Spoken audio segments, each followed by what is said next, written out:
there something you'd like to say to me? Yeah! For starters, why'd you just show up here without even giving us a heads up?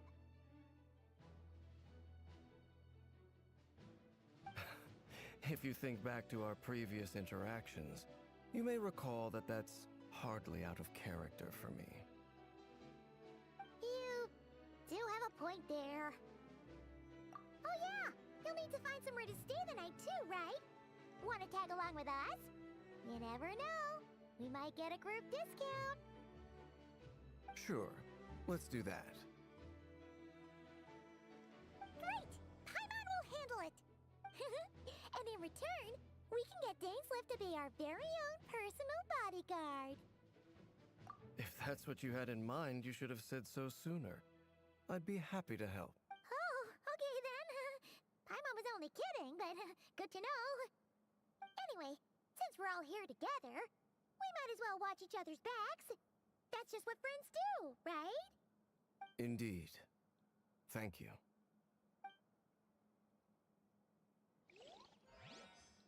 Shower me with praise!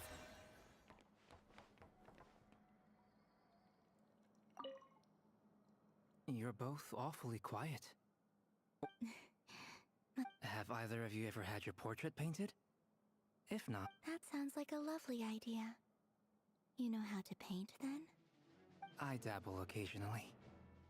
He's an excellent painter. Tables, chairs, people, dragons, you name it. He'll paint it for you. I'm flattered. If I ever get the chance, I'd like to give it a try myself. I'll bear that in mind. Anyway, how about you, Durin? What sort of portrait would you prefer? Oh, I'd be fine with anything. Whatever style feels best to you. Very well. Then I'll play it by ear. You can replicate any style I want? I can try. If you show me a sample, I'll do my best to match it. Thank you. In that case, I'll dig up some reference material for you.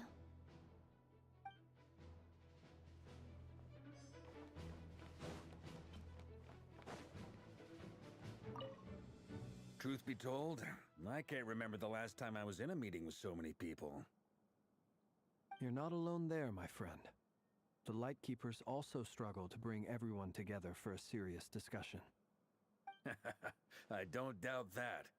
I've only ever met two Ratniki, one being you, and the other being that young guy, Itlua.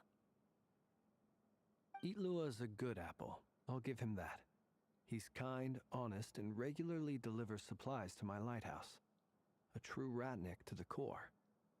In that sense, he puts me to So you're what? A fake Ratnik?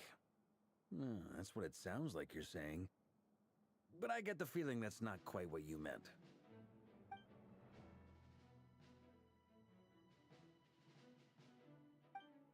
Come on, why the awkward silence? Sorry. I'm not even gonna bother trying to hide it. You've known all along, haven't you, my friend? Now that... Let's just keep this between ourselves. Probably best if Itlua doesn't... That goes without saying. Gotta be careful what you share with youngsters. Anyone else in the know? Let me guess. The Traveler and Paimon?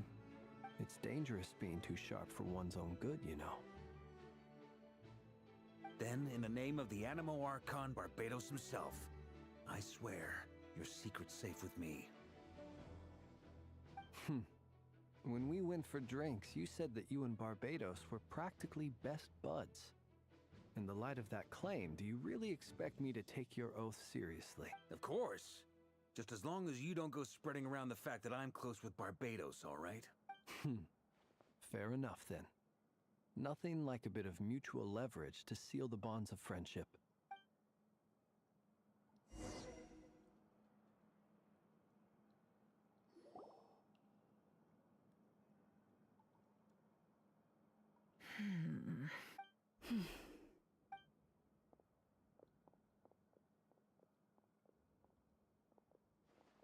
Ah, Miss Nefer.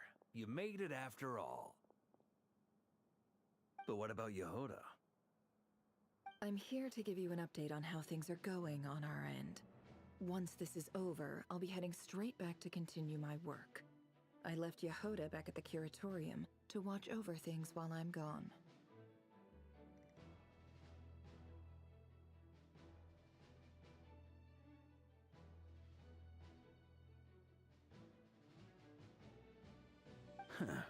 So much for just this once. Shh! Not so loud! We're on a roll here. What if she remembers and suddenly decides to back out? Did you say something, Mr. Varka? Huh? I didn't say anything. Right, Flints? Must have been a frog. They get so noisy around here at nighttime. It's like they're putting on a concert in the background. Anyway, before we begin, there's a few introductions to make. Let me start by saying that it's an honor to be speaking before so many distinguished colleagues and collaborators. First up, we have Miss Lauma. As Moon Chanter, she's the leader of the Frost Moon Scions, a local religious community in Nodcry. Then there's Miss Nefer, boss of the Curatorium of Secrets, an intel gatherer extraordinaire. Nefer is leading the investigation into Rerer's background, assisted by Yehoda and Lauma. From the little I've heard, they're making some great progress. Over here, we have Mr. Flintz, a Ratnik and guardian of the abandoned lighthouse. In our last operation, he courageously distracted the Wild Hunt to buy time for the rest of us. For those of you who've never met, this is Mr. Albedo, a renowned alchemist and captain of the Knights of Favonius investigation team. By his side is a new face for us all, myself included, Mr. Durin, who has come to lend his aid. Next up, we have the Moon Maiden and former Fatui Harbinger, Miss Columbina. Then we have the Traveler, who's earned more titles than I could possibly hope to list out, so I'll spare you the rundown. And Paimon, the ultimate travel companion and quite possibly the best guide in all of Tevat. Whoa! That's a lot of people! Great turnout! Miss Nefer, it looks like you might have another job coming your way. So, congratulations on the booming business, I guess. You think I haven't got enough on my hands as it is? Who's looking for me now? That would be me, Miss Nefer. I have a commission for you. And you are? Who I am doesn't matter right now. What does matter is that I'd like you to gather more intelligence about the Recher of Solnari. Well, it's not as if we never take on anonymous commissions. But in your case, I'll have to decline. I'm gonna take a wild guess and say your job's probably more hassle than it's worth. Something about you seems like bad news. It's my eyes, isn't it? Conrian, I assume. And what's with the mask? Are you trying to hide your identity? In any case, the fact that you're even still alive raises an awful lot of questions for me. My name is Dainsleif. And yes, I am from Conria. As I'm sure you're aware, the Recher of Solnari's real name is Rerir. He was once an acquaintance of mine. Really? Then you must have been quite an influential figure yourself. You flatter me, but none of that matters anymore. My point was simply to clarify why I have asked Miss Nefer to investigate Rerir's background. So you're both from Conria, and it sounds like you used to be friends. What am I missing here? Surely you already know how he became one of the Five Sinners. I'll tell you everything I know. The history of Conria, the names and identities of the Five Sinners. I remember it all like it was yesterday. I have never spoken openly of this before. But the truth was exactly as people say. The Five Sinners were each driven by their own desires, and it was by playing upon these that the Abyss tempted them to their fall, tearing Conria apart in the process. The visionary, Vedafenir, who wished to foretell the future, the wise, Haroptatir, who sought limitless knowledge. Gold, Rhine-daughter, who desired to create life. The foul, Sertologi, who pursued supreme strength. And last, but not least, Raker of Solnari, Rerir, Ravager of the Moon. Of the five, Rerir is the only one who remains a mystery to me. He never harbored grand ambitions, so what changed in the space of a single night? How did he come to fall like the others? In other words, you're saying that his change came as a shock to you, and you have no idea what actually happened? That's right. You mentioned how the Abyss tempted them, which led to their fall.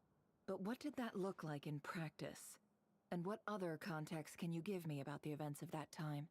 The more detail you can give me, the better. Strangely, now that it comes to it, I hardly know where to begin. The fateful night took place during the era of the Eclipse Dynasty. One day, my elder brother, the visionary, Vedifenir, was summoned to the palace by the Vinster King, only for the king to gouge out his eyes and cast him into the dungeons. When I came to hear of this, my fury knew no bounds. I gathered together every ally I thought I had, and together, we set a night to storm the palace and free Ved.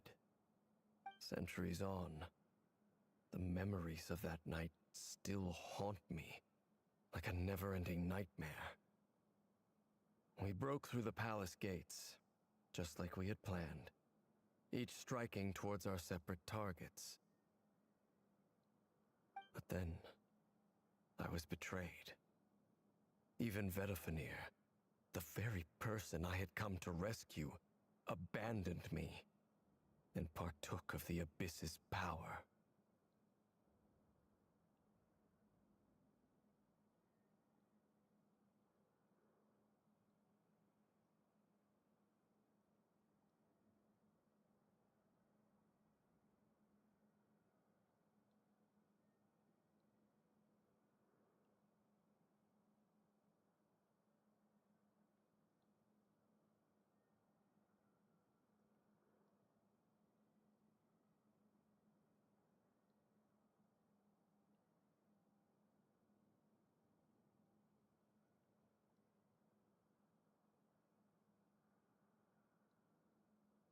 So, it's personal after all. Then tell me, Mr. Dainsleif, what price are you willing to pay? You, of all people, must know that nothing comes for free.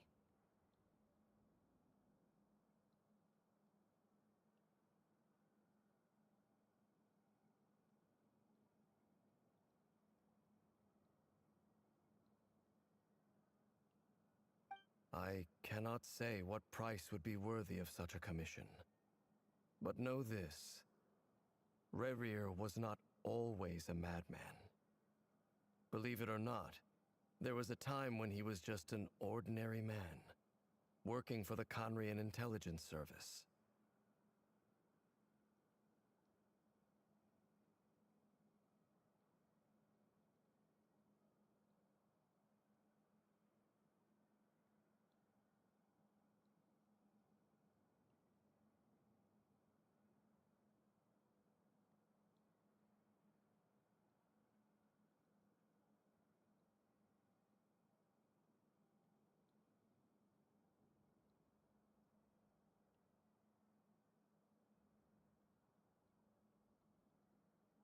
Uncovering the truth of Rerir's past is the only way to unravel this mystery. But before you decide if you will accept my commission, I will tell you more about him. Enough, I hope, to help you plan your next move. Sounds pretty good to me. Feels like we just flagged down a random passerby, only to discover he's actually a master strategist who has a score to settle with our enemy. Can I borrow your halo? It could be useful in the lighthouse. Hey, enough with the wisecracks! Besides, Isn't that lamp of yours bright enough already? Relax. It was meant to be a compliment. If that was a little over the top for your liking, I'll make sure to tone it down next time.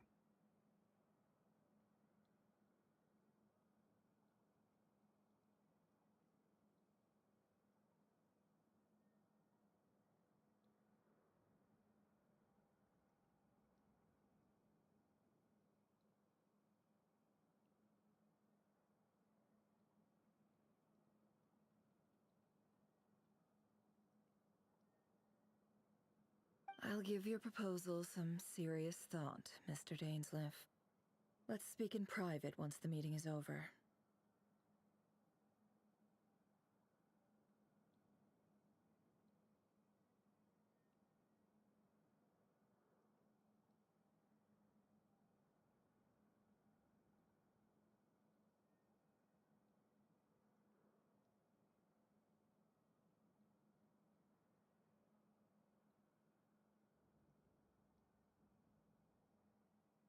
Before that, there's a few things I'd like to share.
I believe it will take a little longer.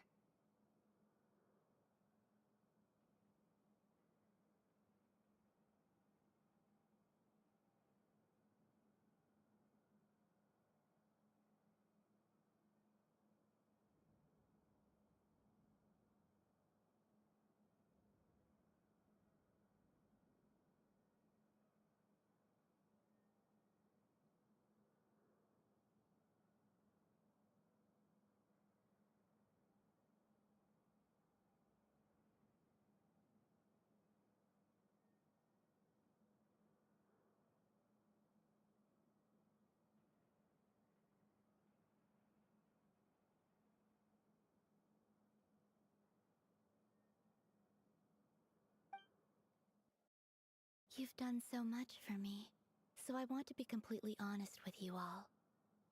Even though I'm doing a lot better now, the truth is, my recovery will likely be an ongoing process.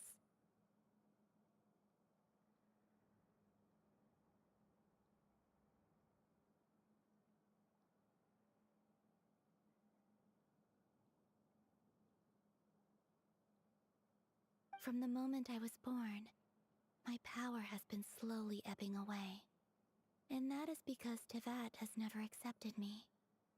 Even with the moons united as one, it seems my rejection cannot be undone. So far, I have yet to find a solution. It may turn out to be a problem that will plague me until the day I finally leave this place behind.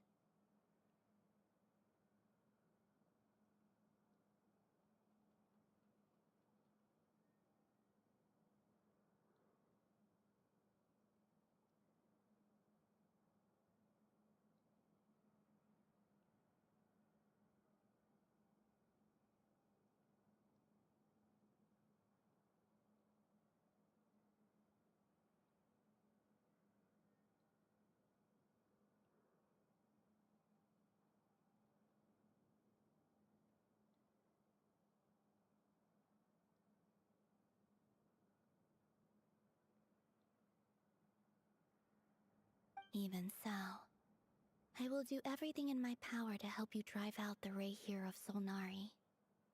As Arlecchino put it, this is not about chasing the spoils of victory. It's just a gesture of heartfelt gratitude. Kutar.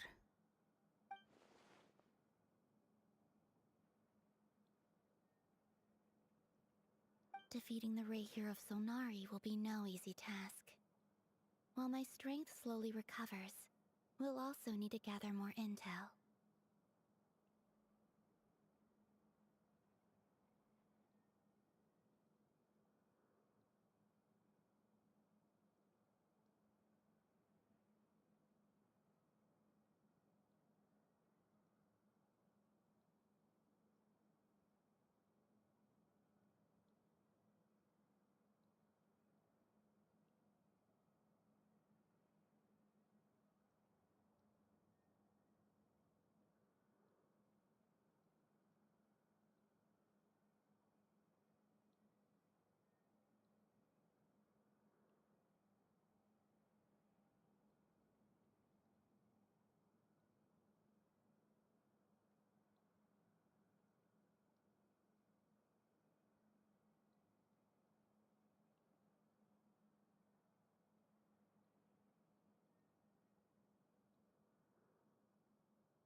Naturally. We should take all the help we can get if we hope to defeat him. We've considered several viable plans now, but our choice hinges on the answers to a few key questions. Is it even possible to kill Rerir? What experiences shaped the person or monster he became? And what's he really after? Given Albedo's expertise in alchemy, I think we should leave him to try and answer the first of these questions. Understood. As for the other two, I'm afraid we'll have to count on you again, Miss Nefer. Believe me when I say it's not my wish to burden you. But right now, relying on your skills is our only option.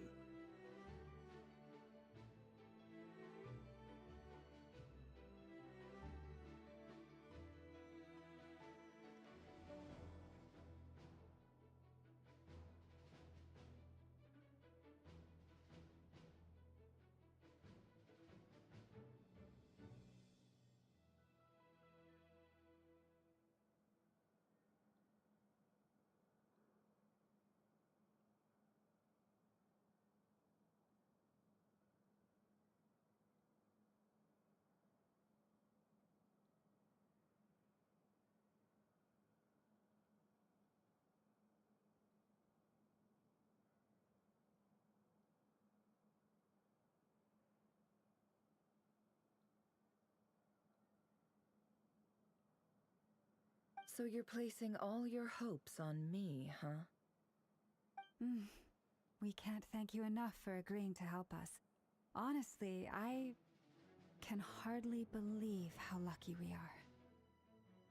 You sure have a talent for changing your tune, Miss Moonchanter. Timid like Yehoda one moment, then flinches insincere flattery the next.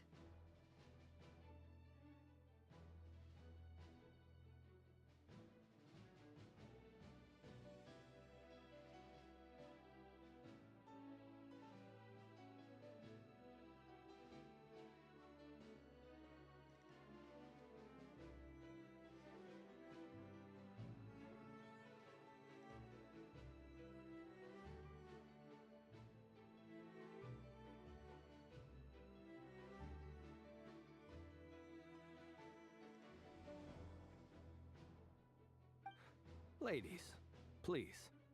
I must object to your portrayal of me. That's all. Feel free to keep bickering. Just pretend I'm not here.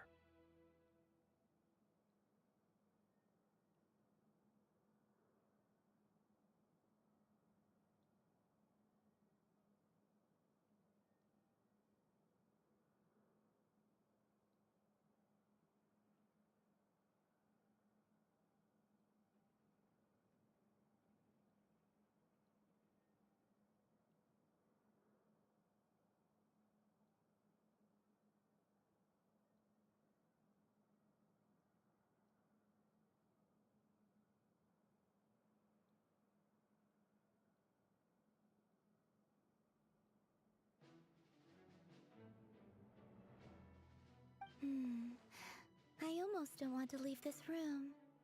I'm curious to see how this plays out. I have faith in you, Miss Nefer. Something tells me you'll stand by us until the very end. Oh? And what makes you so sure of that? What if I suddenly decide that my compensation is insufficient? This isn't about the money. I can sense that you've got a deep-seated distaste for Rerir, and knowing you, that alone is motive enough. Look at them getting along so well. Like two peas in a pod. And I'm the one they accuse of insincere flattery. There is no justice. Miss Lauma, you have to understand something. Unlike you, I don't actually enjoy having everyone's hopes on my shoulders.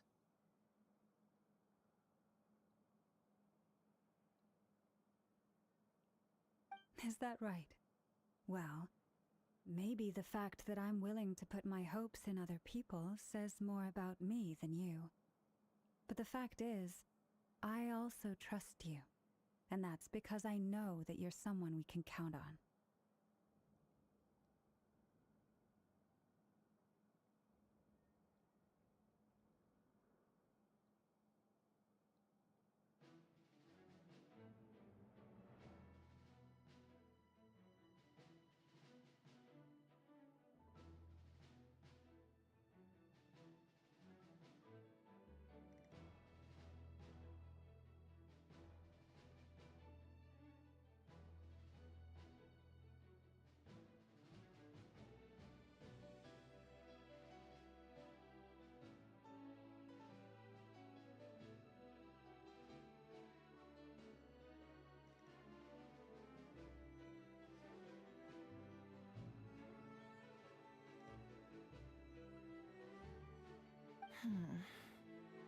Anyway, we've got our plan, so let's get moving. Mr. Dainsleif, let's talk.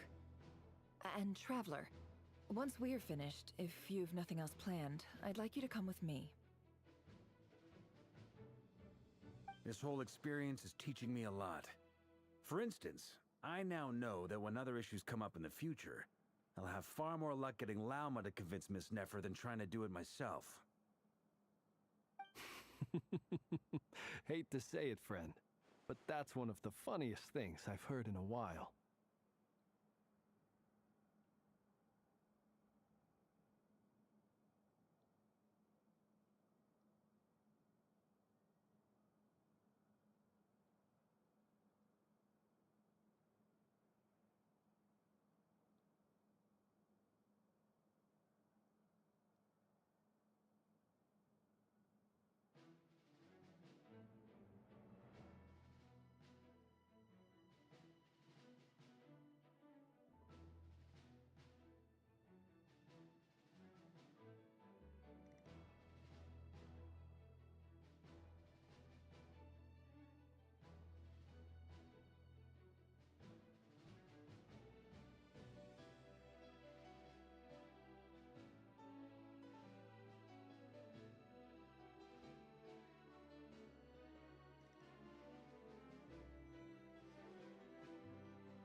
Why?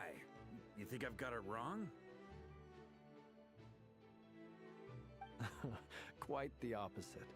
But what makes it so hilarious is how long it's taken you to realize.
Thank you for waiting. That's okay. We actually used the time to help Dainsliff get a room at the hotel. That's very considerate of you. Now, I trust you share my curiosity about Rarier's past, and you seem fairly familiar with Mr. Dainsliff already. We spoke at some length after the meeting. He was the one who suggested I should invite you to join this operation. He feels confident that these secrets will be safe with you. Dane has a lot of faith in us, that's for sure. Likewise. I appreciate that you got right on board without interrogating me about why I invited you. It shows that you trust me to explain everything in due course. That's because we know what you're capable of. We appreciate you too, Nefer. You might have been forced to help in the beginning, but this time, it was your choice. That's one way to put it. Another is this, that once a decision's been made, it's set in stone. After that, my only goal is to see it through. Alright, so here's how it is. I'm going to access Rarier's thoughts again using my confidential method. Now, I'm sure you've seen things like this before on your travels, so you're surely well aware of how dangerous it can be. The reason I've gathered you all here is to ensure my safety during the proceedings. I plan for us to enter the fragment of his consciousness together And once inside, I will focus on searching for information. Think of this as a diving expedition into someone's brain. If I'm the diver, you are my safety equipment, tasked with keeping me alive while I'm under the surface. Once the ceremony begins, we will all be spying on privileged information. But in the interests of safety, you must remain absolutely silent at all times. We will discuss our observations after the ceremony has concluded.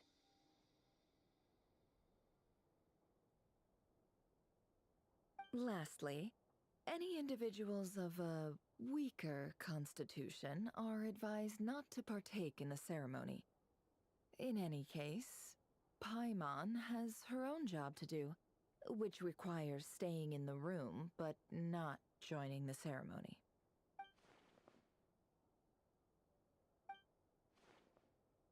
Well, good luck, everyone!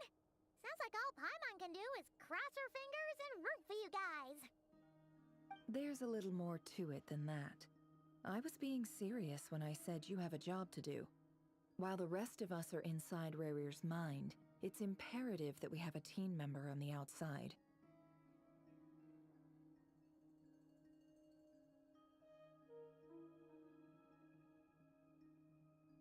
In the event that something goes wrong, you will be our first responder. I don't anticipate any issues, but the extra level of safety will be greatly appreciated.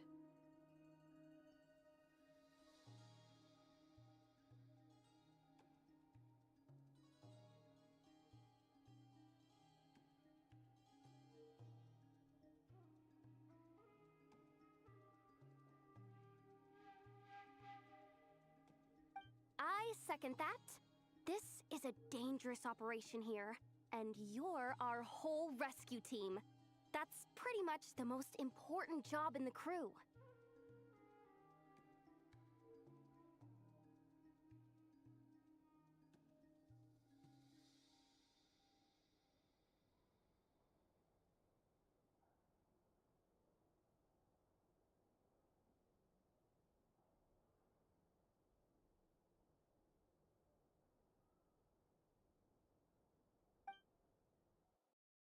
So, Paimon's like the lifeguard?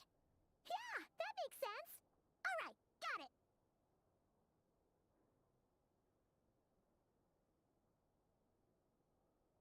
Good. Please, take a seat. We'll get started momentarily.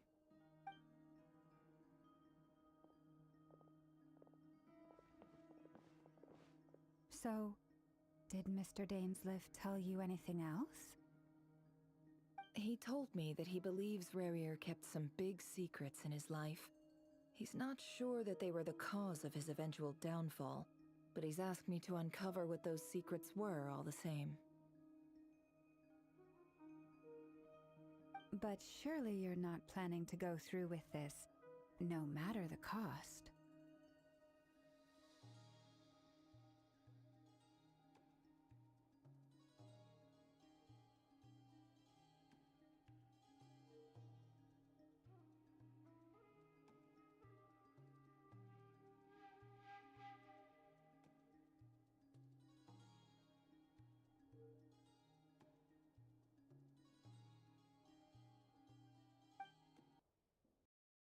If you think that, you'd be overestimating me. I'm a businesswoman, not a mercenary. But I do have my own professional reasons for taking this job. You think I'd turn down the opportunity to get a first-hand glimpse into Conrian history? No chance. Well, as long as you don't let morbid curiosity get in the way of safety concerns, we're good. We'll do whatever we can to help you.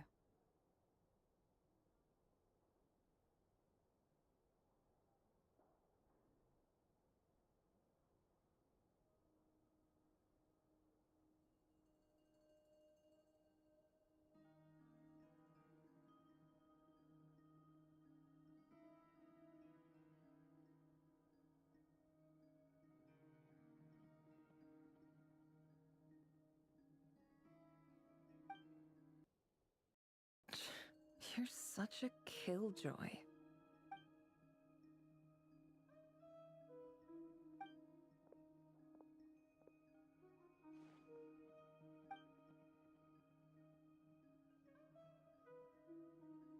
All right, I'm good to go. All set over here, too.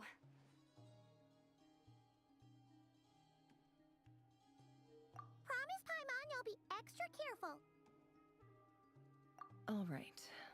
Let your whole body relax. We're about to close your eyes.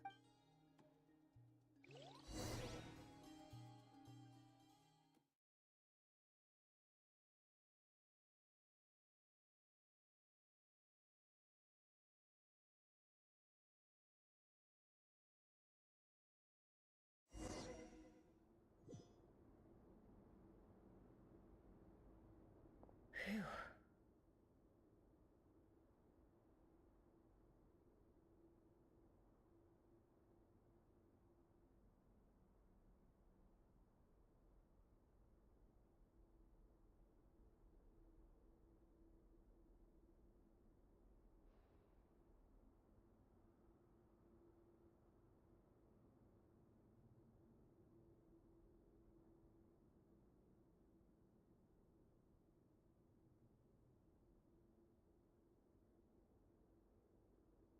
Could this be his office? Pretty standard setup. Bookshelves, paperwork, files. According to Dainsliff, Rarier used to be an intelligence operative. Chances are there's plenty of top-secret intel stashed away in this room. Is this where you keep your secrets, Rarier? Can't say I'm not looking forward to this.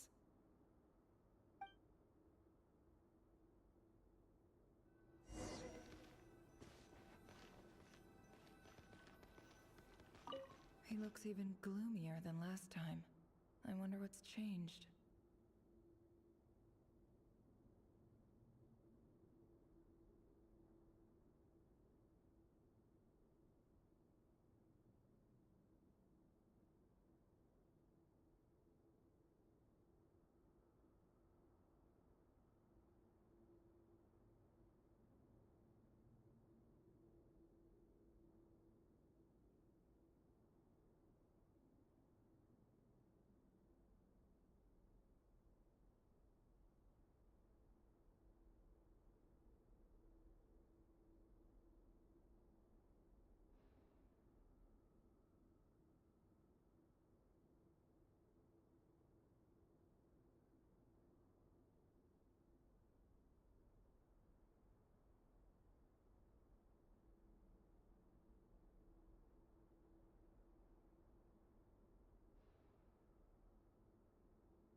He looks even gloomier than last time. I wonder what's changed.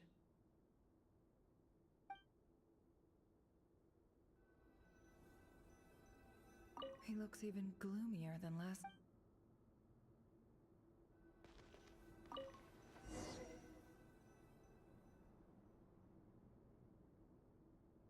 Today's files are in. Time to wade through them, just like usual.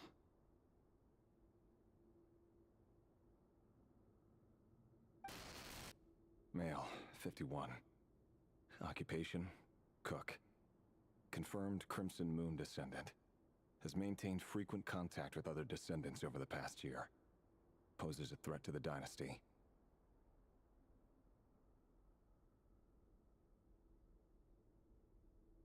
Neutralized.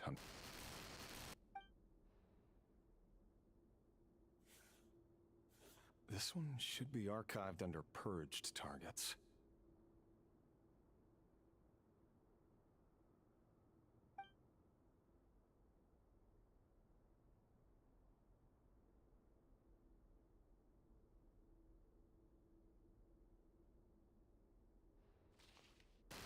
Female, 23.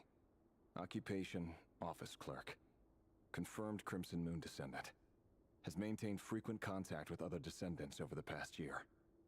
Poses a threat to the dynasty. Neutralized. Another one for purged targets. Sounds like she was that other man's daughter. Never mind. What's it got to do with me?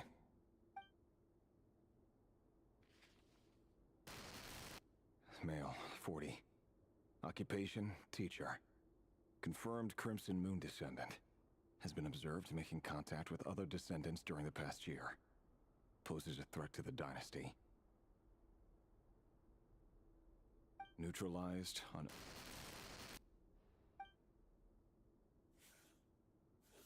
Just another nobody for the archive. Come to think of it, I remember surveilling this man. A case like his never would have been considered a priority in the past. Huh. He barely even interacted with other Crimson Moon descendants.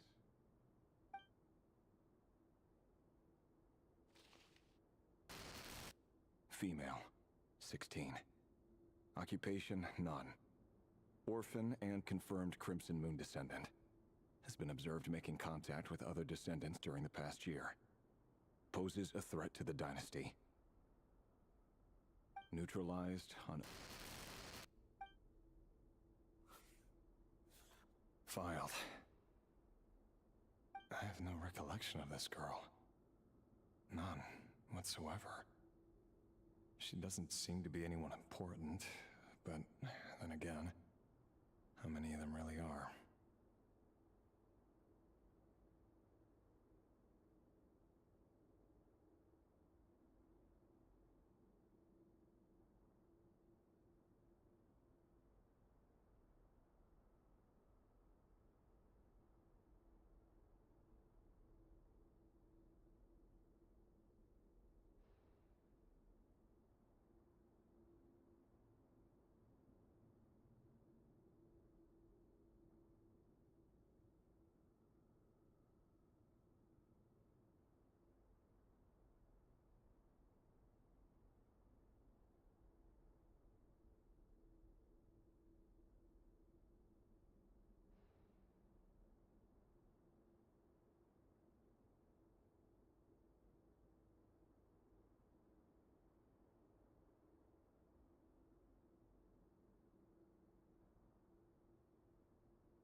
Female, 13.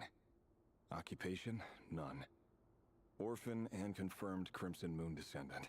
Has been observed making contact with other descendants during the past year. Poses a threat to the dynasty.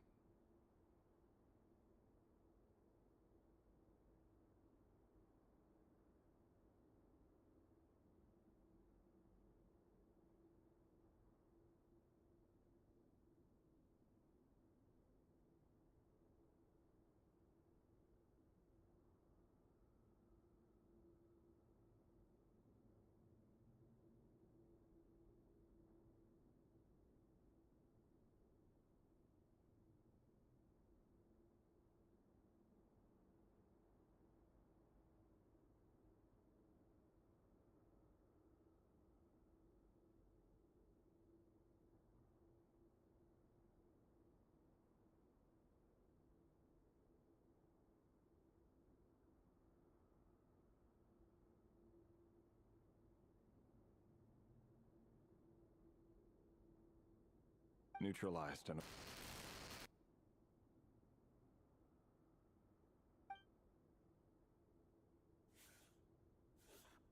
Filed.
Male, 11.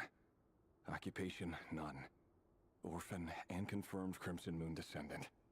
Has not been observed making any contact with other descendants during the past year. Poses a threat to the dynasty.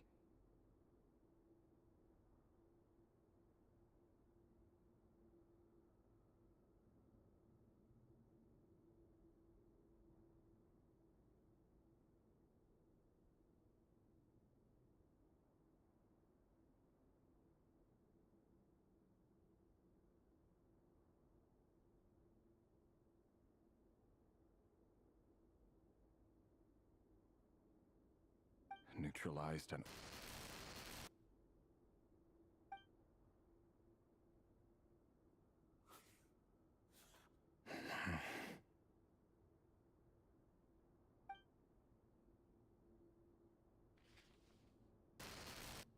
Male.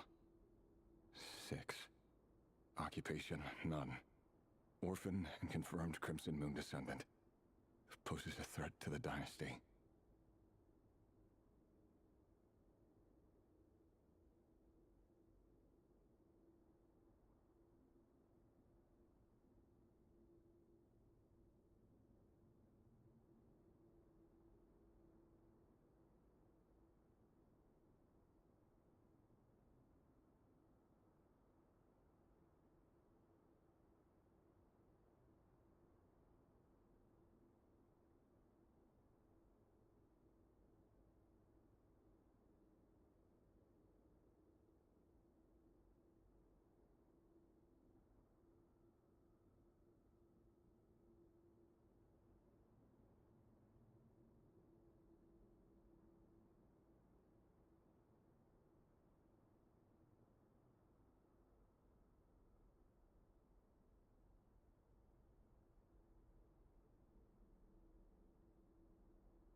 funny, isn't it? Your job is becoming both harder and easier at the same time, depending on how you look at it. Sooner or later, the Crimson Moon descendants will be completely wiped out. But as their numbers dwindle, they become harder and harder to track down. That's not how it is. Fortunately, however, most of the able-bodied adults have already been taken care of. The remaining weaklings will be increasingly easy to deal with. No! No. My job is to ensure the survival of the Eclipse Dynasty. And the only way to do that is by eliminating any and all potential threats. It's a perfectly legitimate line of work. Every single one of my colleagues can attest to my fairness. And if my friends were aware of the facts, I know they'd back me up too. Assuming, of course, that they were aware of all the facts.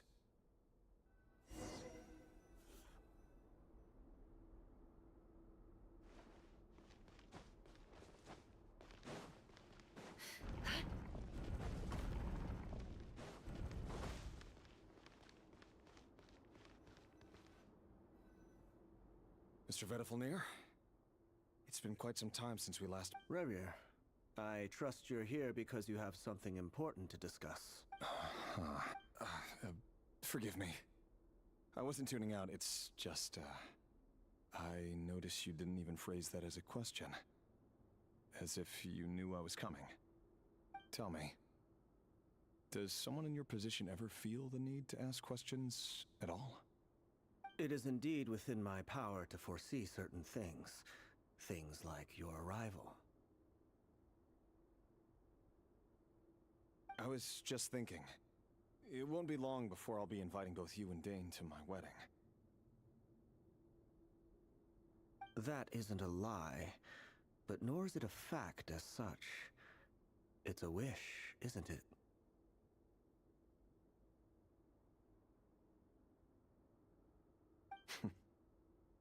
No fooling a prophet, is there? Ever since that day we met for drinks, I knew it was only a matter of time before you came looking for me.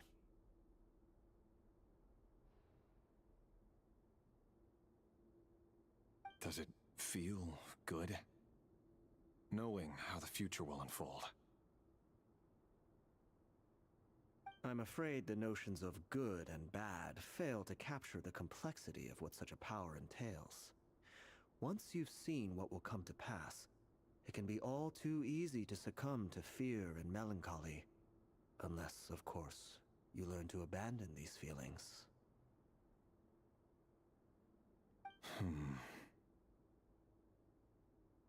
You fear my silence, and long to hear the words I left unspoken that day.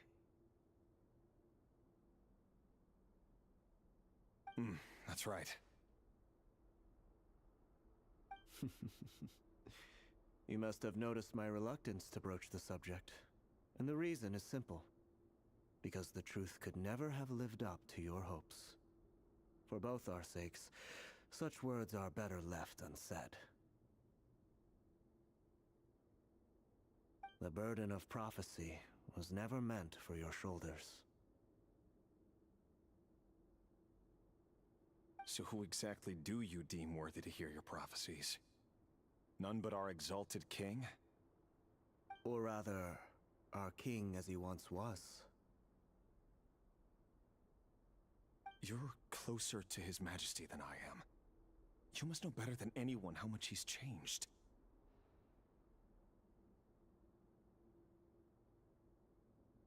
You say that as though it is to my benefit. Yet precisely because of that, I dare not speak rashly. A king can turn out to be the most virtuous of rulers, or a tyrant more terrible than the most vicious of dragons. You are so wise and far-sighted, yet still you would have me live in fear of the unknown? You make a fair point. Especially given my silence alone was all it took to send you spiraling downwards. Very well, then.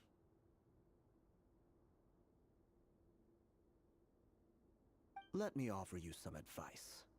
And I say this not as a prophet or a visionary, but simply as the brother of your friend. For many reasons, there is very little chance of your marriage ending in happiness. If happiness is what you seek, you should find another fiancé.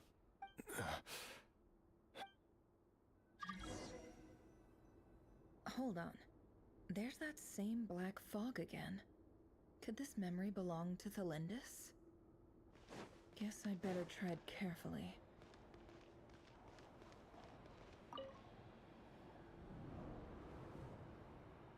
Wait. Hear me out. This time we finally got a clear look at his face and learned his true identity. His name is Rayrir, and he claims to be one of the king's guards. What did you... A cruel irony, isn't it? The man you're set to marry leads a double life as a... Why are you telling... Simple. I want you to kill him. You are the only person he would never... No, absolutely not. I would never dream of doing such a despicable... So you'll just stand by and watch him slaughter us to the last? Do not forget that the blood of the Crimson Moon flows in your veins too. The blood of the Crimson Moon? What does that matter now? The dynasty has long been dead and gone. You think that alone is reason enough for me to throw away everything I have? Why wouldn't it be? You two were once a child of the Crimson Moon, just like me. Don't tell me you've never felt so much as a flicker of fury for the way we were trampled into the dust. As long as you promise to abandon this pipe dream of restoring your dynasty, I can try to persuade him. Or have him persuade the Vinster King. Persuade the Vinster King? Do you even know why he's so obsessed with hunting us down? Why he keeps trying to force us to hand over our secrets? Over and over again? Or why we refuse to give up on restoring the dynasty? The Vinster King. A blind fool. His eyes clouded by powers from beyond this world. A petty little man with a miser's heart. And he dares to sit upon the throne? Mark my words. Sooner or later, Conria will fall. And it will be his doing. If you can't bring yourself to do it, so be it. Just you watch. It won't be long before calamity descends upon us all. The Rayrir of Solnari. That really is quite a secret you've been keeping from me, Rayrir. But who am I to talk? Am I really any better? I've kept my own past a secret this whole time. Love should be built on honesty. But ours was born from lies. Is it really so wrong to hide things that would only make life harder? If we don't cover up the parts that no one else should see, how can we go on pretending to be normal? Vedifulnir must have known all this. And that's why he made his prophecy. In the end, nothing stays hidden forever. But I won't just sit by and watch this disaster unfold. I'll do everything in my power to protect what I cannot afford to lose, no matter who I have to face.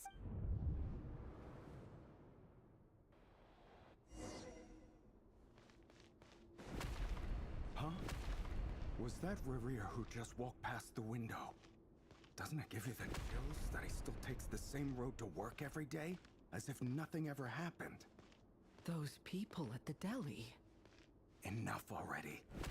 They're clearly pretty taken by their own disguises, so just smile and play along. Pull the rug from under beasts like that? Risk having your throat torn out. Deli? Oh. They're talking about those people from the opposition. Right.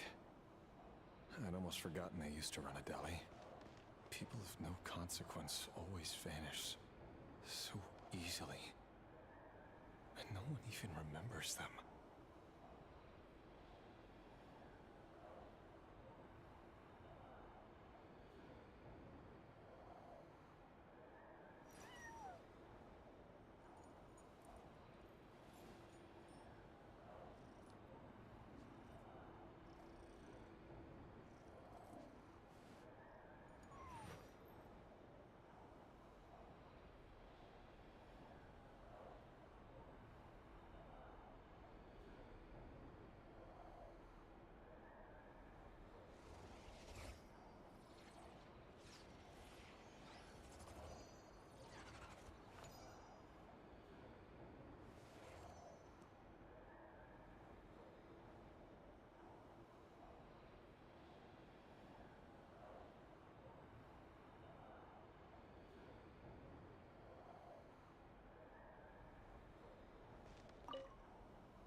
But surely you can see he's not the man he pretends to be.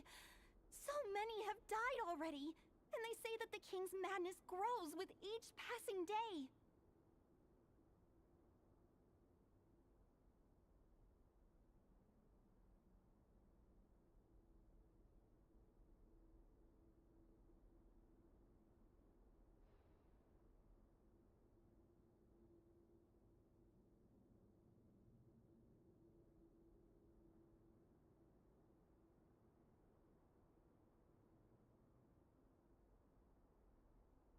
We're not going to survive this, are we? But why does it have to be this way? Do we really deserve to die just because of the blood that runs through our veins? Felindis, are you even listening?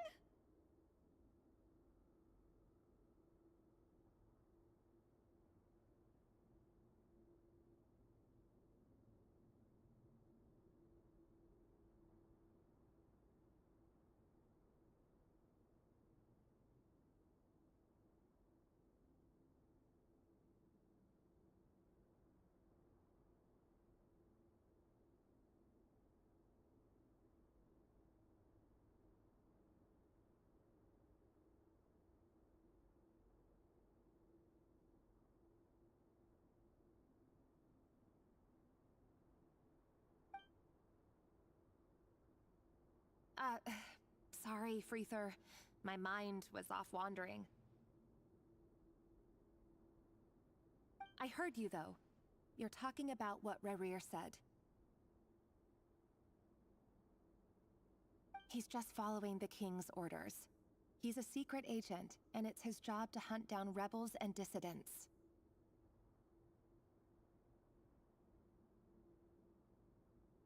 By the time you first met him, he'd already taken lives. Maybe he was using you from the very beginning. No. Rerir has no idea I have anything to do with the Crimson Moon. My family are only distant relatives of the main lineage, and besides, my eyes are perfectly ordinary. Truth be told, apart from my teacher, pretty much no one knows I have any connection to any of it. It's been a long time since my family severed ties. But as Orlog said, who could possibly talk sense into that raving lunatic of a king? No one. I'll work something out. Trust me, I'm with you all. But for now, you need to keep yourselves hidden. Don't let anyone find you, anyone at all.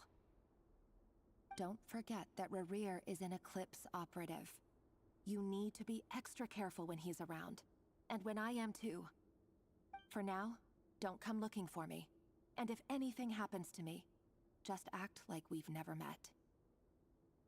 If even you can't escape this, what hope do the rest of us have? But after all this time together, surely he wouldn't lay a hand on you. I won't speak in his defense. Nor can I give you a clear answer to that question. But I'll do everything I can to put an end to this. Here, hold on to this.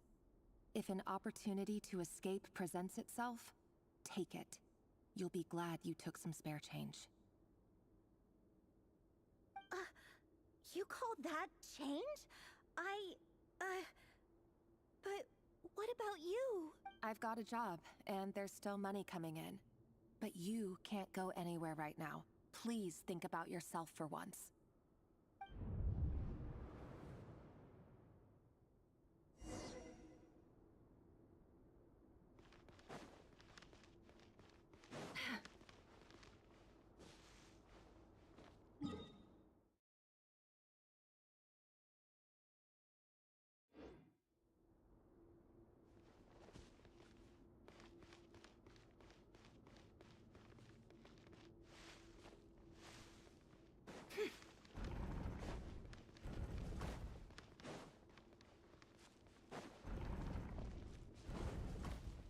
Another day, another round of assassination training.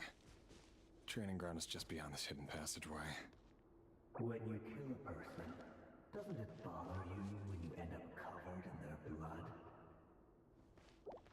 would it? Aren't we all just walking blood bags? But not everyone is accustomed to hunting down others like prey. You've been a hunter for so long now, you seem to have forgotten that most people don't just go around killing one another. Leave me alone.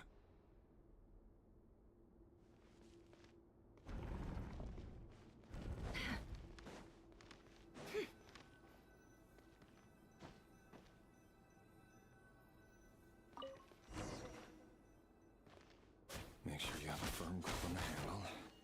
Then choose your angle well. Keep your movements light and brisk. And the prey won't sense a thing. I doubt that. I'll bet no one's ever died a quiet death at your hands. I work clean. No traces.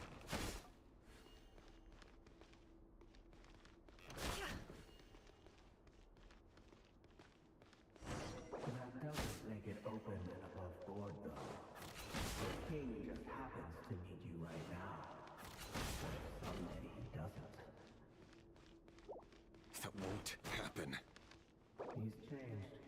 Ever since he fell under the spell of that power. In the beginning, he only had to take out a handful of the guilty. But now... The ones I've dealt with have always been guilty. And I've carried out my work flawlessly.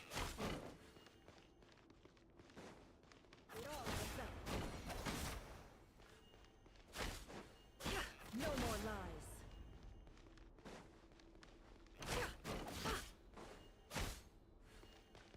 It all adds up. You know why Olympus didn't accept your proposal, don't you? Was it because he didn't trust you? Or something else? No!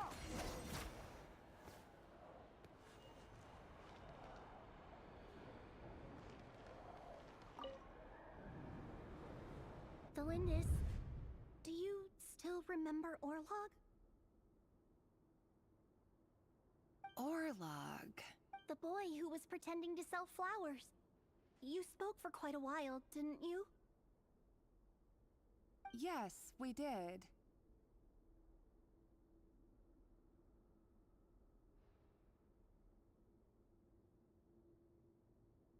What about him? He was arrested 2 days ago. Chances are he's already dead.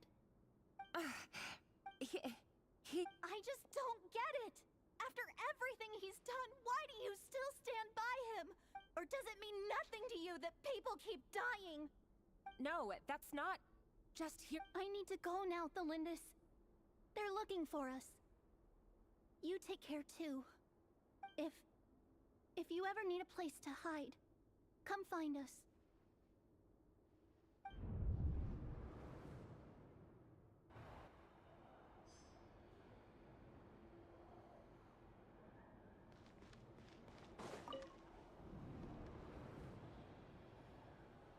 Author Thelindis.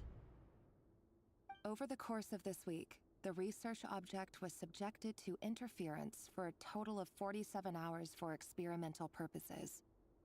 The results are as follows. All subjects of observation that were sent inside have now... The situation within is proving more problematic than anticipated. No progress whatsoever. What now? Won't you give me even a glimmer of hope? Things are getting worse by the day. I have to find a way or we'll all be in danger. But... if all this research comes to nothing, what then? Sooner or later it'll be my neck on the line. But...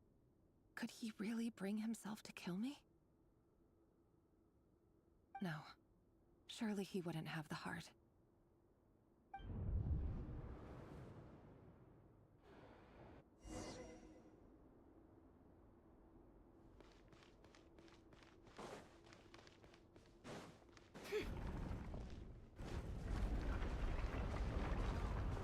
Why won't you just let us go? We don't even know each other. All we want is to live ordinary, peaceful lives. You want to live?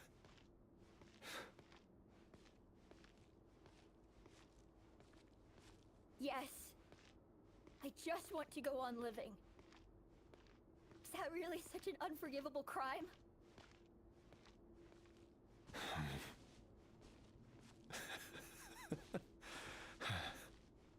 You want to go on living. I want to keep living too. To keep living forever. That's why I have no choice but to continue on the path I'm on. If only some savior would suddenly swoop down and change the way the world is. Too bad that's not going to happen. Imagine that. If there really were such a person, you and I wouldn't be standing here like this, would we?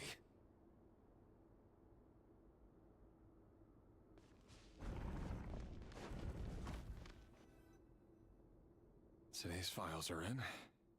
Time to wade through them just like usual. No, I don't get tired of it. It's my job. And not only am I lucky to have it, I'm good at it too.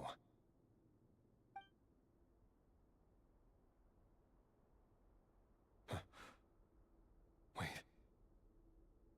That's...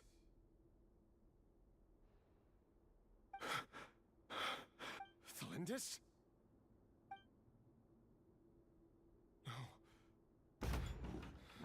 No. No!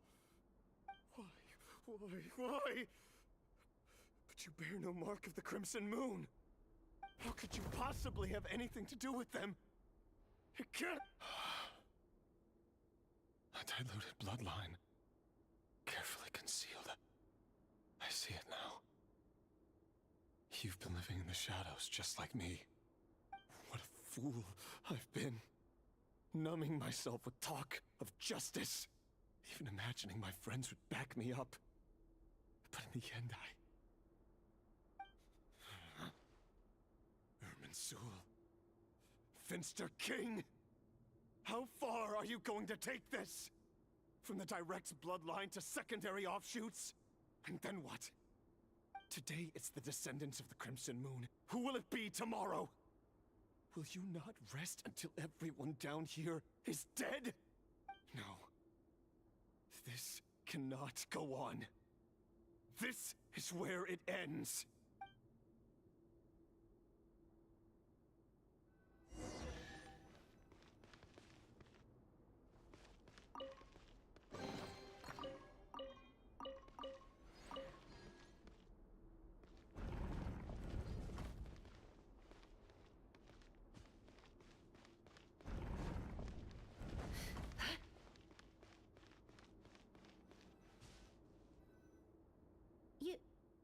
You're really letting me go? I am. As long as you can guarantee that no one will find you. Don't worry, I'll be extra careful. No one will know I was here, but... If you let me go, you won't be able to complete your mission. Good point. In that case, maybe you should stay. No, please! I just want to see the outside world again. To... Go on living? Yes. I know you're a man of your word. So please. If I let you leave, what will become of me? Just kidding. Go, now. But remember, don't let anyone know you were caught. We'll be seeing each other again very soon if you do.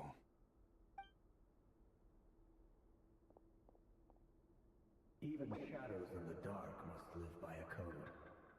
But you can't save everyone. You've been whispering in my ear for days now, Vedivulnir. What are you trying to do? Break me down? I only say this because you long for an answer to your problems. Let her go, Rerir, or you risk losing everything. I will not abandon Thalindis. Then you'll need a little more vigilance and a lot more power. The world is changing, Rerir. Keep your eyes peeled for your moment of opportunity. voice used to be so unclear. But now I know exactly whose it is. It's Vedafalnir. He won't tell me how to actually resolve any of this, but he keeps trying to manipulate me like a puppet. What's his game here? Tell me then. What will this moment of opportunity look like? And no answer. He's like a ghost. Always disturbing me when I'm on edge, but never answering when I need him most. So, the Eclipse Dynasty was purging, well, massacring the descendants of the Crimson Moon. And it seems like it was all connected to the Vinster King's research. The King's obsession with abyssal power left the future of Conria hanging in the balance. No wonder every aspect of Rarir's life was so unstable. And it looks like this Thelindis, Rarir's would-be fiancé, herself belonged to a sub-branch of the Crimson Moon Dynasty's descendants. It almost defies belief that a couple like them could hide the truth from each other for so long. If the Vinster King hadn't intervened in such a drastic way, they might have gone on deceiving each other for the rest of their lives. And why does Vedafalnir, Daneslif's older brother, keep talking in Rarir's head? This guy kept more secrets than I ever imagined. The human mind is like a vast desert of shifting sands. When you follow the flow of someone's memories, you only ever see the parts they're willing to let surface. Time for something a bit more creative. We've been inside Rarir's mind this whole time, building up a picture of his psyche. There's already enough clues on the board to start reading between the lines and mapping out the rest. Now, we can finally begin to put the pieces together. Sure, it'll only be a reconstruction, part simulation, part reasoning, but it's usually pretty accurate. Once we've built up a cognitive profile, we just need to cross-check the logic behind his actions. And then we'll be able to take a sneak peek at whatever it is that Rarir has really been hiding.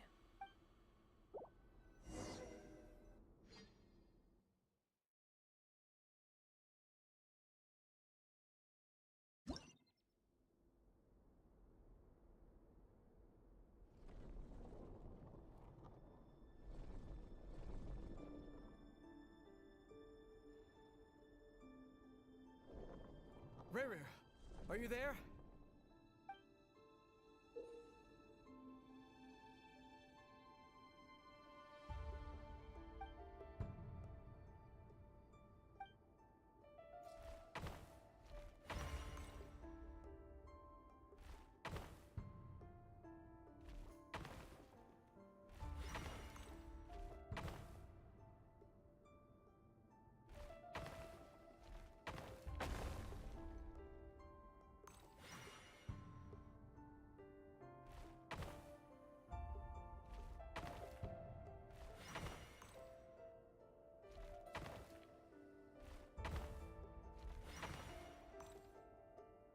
Hey, Rarir!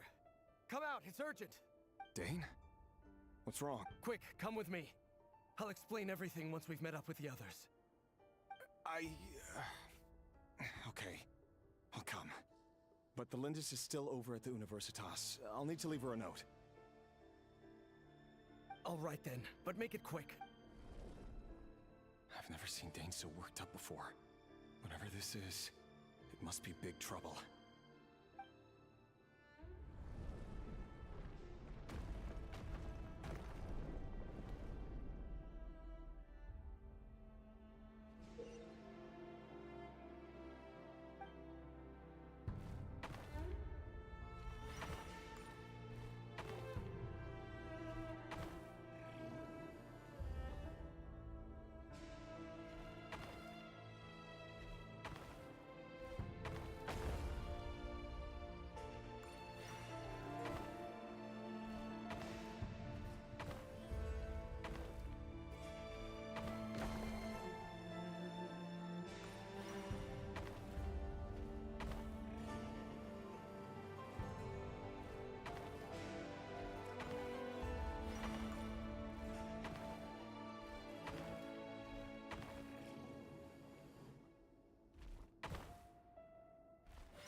Well, this is a nice change, meeting you all at this hour. When men and women of ambition can speak face to face in broad daylight, I say that's a big step forward for our dear Conria. Don't be ridiculous. We do not fear the day. Why would we seek refuge in the night? You might ask your blade that same question. I'm told it prefers the cover of darkness. The word on the street is that Sertologi only strikes when he has an unfair advantage. But that is patently false. I see you're missing an arm and a leg. Surely only a fair fight could explain that. If this is your way of offering me replacement limbs, believe me, I'll take them. Oh, we can certainly discuss that. With bioalchemy, anything is possible. Assuming I have your full support in my research. Lunatic. Roptatir. What brings you here? Why, Dainsleif, of course. Please, cast aside your apprehensions, Miss Rhindaughter. Whatever the rumors may say, I am but a humble servant of the king, and I can assure you he affords me no greater convenience than he does you. Well, the Universitas Magistrorum won't stop fawning over you, so at least some of the rumors must be true. You're clearly doing well for yourself, so drop the humble servant act. It endears you to no one. You're president of the Universitas Magistrorum, the chief royal mage known as the Wise by royal appointment, and by far the most favored among the 4 pillars of Conria. Vice President Veit doesn't even try to hide his envy when he sees you. My success is the product of hard work and good luck. It's as simple as that. Were the king not such an extremist, I hardly think I would have received a senior post at my age. Of course, no job is without its gripes. Serving a king like ours can be a challenging task, as I'm sure you can imagine. And as for Efterveit, in missing out on the presidency, he's dodged a mountain of stress. Like everything else in life, it comes with pros and cons. You're all here. I apologize for the short notice, but it was an emergency.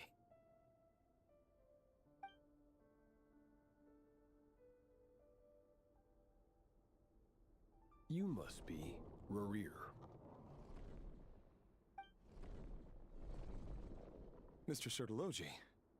Yes, I handled your case file during your sentencing. Nothing personal, of course. I'm pleasantly surprised that you remember me. You're clearly a person of substance if you've been invited here. But Dainsleif, you'd better have a very good reason for convening this little gathering. It's my brother, Vedafenir. After he spoke at the court this morning, the king was so infuriated by his words that he had him blinded in both eyes and thrown in prison. Vedafenir in prison? Strange. I thought the king trusted him and Roptatir more than anyone else in the world.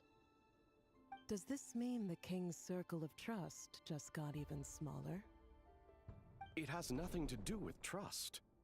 It's about what the king wants, which is as clear as day to anyone paying attention.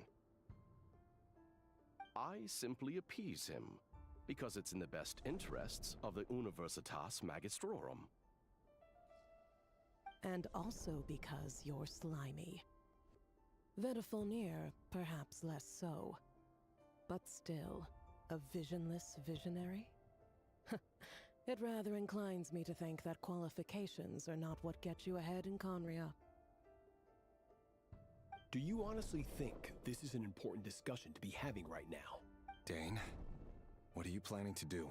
Rescue Vedafenir, I assume. Correct.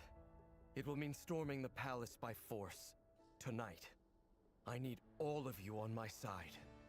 That's far too dangerous.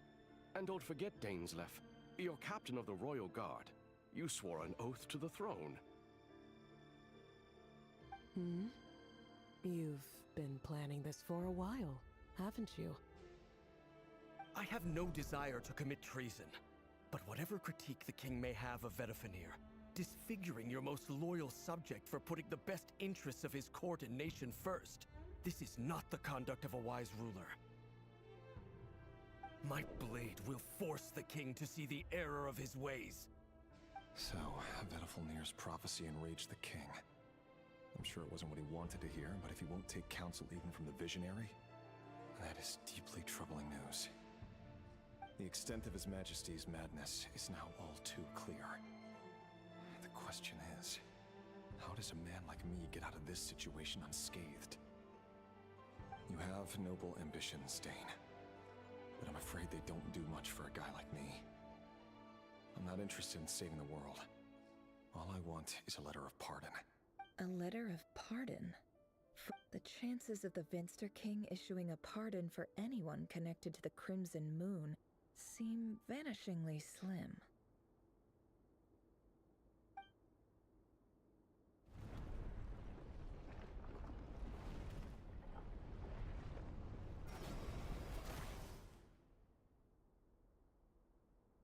This black fog over the board must have some connection to Thalindus. But why is it taking this form? Does it have something to do with Rarir's past?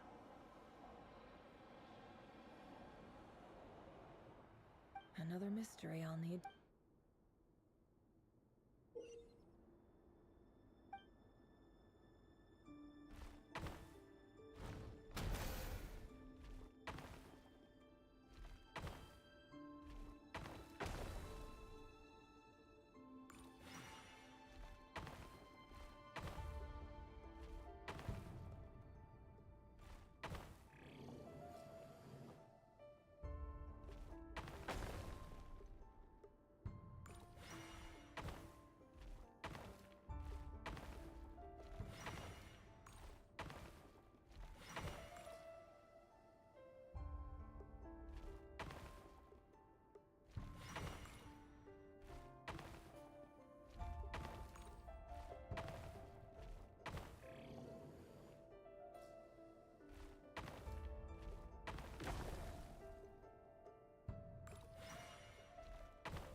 Author Thalindus. Over the course of this week, the research object was subjected to interference for a total of 60 hours for experimental purposes. The results are as follows. Research dating back to the Crimson Moon Dynasty has established 2 points regarding Moon Marrow. Firstly, its origins have something to do with a god's power. Secondly, it serves as a portal to an as-yet indeterminate location. Moon Marrow can thus be defined as a spatial gateway.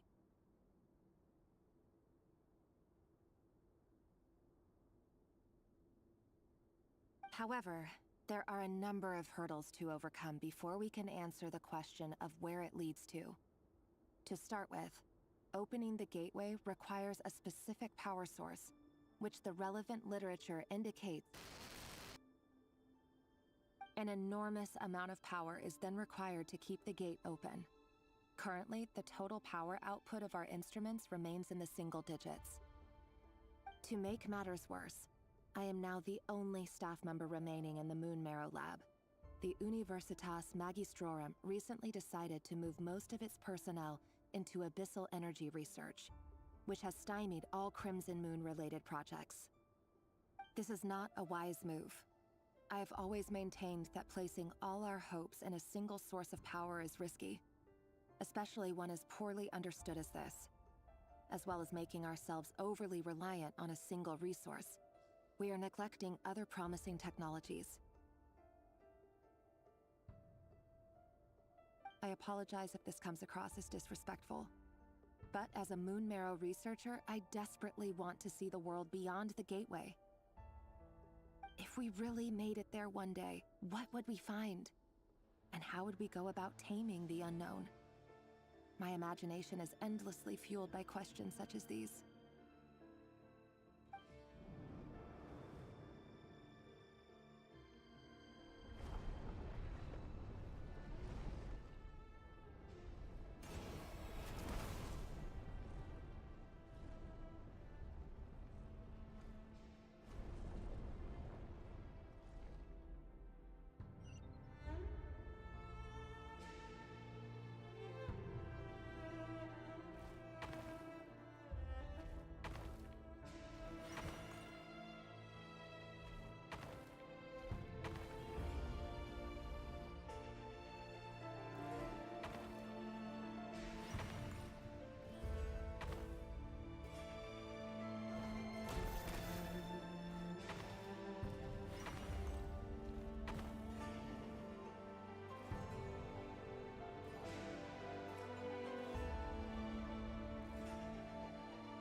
This is for you. I heard you're gonna leave the city with your parents. Belindis, did you hear about what happened? I've heard nothing. Rerir got back very late last Friday, and he was acting a little unusual, but he slept pretty well, so I'm guessing whatever he did was a good deed.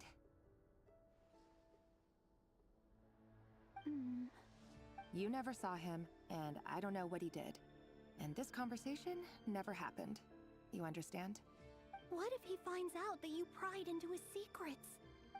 Don't be silly. I don't know what secrets he does or doesn't have. All I know is he's just a normal guy who happens to run some errands for the king. Are you scared of him? I don't know. The Rerir I know doesn't match the person you all describe. Logically, I should be scared of him. And yet, I don't want to lose him. But enough about that. You should get going, and be careful with the package I gave you. Keep it secret. Keep it... What's in it? A piece of the moon. All you need to know is that as long as you keep it safe, then in the future, everyone will be able to see a red moon. A red moon? You mean... That's right. Our moon. Promise me you'll look after it. I promise, Thelindis.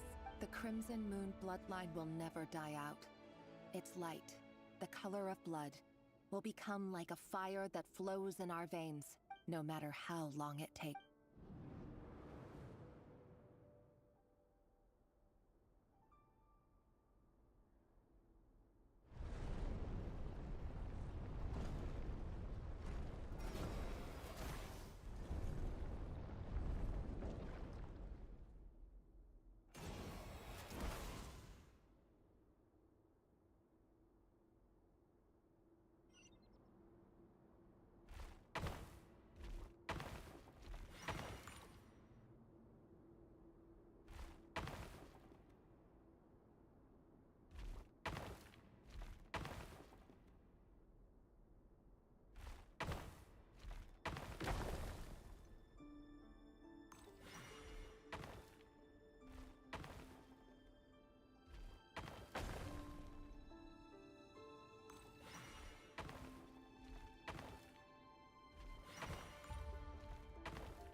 Hurry, everyone, and stick to the plan. Sir Dainsleif, what are you? Is this treason? You know what happens to those who betray the throne. Please, don't do this! It is the king himself who has betrayed the throne. He has betrayed all of Conria. If you have any love left for justice in your heart, You should join me. It's showtime. Dane and his group will handle the troops in the palace. Then Hraptatir and Rhindaughter will disarm the security measures. My job is to enter the prison and rescue Vedifalnir. Stay safe. Wish me luck. Look after my brother. Draw your blade. It is time for justice to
This place is filthy.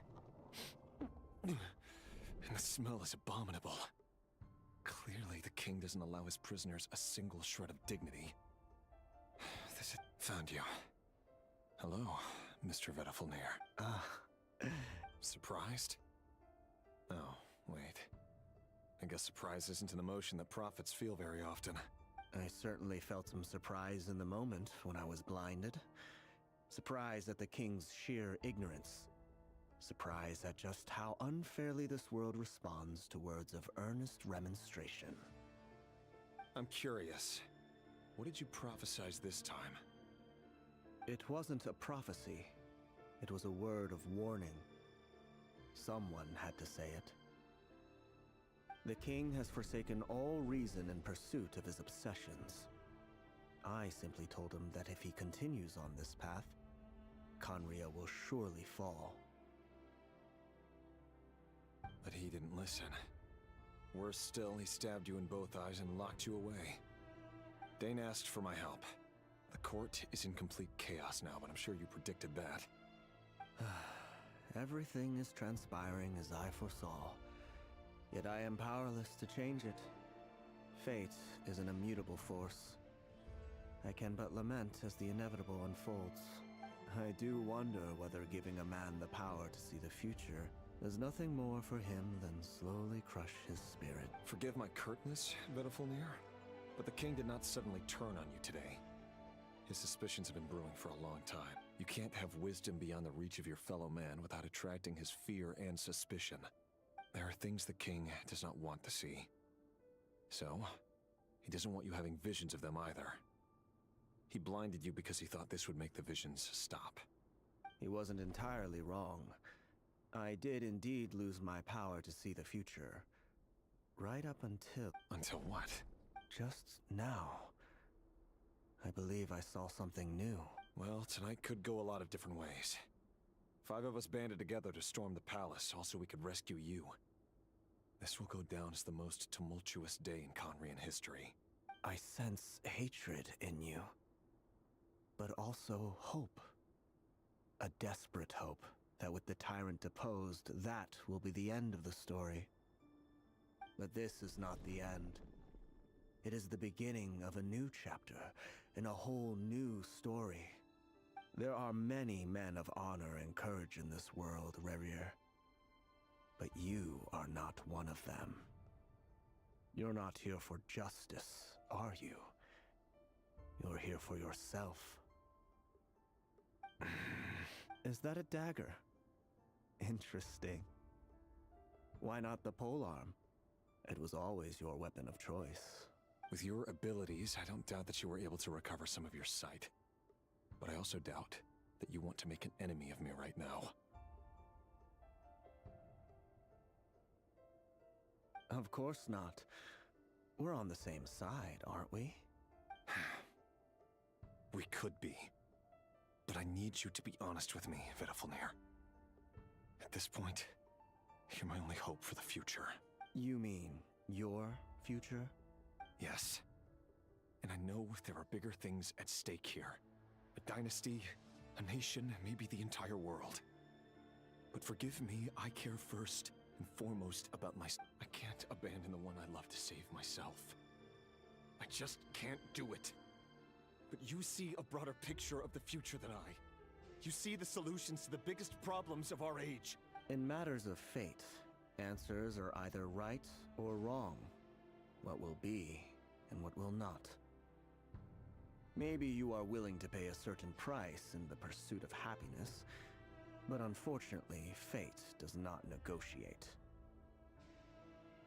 That is the cruelest thing about fate. It is unmoved by your sacrifices.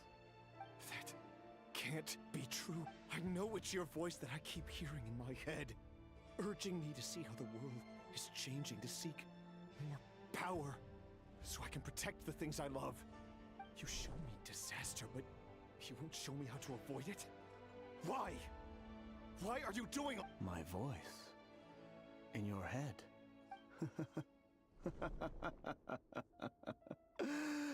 So, you hear it too. The voice that steals your mind, gains your trust, and drives you crazy.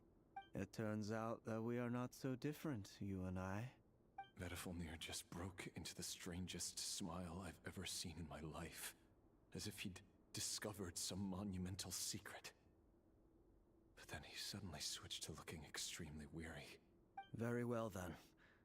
My advice to you is as follows. You must persevere. Whatever trials and tribulations you may face, be steadfast in the belief that they are your path to the future. For as long as you live, your story with Thelindis shall not come to an end. That is the only chance you have of fighting back against fate. It is up to you whether you believe my words. Regardless, that is all I will say on the matter. I have no... I will. Thank you for setting me free. In return, I will tell you one more thing that you cannot afford to ignore. Just then, a strange wave of energy rippled through the city. We had no idea what it could mean. If I were you, I would head to the Universitas Magistrorum. The Universitas? Oh no! I'm sure we'll be seeing each other again very... Whatever Vedafalnir said, I didn't catch it. I didn't even help him out of the prison. There was no time to lose.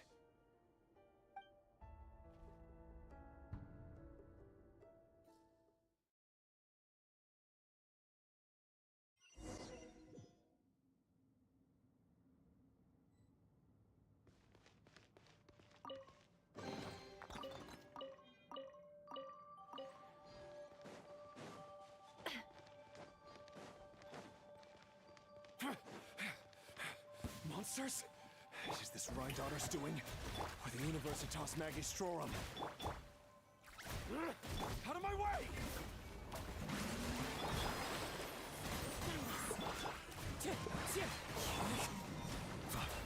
Silence!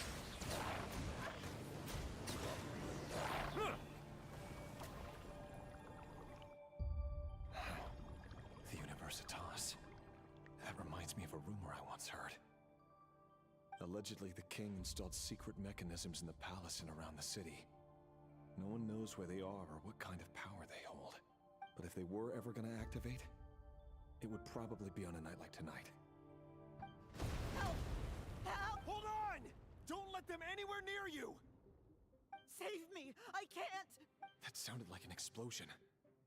So, the rumor is true? The king really went through with it? What other means does the king have at his disposal? They must run on power from the Abyss. And given it's a major center of Abyss research, anyone over at the Universitas will be in grave danger. I have to hurry!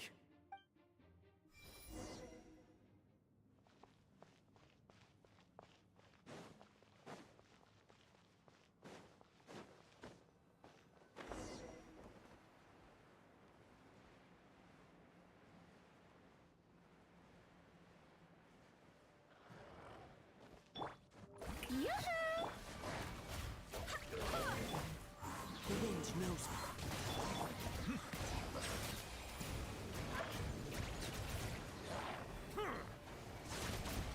Let the mighty be humbled.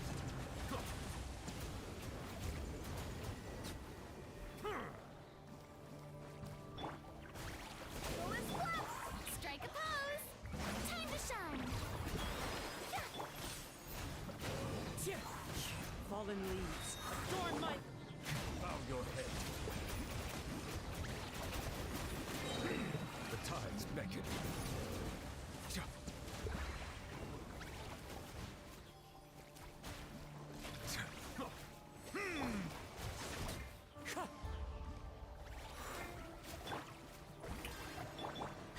Wind, hear me.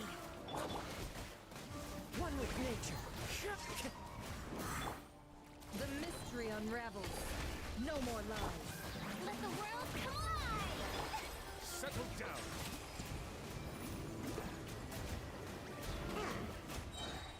Be sanctified.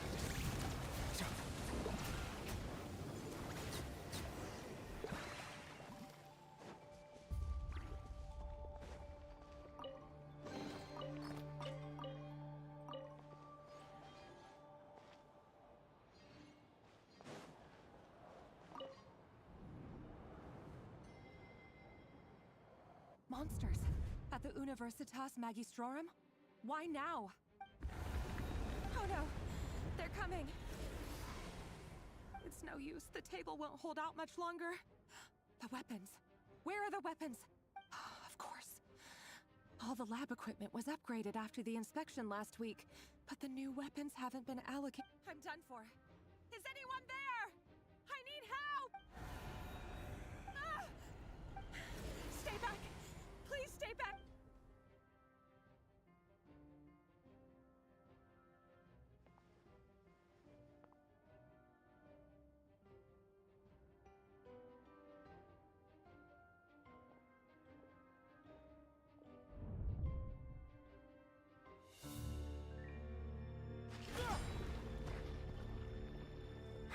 What's that? Rear. So the rumors about your work are true. What? No! Listen, something happened at the palace tonight. We have to leave! You don't need to lie to me anymore. What do you mean? I know why you're worried, and I will respect the decision you've made. But it's okay, because I found a solution. I know how to end all this. You can have it back. The normal life you so desire. But until then, I'm afraid our wedding will have to wait. This? No, don't do it! Cylinders! Cylinders!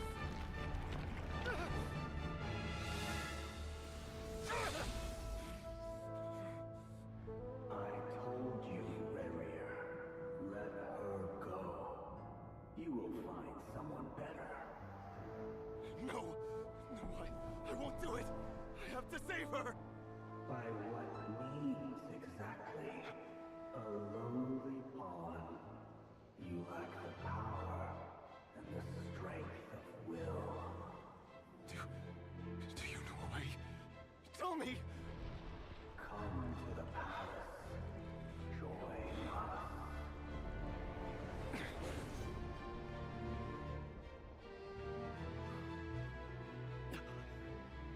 Rarier, thank goodness we... Step forth and take your share. You made it. Not you too.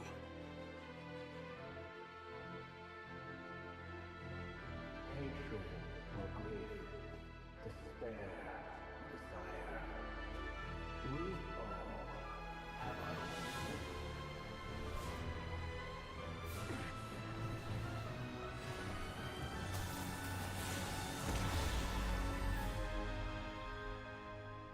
Rarier.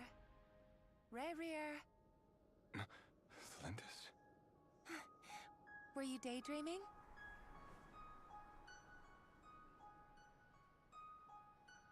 You still remember, Rarier? That question you asked me a couple of weeks ago? Oh. You mean the proposal? Yeah. I'm wondering, where do you think would be a good place to discuss it? Maybe in the garden? Or were you thinking a fancy restaurant? It's your choice.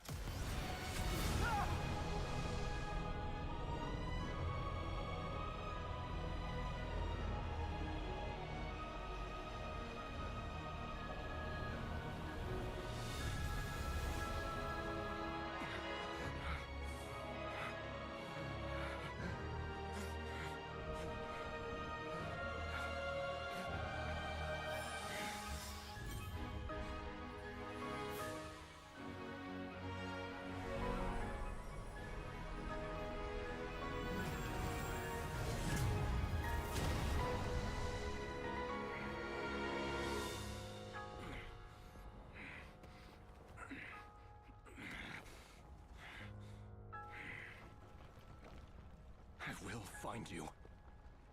And then, you can give me your answer.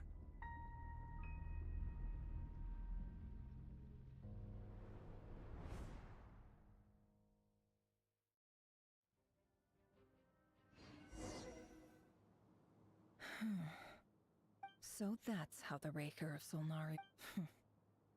A monster created by circumstance is a monster all the same. Viewing other people's thoughts for too long can get uncomfortable.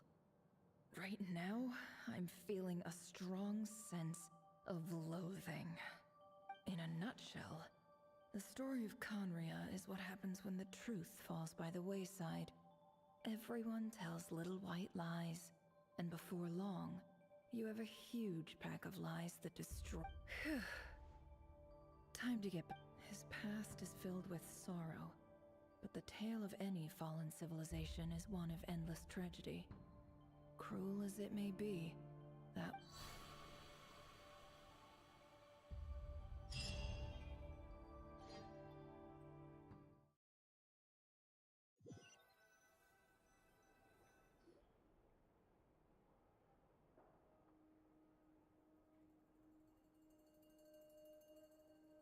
Everyone, I'm back.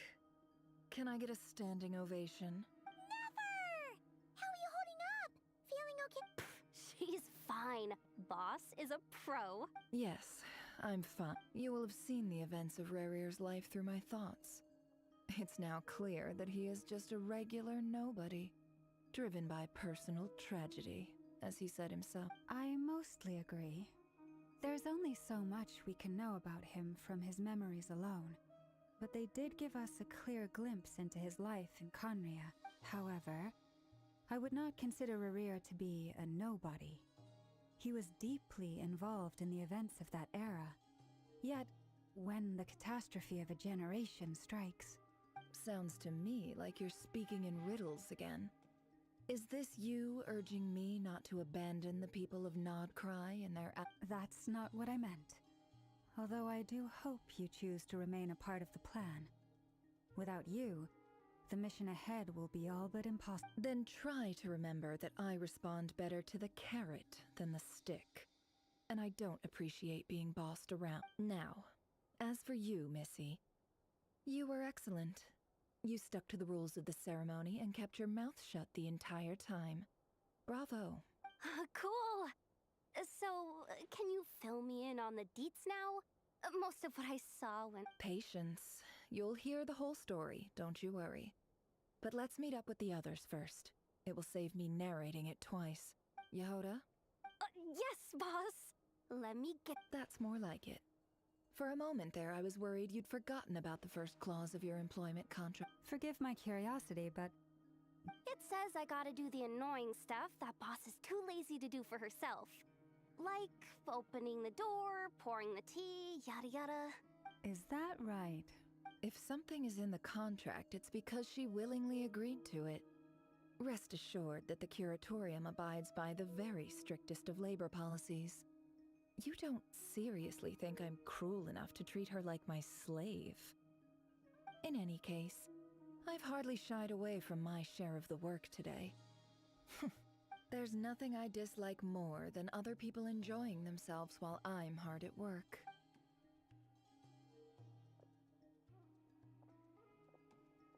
Oh no.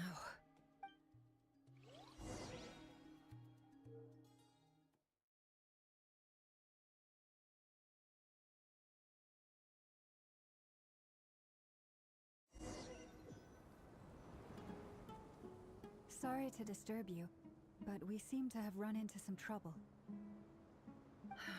Evidently so. Don't worry, I'm not about to leave you to fend for yourselves. I'm not that kind of boss. And it would go against the Curatorium's labor policy. I'm sorry? What did you hear me say? I wasn't talking about... Wait, how long have I been standing here? Not long. You just appeared by the door a moment ago.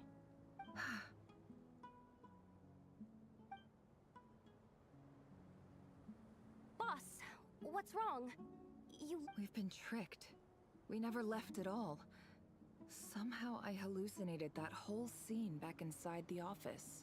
Hallucinated? But... How indeed. This place should heed my will alone. All thoughts and actions that occur in here are just a result of pawns moving across the chessboard in a carefully calculated manner. And nobody has access to this chess set but So you control everything? More or less. But yes, it's a special technique of mine. Has anything like this ever happened before? Only once. It was the first time I used the chess set. Is there any similarity between what happened then? I suppose my thoughts are a little turbulent, which was also the case my first time. Is there anything I can do to help? The first clause of your contract clearly states that I only need your help with things that I'm too lazy to... Meaning, you're not feeling lazy? Meaning, this is not something Yehoda can help with. The chess set is a personal treasure that I alone understand. I must be the one to find our way out of here. Boss, it's fine. Really. Let me do something useful. Oh, listen to you. Whatever would I do without you? What? Yes, really. Where would I ever find another employee as obedient and servile as you? God forbid anything ever happens to you. Oh, okay. Well, anyway, I was thinking of fetching some water. There's gotta be a source around here somewhere. I suggest everyone finds someplace comfortable to take a rest. We gotta conserve our energy. Even though all this chess malarkey doesn't exist in a physical sense, mentally speaking, it's all real. And so is our tiredness, and you don't want to dismiss mental fatigue. Just because it isn't physical doesn't mean it's any less serious. But anyway, I got your backs, so don't worry about a thing. Don't I have the best employees? Jealous. If we can find a suitable time, I'd love to borrow Yehoda for a day to help out at the Frost Moon Sign. Oh, Lama. Have I ever told you just how pretty you are? Beauty runs from the tips of your antlers to the time to rally, everyone. Follow me. As we continue our journey, the same rules will apply. That means stay focused and no talking no matter what we encounter. And don't disturb the chess piece. You have my word that I will get us all out of here.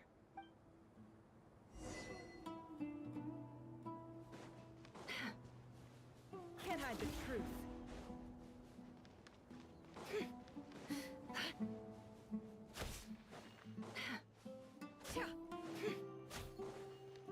This place looks familiar. That's not a good sign. There's someone up ahead. I wasn't expecting visitors at this hour. Wait, is that... Oh, it's him. There you are! Sinue's been looking for you all day. I think he has some news for you. Oh, yeah? What were you doing just now, Uncle Retinue? Hiding away some more loose change? I know. What do you mean, loose change? Oh, come on, I'm too old for this.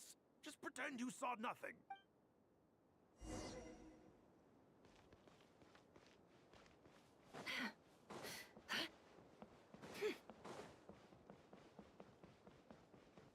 It all adds up.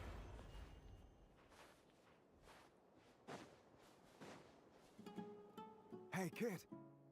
Mind telling me what Sinuhe's been up to recently? I'm trying to get in his good books and I need a way in.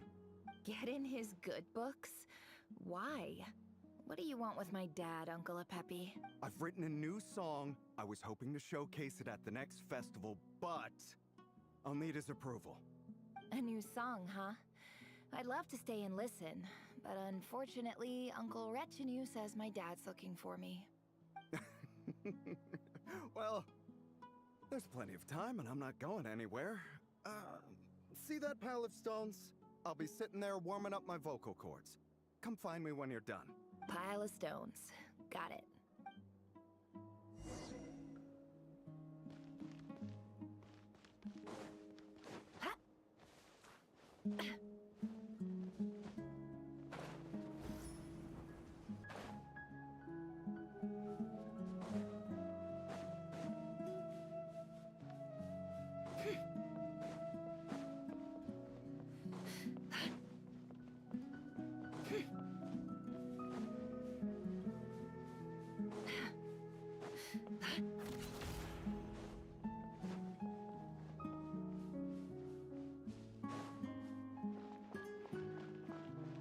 Hi, Dad.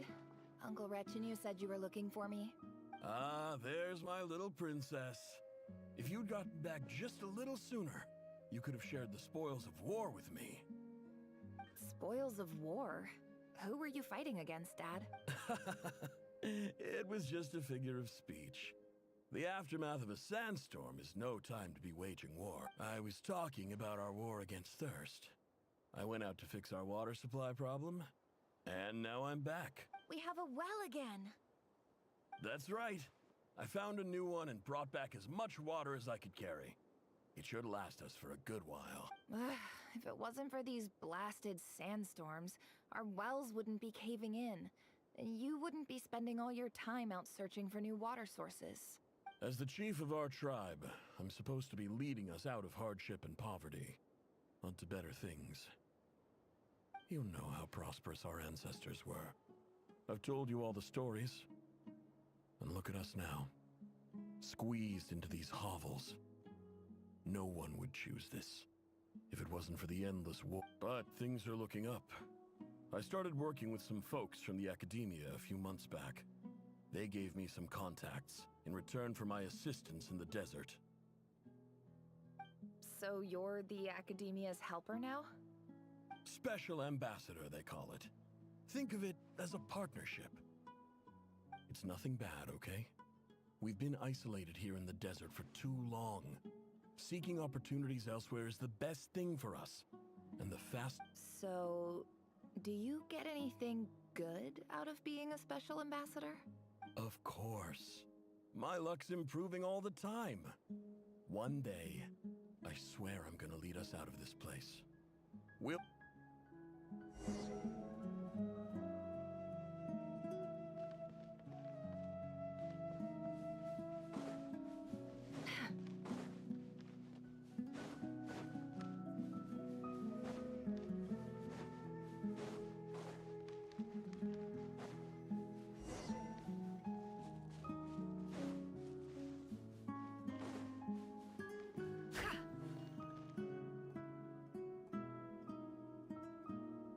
That's our well, and you know it.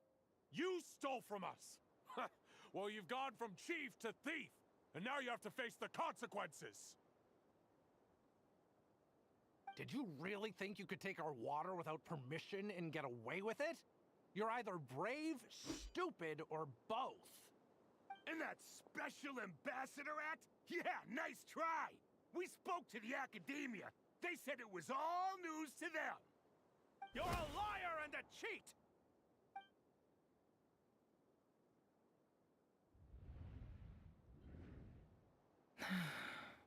I heard Yehuda gasp, but I don't blame her. Most people are terrified by the sight of blood. Corpses strewn across the ground. The wounds are clearly from scimitars and daggers. The desert dwellers' weapons of choice. There's a handwritten note on the ground. Let's see what... Halil, this is Sinuhe, chief of the Shimti tribe. Surely you remember me.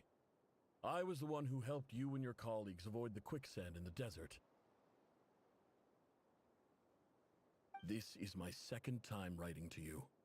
I assume my last letter must have gotten lost in the mail, as I didn't receive a reply. I hope this one makes it to you safely. I'm writing to you because I need some help.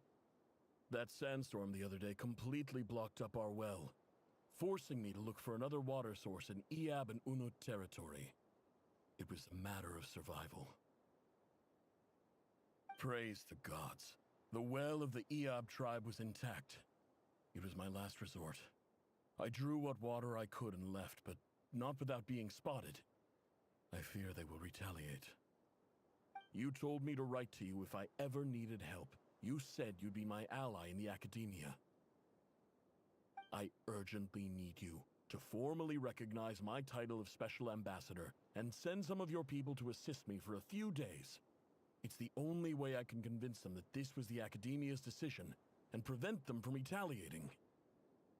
This is an emergency. Please send help as soon as possible. Looks like this letter never got sent. The writer died a grisly death, and the letter was trampled into the ground. It's badly defaced. Some parts are barely legible. What a ridiculous lie the surviving Shimti tell. Their whole village was butchered over a sip of water.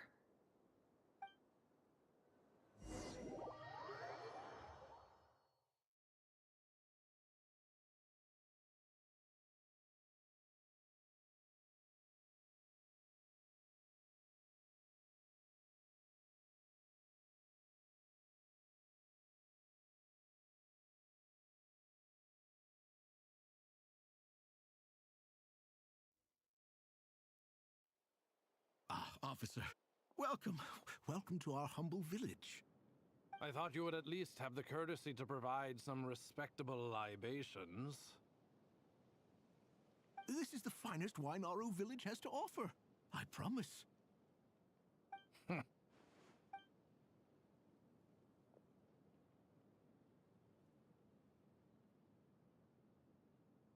The Academia has agreed to reserve a single space for a candidate from your village. But I remain skeptical of this entire endeavor. I highly doubt anyone in this desert possesses serious academic potential. Please, have faith. If not in us, then in our God. The child we found shows great promise. I beg you, take her away from this place. Give her a chance. Don't let her talent go to waste. I don't recognize her. New arrival? She showed up here a few days ago and we took her in. She's a really bright kid. Please help. So, Where are you? Nowhere special. Just a sand dune. What about the rest of your family? How many of you are there? Just the one. Correct. So, no brothers, no sisters, no mother or father? Any who have slept on a bed of sand, I call my brothers and my sisters. Apart from that, I... All right, get over here. Sign your name on the form.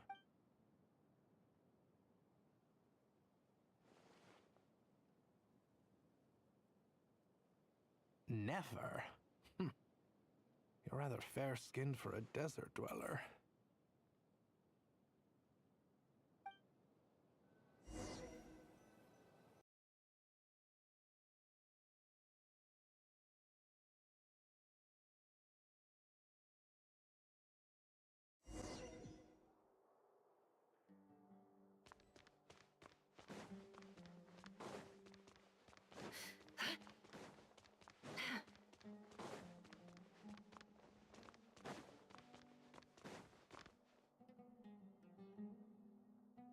Nefer, this term's assignments have been issued already.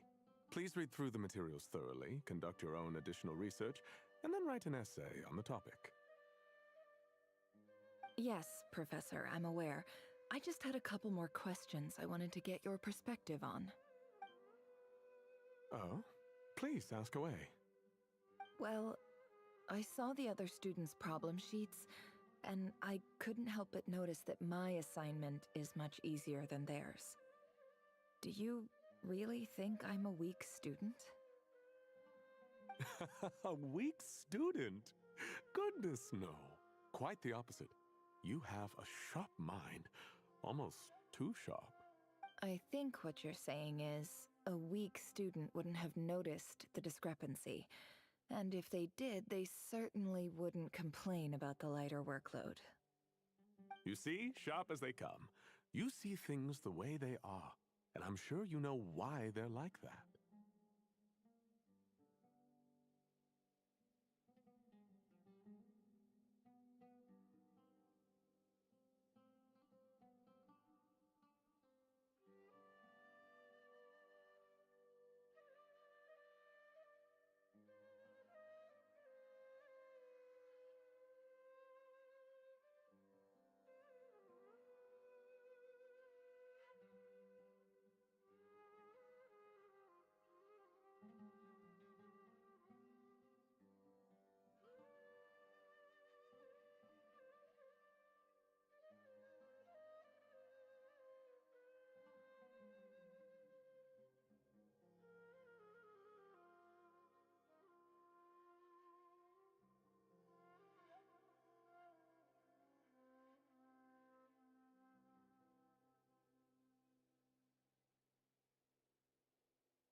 Because of where I come from.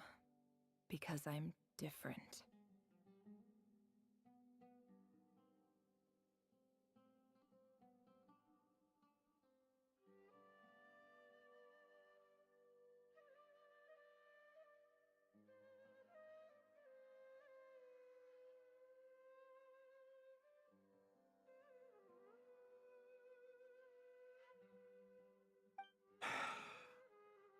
I'm sorry, Nefer. I don't like it any more than you do. It's just... Anyway, you said you had a couple of questions? What's the other one? I wanted to check. If someone sent me a letter to the Academia, where do I go to collect it? Ah, your family wrote to you. As long as they put your name on the envelope, someone should hand it right to you.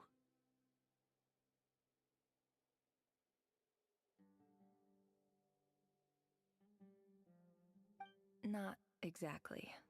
It's not even a recent letter. I was just curious where the mail would end up if no one collects it. The House of Dana, I expect. I know there's a box for unclaimed mail somewhere in there, probably sitting on a shelf. Whatever you're looking for, that'd be the place to start. Okay, got it. Oh, don't mention it. Honestly, I feel like I failed you. I'm supposed to be your teacher, but I haven't taught you anything. Hey, don't say that. You're a great teacher, and you do your best for all your students. But the rules are the rules. You're not allowed to teach students like me. It's not just the Academia either. The whole world bends over backwards for the successful, and leaves the losers to suffer and die. Oh, my dear child. Don't tell me you've given up on life already. I haven't. I just think that if you want to make it in this world, you have to find a way to become successful.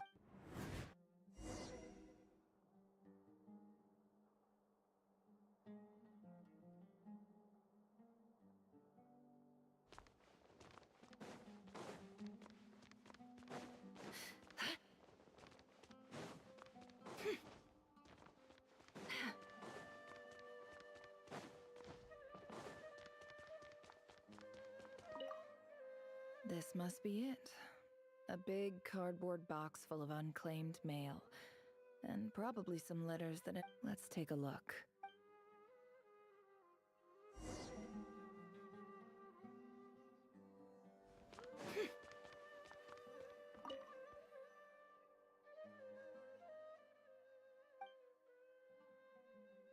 A dilapidation survey from Port Ormos.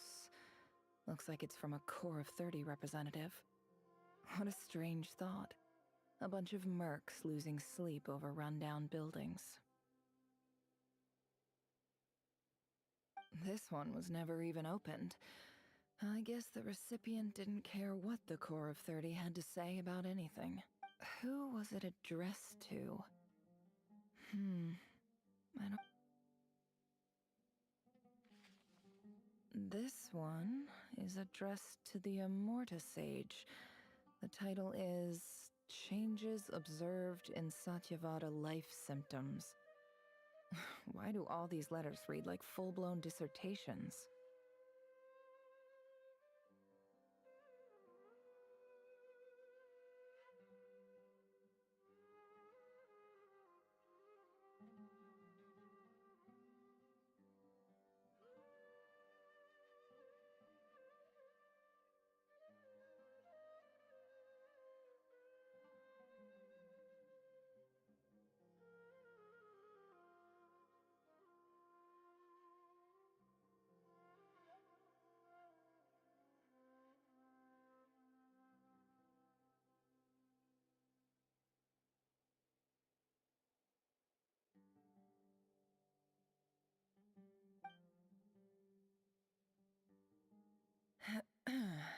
Guided by the incense, we became lost somewhere in the forest. All the barriers between levels of consciousness disappeared as our minds soared around in circles, looking for a branch to seek refuge on. In clinical terms, these symptoms fit the description of incense poisoning. The Amorta Darshan strictly prohibits the use of hallucinogenic substances, but I believe there are still people getting away with it. For example, my neighbor who always breaks out into song and dance after using incense. This seems like something the academia would want to know about. Why wasn't it... Wait, what's this? The note says, the sender authored this letter while under the influence of mushrooms. I would send it back, but no return address was provided. Stamped by the Grand Conservator of the House of Dana.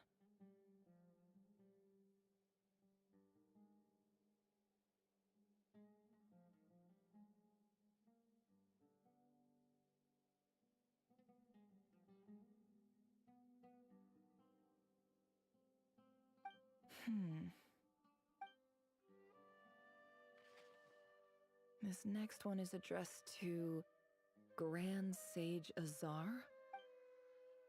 A few words of protest regarding recent changes in Sumeru's educational policy. In recent years, the academia has taken on a small number of students from the desert region, as per the policy to this effect. However, it appears to me that these students have not, in fact, been provided with educational opportunities that are, in any meaningful sense, equal to those enjoyed by their peers.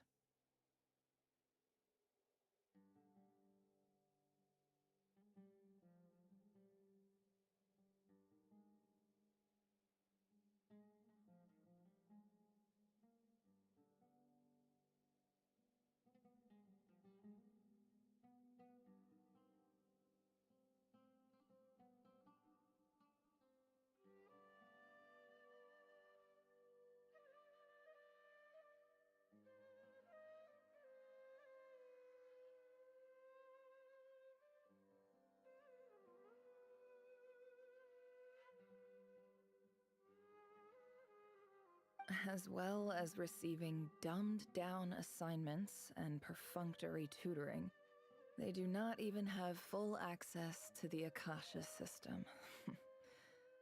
Education is the fundamental purpose of this institution, which should go without saying in a nation whose founding virtues are knowledge and wisdom.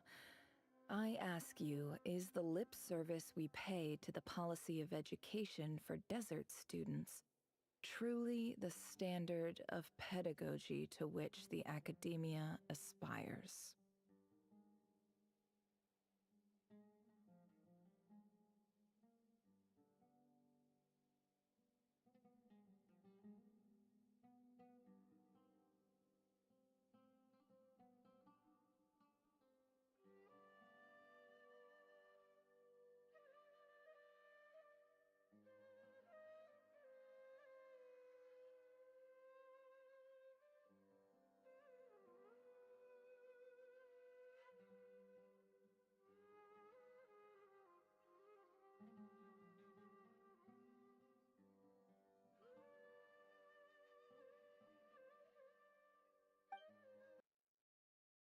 As Grand Sage, policy decisions are your prerogative, but do not forget your roots. You and I were once students too, as was everyone else in this institution. I do hope you will give some serious attention to this matter. I encourage you to discuss issues like this with myself and others, and listen to some alternative opinions. Great letter. Shame it didn't get to where it needed to go. And the sender is... Huh? Sage Cyrus of Spontamod. I didn't realize anyone else even knew how bad students like me have it in this place. So this is where letters from the Sage of Spontamod end up?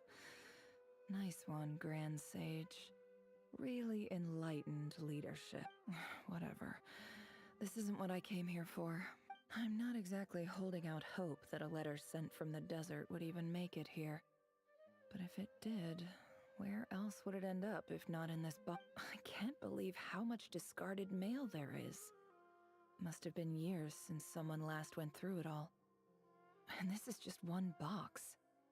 The whole House of Dana is boxes on shelves. I don't believe for 1 second that any human being has sat down and read through all the documents in this place. Who has that much free time on their hands? Wait, could the...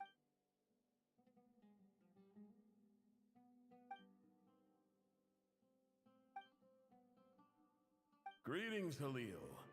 My name is Sinuhe, chief of the Shimti tribe. I was the one who came to you and your colleague's aid when you ran into trouble in the Great Red Sand. I don't know how well you remember it now, but I brought you to safety and gave you some water and other supplies. You seemed very pleased and told me your name.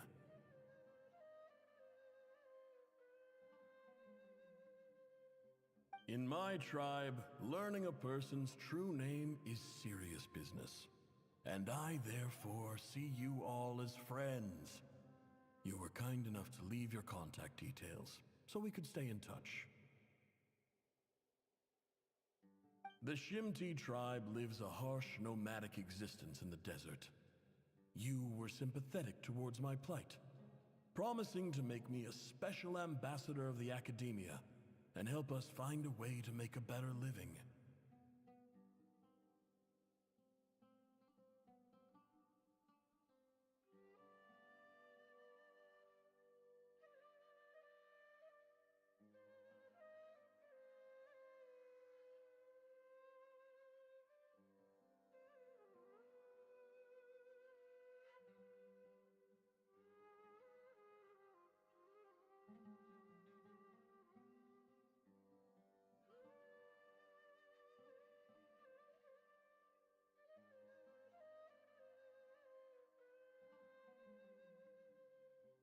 This brings me to my reason for writing.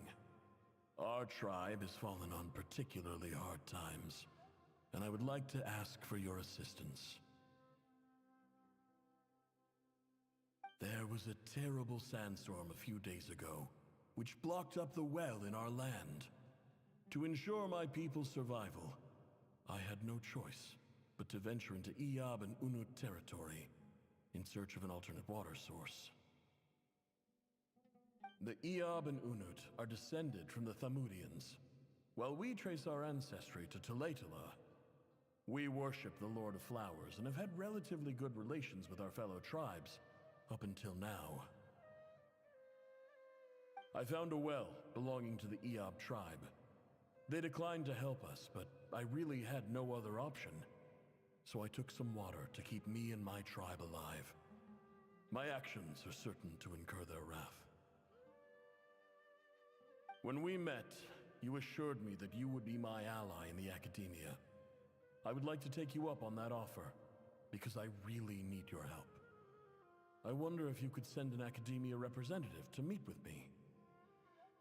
That aside, the last time you were here, you mentioned that the Academia had started accepting students from the desert, and I told you a little about my daughter, Nefer. We have next to no resources here in the desert, and my power and influence are limited. Would you consider enrolling my daughter at the Academia? She is a smart girl. I know she won't disappoint. From the outset, the Academia never took you seriously. Those things they promised were just empty words.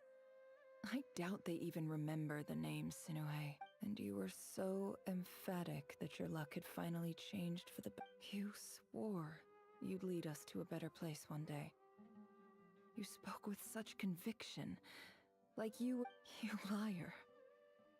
You lied about everything. You promised the world and delivered on none of it. And who fell for it?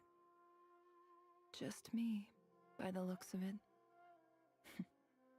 despite your best efforts. Which makes you a pathetic lie. I think I'll take over from here. Let...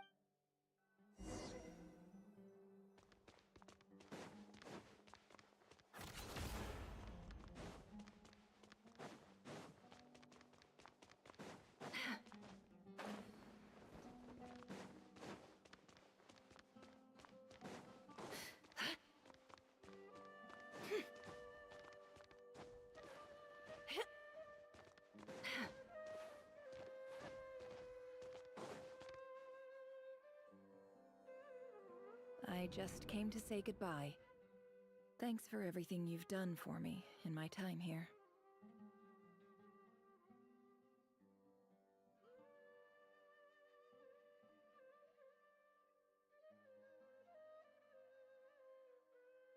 Nefer?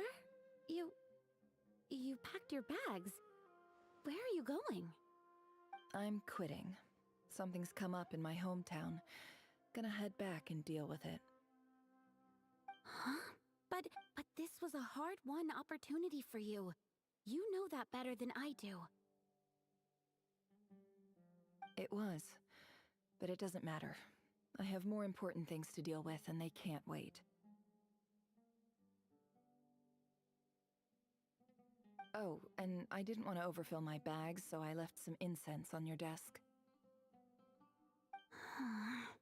What's wrong? I thought you liked incense.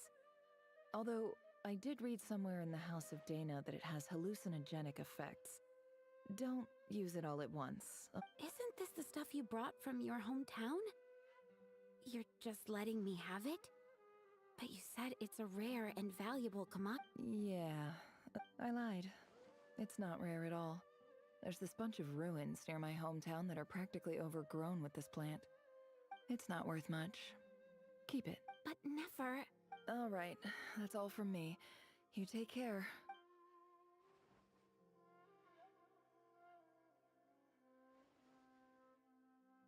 Don't forget me, okay?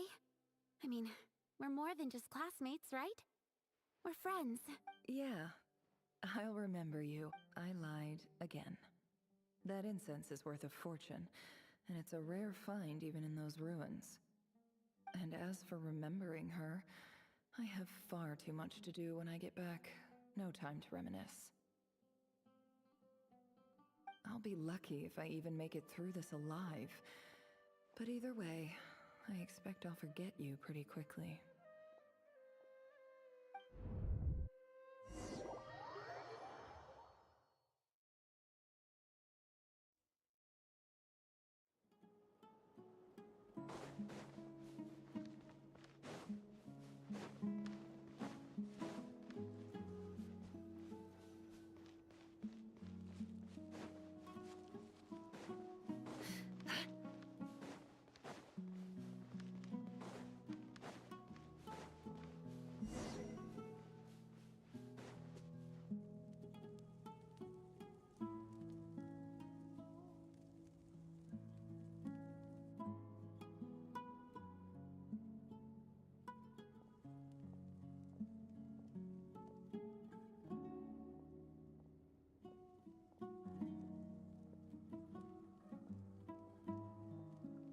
It's a pleasure to meet you, Mr. Arif.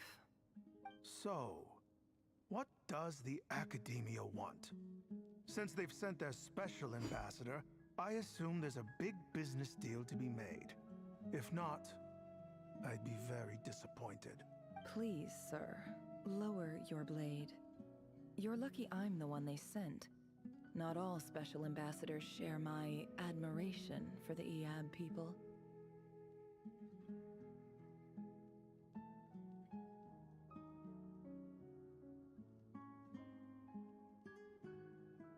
The ever-shifting balance of power in the desert reduced the once great civilizations of this region to rubble and sand.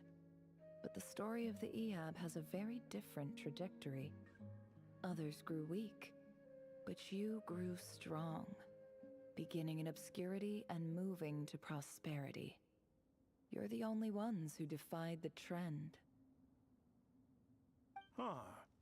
So, you do know who you're dealing with? This well is the perfect symbol of your strength, is it not? It used to belong to the Unut, but it looks like you have control over it now. You're not wrong. But I'm sure you didn't come all this way just to Of course not. I came to bring you some very good news. Some information that recently came to light, which might just be records uncovered by the Vahumana Darshan, show that a certain well currently under Iab control is built on top of some ancient ruins. These ruins are of great archaeological interest to the Academia. I checked the map carefully on my way over here, and I'm confident that this is the well in question. The Academia is offering 50 million mora in return for excavation rights. 50 million? No, wait. If these ruins are as important as you say, 50 million's a little low, don't you think? Don't get greedy, Iab. We know far more than you think. We know that you seized this well by force. Wasn't that the first step in your rise to power? To drive away the Unut and steal their... So what if it was?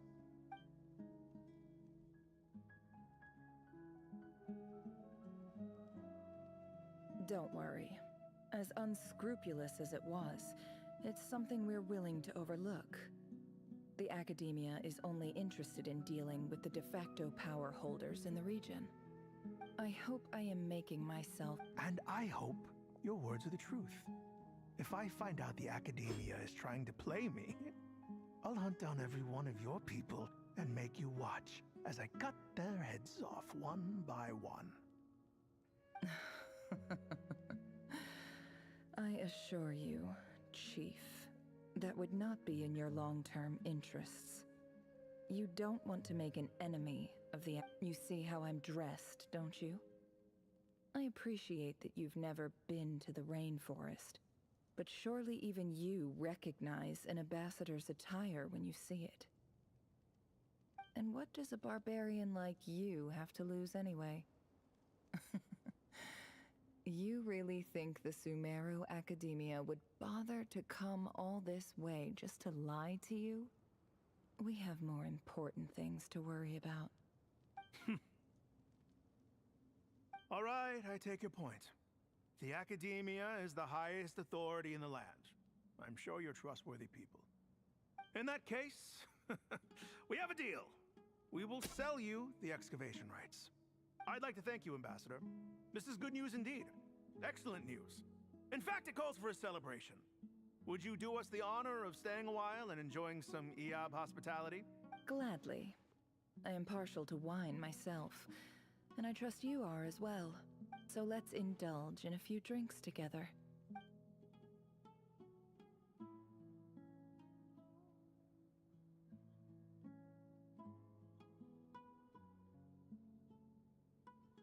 Chief! Chief, it's an emergency! It's the Unut. They've taken the well. What?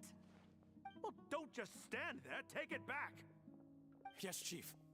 I have every confidence in the Iab's military superiority. Well, what is it? The Unut's response was alarmingly fast. The day after we reach a deal, they seize the well. This can't be a coincidence. Perhaps there is a... I don't... I am obliged to remind you, Chief, that the Academia will only deal with the de facto power holders. If you cannot regain control over the well, I'm afraid you won't see a single mora of that 50 million. No! Please, Ambassador, just give me some time. I swear the Unut will not get away with this. That well is ours. Glad to hear it. I will wait here. If there is a traitor, I will find them. In the meantime, make yourself at home. I'll report back as soon as I have... Wow. All it took was a few words and I've got him wrapped around my finger. What an amazing feeling. So, in summary, Ambassador, the Academia would rather negotiate with our tribe instead of the Iab, yes? The Eab are ruthless murderers who don't listen to reason. And now they have the gall to interfere in our research projects in the desert region. So let me ask you, Chief. If you were the Academia, what would you do? Kill them all. Of course. Precisely. The Academia does not tolerate those who stand in our way. The Eab have held back our academic pursuits for too long. At the same time, there is simply no way that the Academia can be seen to be intervening in desert affairs. I'm sure you understand where I'm coming from. We have our own rules out here. If the rainforest dwellers raised arms against a desert tribe, it'd start a bloody war.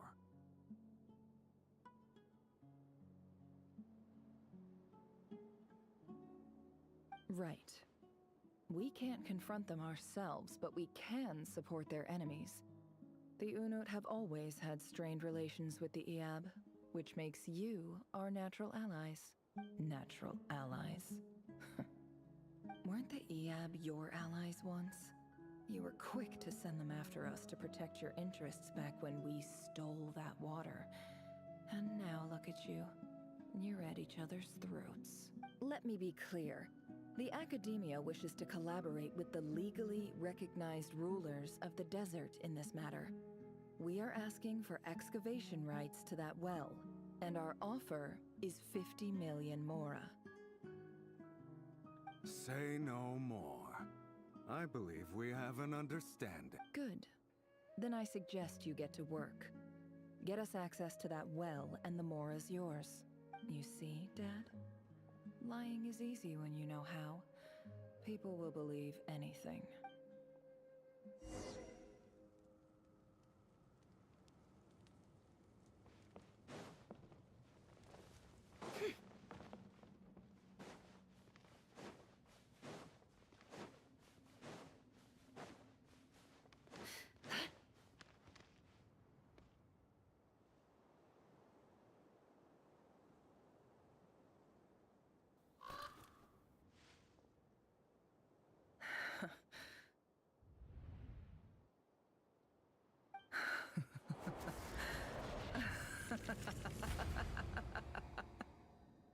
Look at yourselves.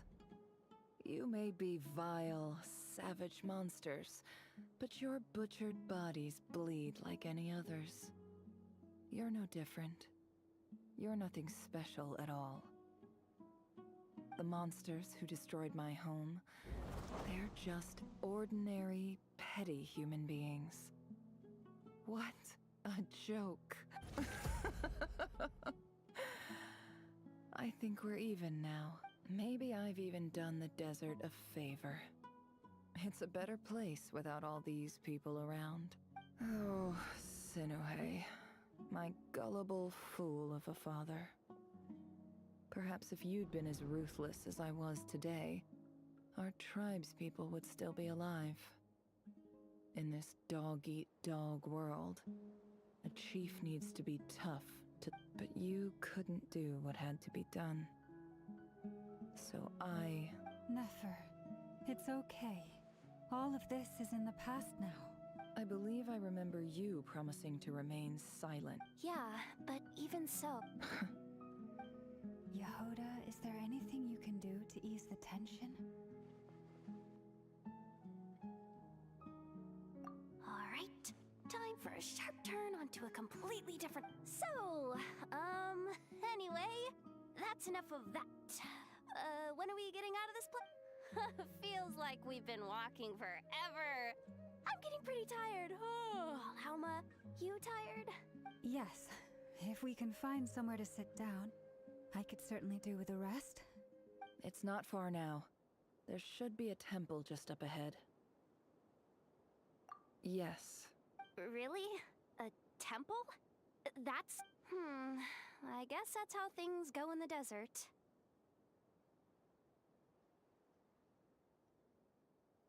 Desert dwellers can never escape their destiny. Or so everyone says. I never wanted to believe it, but looking back now, I'm as desert as they come. You mentioned a temple. What's waiting for us there? My biggest trade secret of all. Ah. Then I'm guessing it's where you got your power from. The power to peer into other people's... I didn't know you were clued up on any other religions. I'm no expert in the history of Sumeru, but since you come from the desert, I would imagine it has something to do with King Deshret. Sounds impressive. Ah, I know who you mean. General Mahamatra Sino. The spirit of Hermanubis dwells within him. That's Boss Neff for ya. She knows everything. Sino's hardly a figure of obscurity. But I know about Sethos, too. What about him? Is he a... Well, he's not a small deal, let's put it that way. Please, this is the bare-bone basics. Save the flattery. Thanks for your patience, everyone. I'm sure it's been a lot to take in. With any luck, that's our exit just up ahead.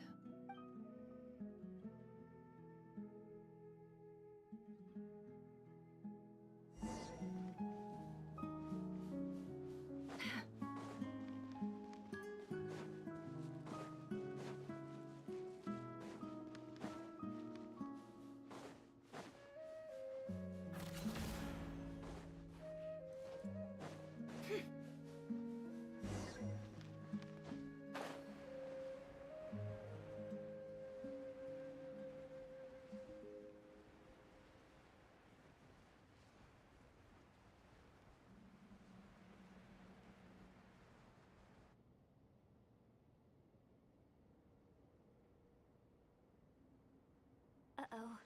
Uh-oh. Uh-oh. I'm totally out of my depth here. I don't have anything to add about any of this stuff. Like, look at that statue, for instance. I want to do the whole name-dropping, this girl knows her stuff thing too, but I've never seen anything like it before. A statue with the head of a bird. That's Thoth, the Ibis King. One of the 7 pillars of King Deshret. The legends say that he, the Crocodile King, and the Goat King were the 3 retainers of King Deshret. Let's take a look.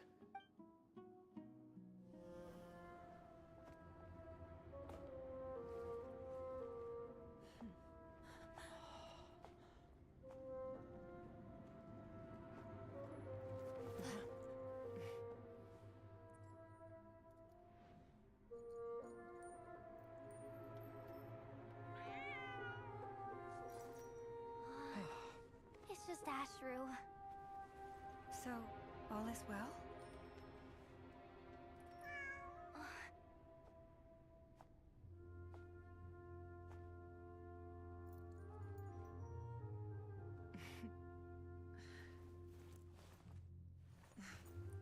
Typically speaking, at this point, the world disintegrates.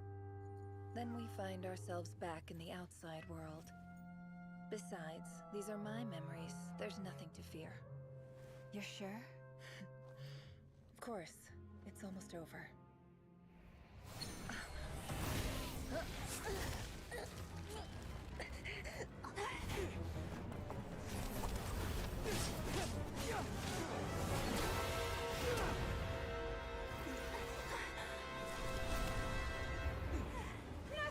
Hold on!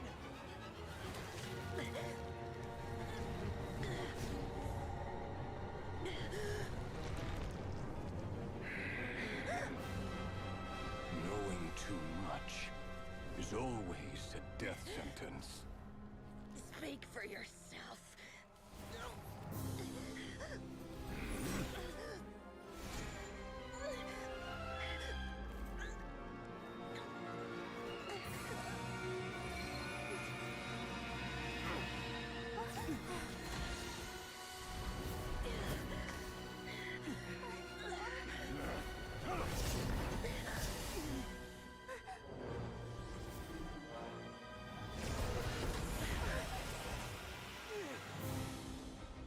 How repulsive.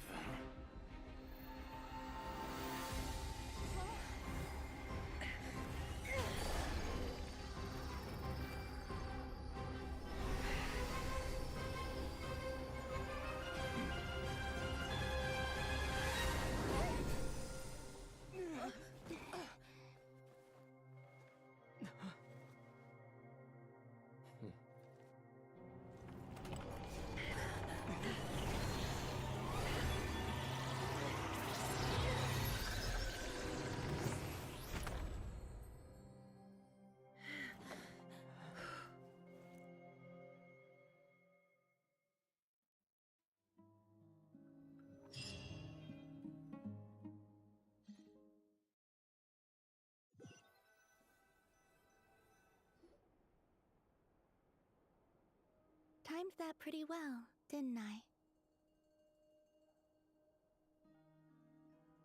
It's okay. I'm just glad no one was hurt. Paimon noticed you doing something too, Dainsleif. Were you helping get them out? Of course. When I asked Nefer to conduct this investigation, I was not naive to the dangers involved. I had a duty to ensure your safety. Good to know your sense of justice is still intact after all these years. I take that to mean that you saw the truth. That comes as a great relief. I certainly did. And thanks to your help, I also managed to trap Rerir inside the chess set. Whoa, really? How'd you manage that? Well, to be honest, I sensed that something was wrong long before we made it to the temple. By using this fragment to probe into Rerir's past, well, the monster formerly known as Rerir, it seems I alerted him. I was tracking him, then he caught on and started tracking me too. Can't say I'm surprised. But how did he track you through your thoughts alone? That shouldn't be possible. Rerir was a secret agent who reported directly to the Vinster King. He is an expert at finding a trail and hunting down his pursuers. No wonder. He infiltrated the chess set, read my thoughts, and built a new virtual chess set inside of it. That's why we weren't able to leave at first. Speaking of your chess set, it's quite a remarkable item. Would I be right in thinking you have some connection to King Deshret? You overestimate me. I only have a connection with one of his underlings, the Ibis King. You all saw how this came to be. A long time ago, the Eab massacred my tribe, the Shimti, in our home village. A few years later, I enrolled in the academia, where some new The Unut and the Eab fought a bitter battle over the rights to a well, all for the sake of a non-existent 50 million mora.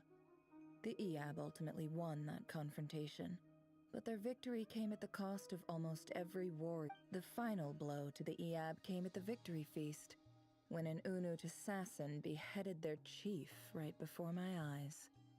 The remaining Eab fled, and have been scattered to the winds ever since. Having gotten my revenge, I returned to my hometown, where to my surprise, the nearby temple was still standing. There it was, seemingly immune to the relentless hostility of the desert, while my tribal home lay in ruins. As I stood there gazing at the temple, I noticed a cat just outside. This cat, as it turned out, was home to the spirit of the Ibis King. He led me to a gate deep inside the temple, and this chess set is my gift from the Ibis King. The chessboard within is made to the same specifications as the one in the mausoleum of King Deshret, and represents his power of piercing analysis. With this chessboard in its container, I gained a certain ability to perceive hidden secrets. Now, you could conclude that the Ibis King simply wanted to give the people of this world the power to seek the truth, but I don't believe that's the full story. Every god plays favorites. Their hearts are as fickle as any human's, full of secrets, perversions, egotistical tendencies. But precious few gods are willing to admit this. It is the same with all powerful forces, including fate itself. Their gaze falls preferentially upon a select few. As you rightly point out, this is an act of fate. If you're alluding to the Abyss, then yes, I agree. Gather the others. It's time to share every...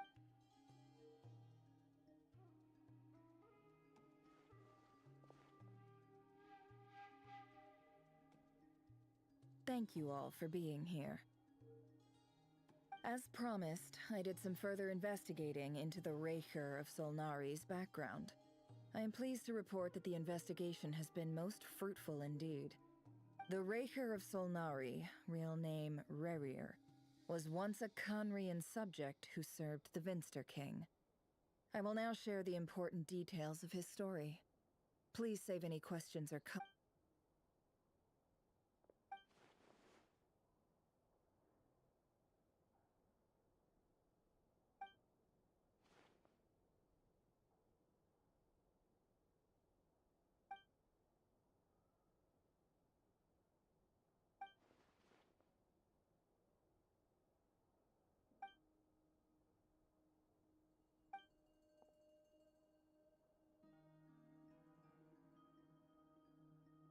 So that's why he's so obsessed with the moon. A tragic tale, to be sure. But it does not excuse his many transgressions. No matter how much Rerir suffered in the past, the fact remains that he is what we know today as the Wild Hunt, wreaking havoc upon innocent lives in Notcry. He becomes more dangerous with each passing day. If left unchecked, it is simply a matter of time before all of Tevat suffers the consequences. This is a threat that the Knights of Favonius cannot ignore. A question for Miss Columbina.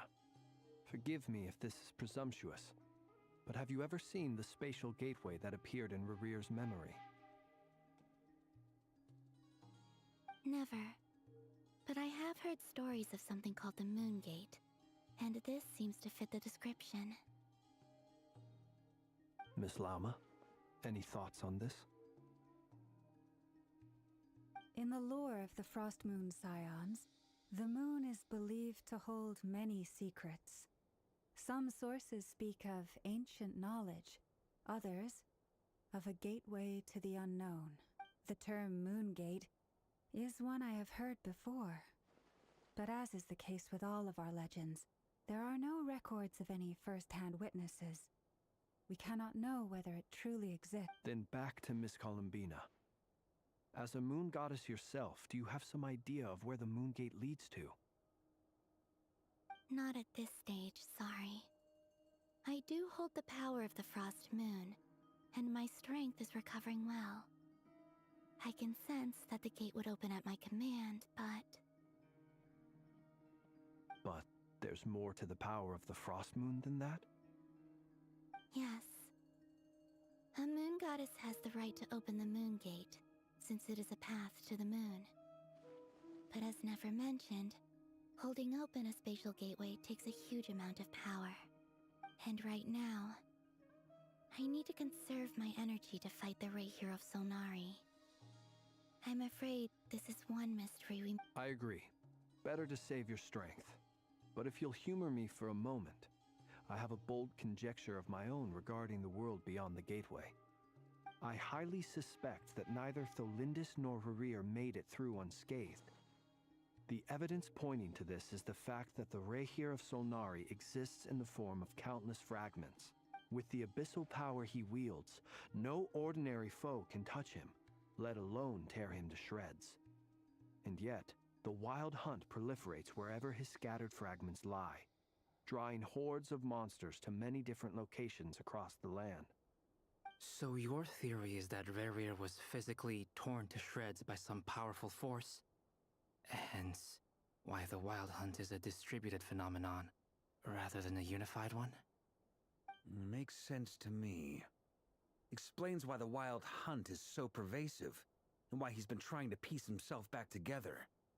He was whole to begin with, and he wants to be whole again. Without the power of the Abyss on his side, he almost certainly would have perished the moment he was torn apart. But the Abyss, much like a... I could not agree more. The power of the Abyss is most surely a curse. It is a compelling explanation, and one that accords with my present understanding of Abyss creatures. Whether the life form in question is primitive or advanced, if a curse has extended its lifespan unnaturally, it will continue to survive. This raises some interesting questions. I will run some experiments, and see if there is any validity to my suspicions. That being said, regardless of whether my research bears fruit, I would like to thank Miss Nefer for conducting such a thorough investigation. Already, it has greatly enriched my understanding of the entity we face. My pleasure, Mr. Albedo. I too hope that the information I have shared today proves useful as we look to formulate the next state. Hey! What is it, Dainsleif? You look really upset! It's just... when I think of the man I once knew as Rerir, I struggle to understand why things had to turn out like this. The two of you used to be friends, didn't you? I don't know if these words will bring any comfort, but my heart goes out to you. Mine too.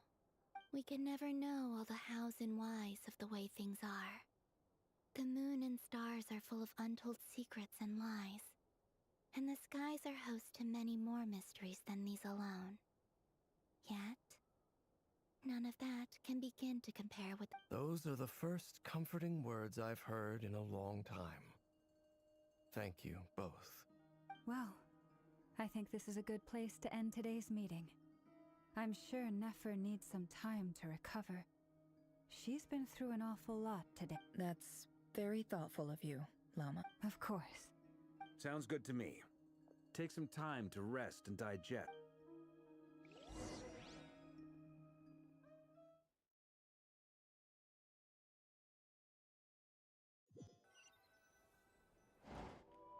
Hey, is this a bad time? Hope I didn't kill the conversation. No need. Come on, let's talk outside.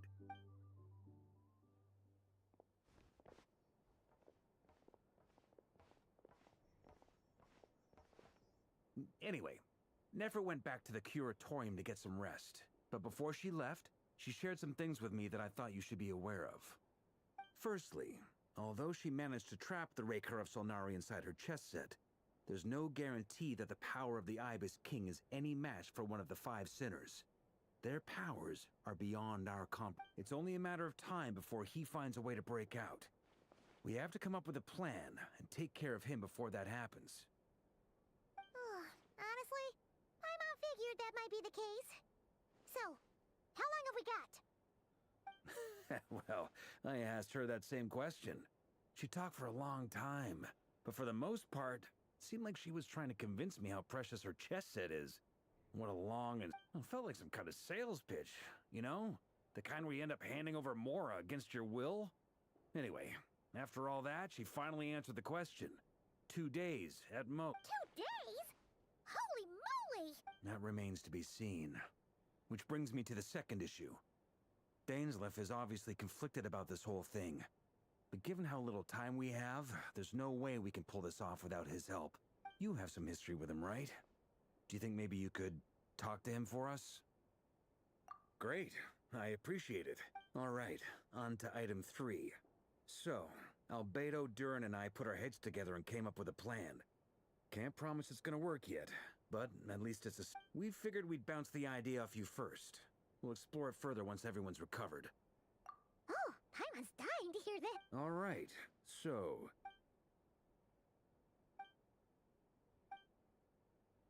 We felt a little uneasy about roping you into this. I mean, firstly, you're not locals, and secondly, none of us are your boss. You're well within your rights to refuse if you... Roping us in? Why would you even say that? We know the stakes here. It's all of us against the Rayher of Solnari, or none of us stand a chance. I choose my words very intentionally, I'll have you know. I like to think there's an art to striking a down-to-earth tone even when the stakes are through the roof. Sir Varka, I have a few thoughts about this plan. I'm all ears. I think we can be more flexible with how the roles are allocated. In my view, the most sensible lineup would be like this.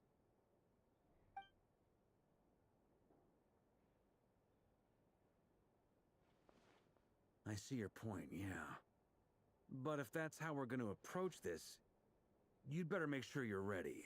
To be clear, I don't doubt your abilities. Far from it. I just want to make sure. Are you really willing to take all this on? I want to do everything within my power.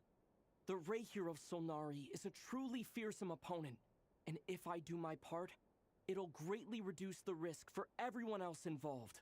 Well, that tracks with what I've heard. Jean's mentioned in her letters that you're so diligent it's almost abnormal. As in, most people weigh up the risks and rewards in situations like this.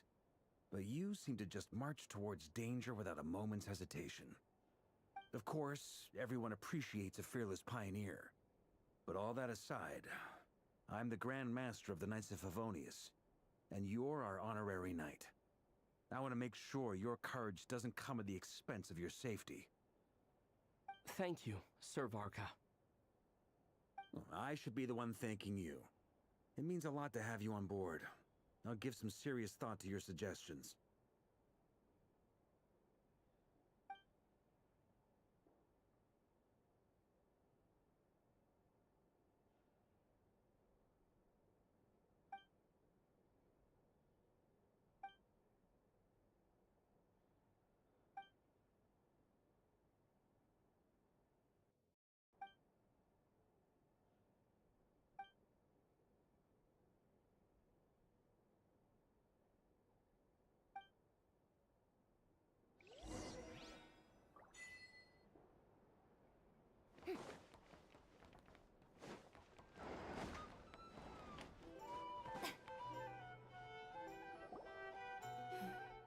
This is a thorough plan, but I do have one last question before we take action. How can we be sure that our enemy won't leave the designated area? Great question. Albedo's been hard at work analyzing Rerir and the Wild Hunt's behavioral patterns. His conclusions are as follows. Firstly, from the earliest known confrontation until now, Rerir has never displayed any ability to manipulate the dimension of space. So it's unlikely he has any power in that domain. Secondly, he seems to have a particularly strong vendetta against our group. If we put him in a fight-or-flight situation, he'll choose to fight every time. Thirdly, finally, and most importantly, he is consumed by hatred, both for the moon and for his enemies. Turns out, we tick both of those boxes. We have a reincarnated moon in our ranks, and a spy who accessed his private memories without permission. He'll be baying for blood, not looking to escape. As someone who's had their fair share of interactions with the Wild Hunt, those all seem like valid observations to me. Understood. Then I will defer to the verdict. Well, everyone, that's the plan in full detail. Albedo and Plan approved. Scheduling. Okay, any firepower you need, I got you covered. Let's light this baby up. The Frost Moon Scions are behind you as well. And the rest of you? No objections? All right, then it's settled. This is the plan we're going with. Next up, an old tradition of mine. Anyone who wants to back out, now's your chance. Wait, we can still back out of it? Everyone says things they regret, right? I don't want anyone feeling trapped because their mouth said yes before their brain had time to think things through. A very people-first approach. I hear that's common practice in the night. Who'd you hear it from? D-Luke? We don't use people's real names at work. This contact will be known only as Owl, please and thank you. This plan can only work if everyone does their part. Flint's and I will absolutely support it. We shall indeed. You'll be glad you accepted our... Also, you are the last person I expected to see here, Miss Dory. It's not often I get called Dory in a work context. My peers usually call me Lord Sangama. So, the longer your name, the higher your net worth. In that case, Mr. Flint's here must be worth a fortune. That's right. The walls are thin here. I'd appreciate you keep... Okay, fine. I'm actually only here as a favor for someone else. Do you have any idea how much it would cost to hire me? Oh, does this mean someone out there actually has the power to boss Dory around? It most certainly does not. We have a long-standing and mutually beneficial business partnership. She's actually the mom of a friend of yours. Said mom supplied me with a great little trinket, but now that lady's ruined everything. If I don't start building a little goodwill now, my whole business Okay. So what exactly... It's a lucky charm that a great mage made for me. We have a business relationship, and she was worried that something bad might happen to me. So, she wanted me to have something that can store... I finally got it all fully charged up with Kuvaki, and then never went and used it all up at once! Never lost so big in my life! You're right. It was all my fault. I didn't mean to drain all the Kuvaki in the pendant. You will? Well, in that case... I knew you'd say that. Well, it's yours if you want it. In fact, take it now, and I'll even throw in a free Raker of Solnari. You're putting... It's a very useful thing to have around, but I have a funny feeling it won't be around much longer. Hey, don't be so pessimistic. See this through and you never know. You might find a new business opportunity on the other side.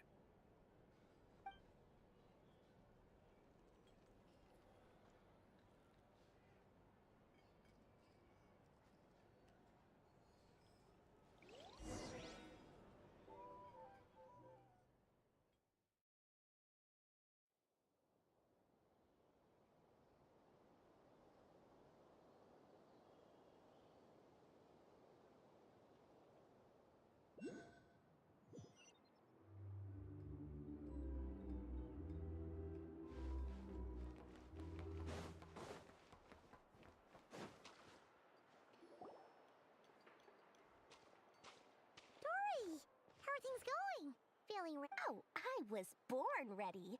We only have 2 days.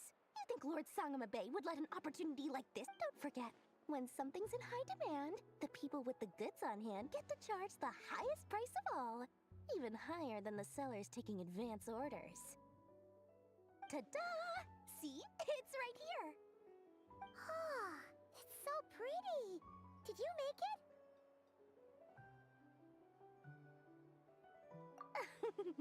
No, I have a supplier. We go way back, so he made me a very attractive offer. Aha! No wonder you were talking about lucky charms at the meeting. You've been getting Kave to make them for you. That's not the full story. It actually started a while back as a project between me and the Dendroarch. Mage Alice once warned me that this world won't stay safe forever. There may come a day when everyone faces a great crisis. I passed this on to the Dendroarchon, and she secretly brought together a research team made up of Sumeru's top scholars to invent a technology that could keep people safe. I won't go into the details because it's all very complicated, but if you want to know more, you can ask the Dendroarchon about it sometime. Anyway, point being, it was the Dendroarchon who asked Kave to build this little contraption.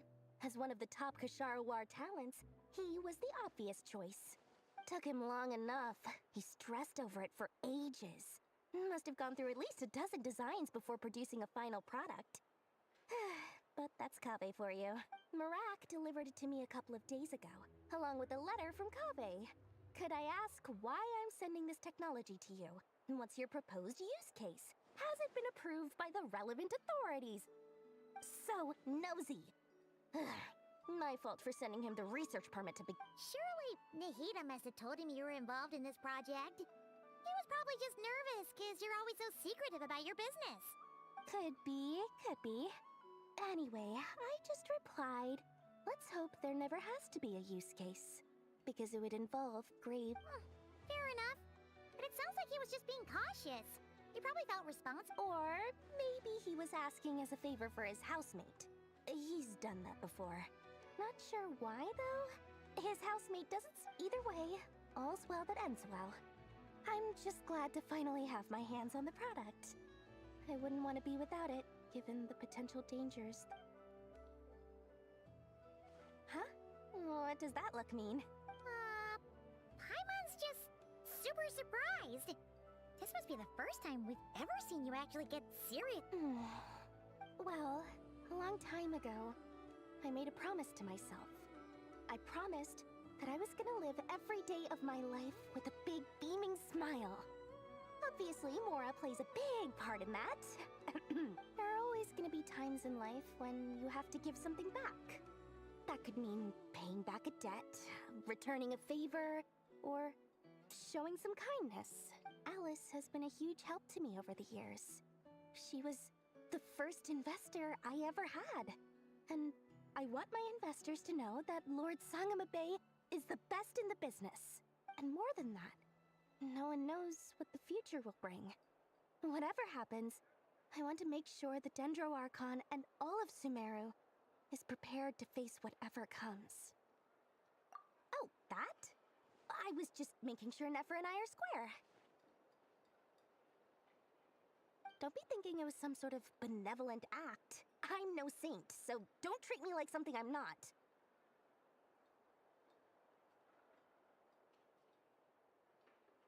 My priority is doing the business that I want to do. So long as my conscience lets me, but it usually does. That's the Lord Sangamabe business model. Alright, if you say... I do say so, and that's the whole point. I'm a businesswoman. Don't go trying to figure out what kind of person I am. You'll exhaust yourself. Much easier for everyone involved if you just take my word. Oh, and could you two help me get this stuff where it needs to be?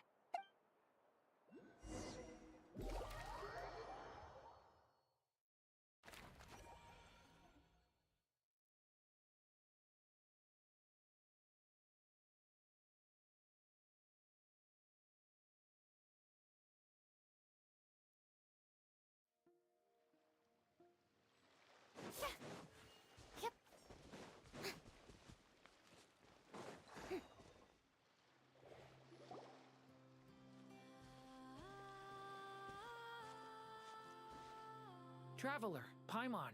It's good to see you. Everything going smoothly over here? Sort of. As you're probably aware, per the plan, we dissected and analyzed some samples of these creatures. The process went very smoothly. The findings, however, come with some troubling implications. What?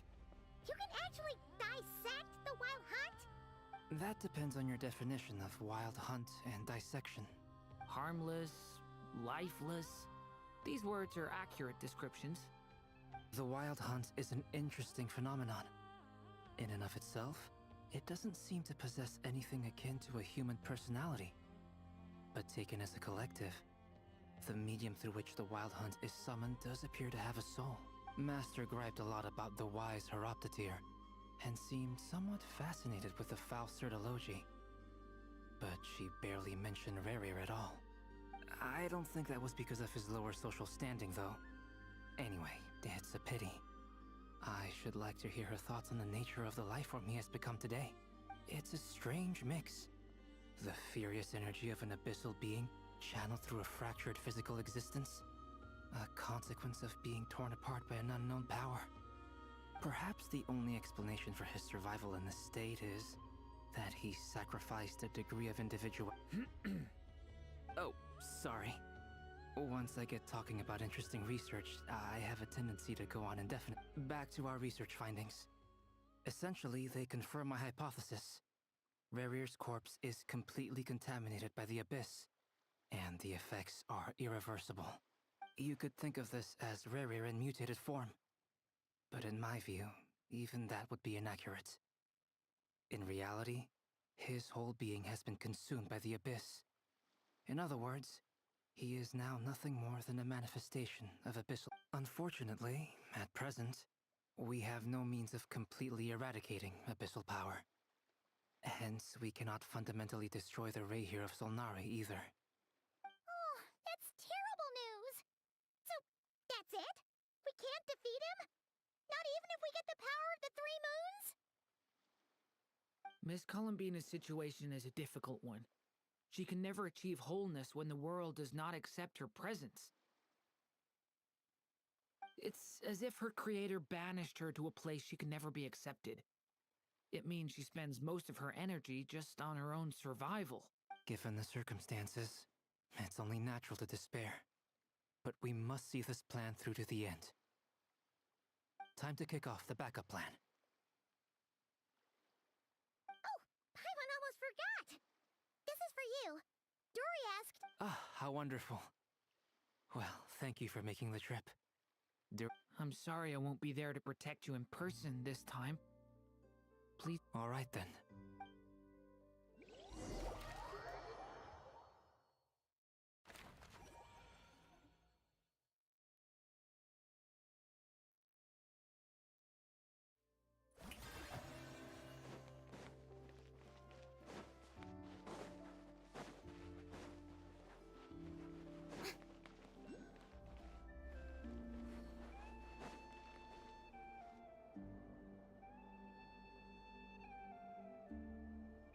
Miss Lauma, is everyone here? Yes. The fate of my flock is in your hands, Grandmaster Vark. My lady. Within the next 24 hours, we will face the biggest crisis the world... This is not a burden that we deserve to bear.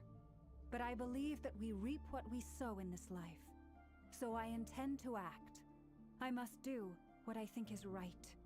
For me, that means fighting for the future. This gentleman is the Grand Master of the Knights of Favonius, Varka, Knight of Boreas.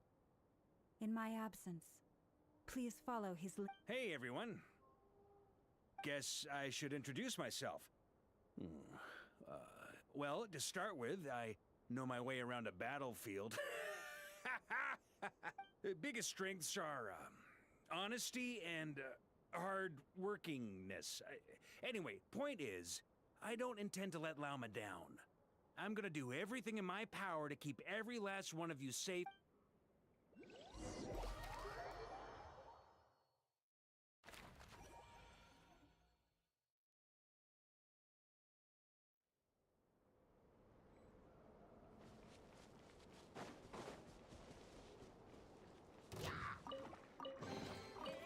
it.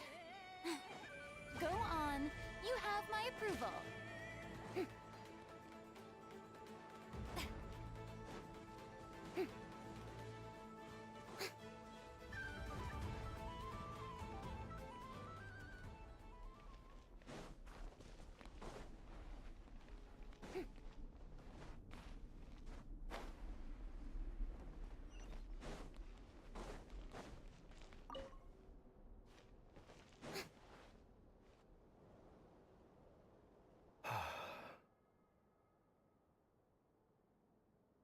Something on your mind? Miss Columbina, was it? I believe that's how the others addressed you. That's right. Names are funny things. Have you always been called Dainsleff? Yes. I take it your own name has a more complicated history. I have a different relationship with names than other people. To be honest, I'm not even sure that Columbina is my name. At least, not in the same way that Dainsleff is yours. But it's what everyone calls me, and I go along with it. A lot of my life has been that way. I get so used to things that I forget to question why they are so. I never used to think much about where names come from, or what they mean to people. Maybe something's wrong with me. You're different from other people. I sensed it the first time we met. You're more perceptive than most. I'm sure your long life and rich range of experience explains that. Do you ever find yourself missing Conria, Mr. Dainsleff? Difficult to answer. I have dreamed of the past many, many times. Sometimes I'm fighting tooth and nail. Other times I'm lying on the ground, defeated. I don't recall any happy moments from that time. It has been too long. Is that because hatred survives longer than love and affection? That would not be for me to say. I make no excuses for the grudges I bear. But whatever the reason, I remember little that was beautiful or sentimental. Thank you for your help with the Rerir situation. Without your efforts, I never could have learned the hidden truth of his story. You're welcome. I know he's your friend. Friend? He betrayed me. And I never really understood what he was going through in life. Some friendship, that is. Okay. So, do you plan to fight him with us? You see, you're torn. Now you know what really happened. You see the things he's done in a new light. I need some time. Of course. I completely understand. Anyone else in your position would feel conflicted too. Actually, I went through something similar myself recently. Something happened that changed my perspective on a situation. A situation I took for granted at the time, but now I feel very grateful for it. You mean the Harbingers who still support you, even though you've left the Fatui? Yes. I always thought they were only helping me because Harbingers are forced to work together. But then I abandoned them. A warrant was even put out for my arrest. And even now, they still support me. Which means I was wrong about them all along. Clearly, they view you as a friend. I feel a little guilty now. I regret not seeing her help for what it was, and not treasuring it. I see the guilt that you're feeling now, because I feel it too. Hopefully, talking about it will do us both some good. Have you noticed that the Traveler and Paimon are over there? I think they've been listening. Huh. Shall we say hello? Sure. Hello. Ah! They caught us!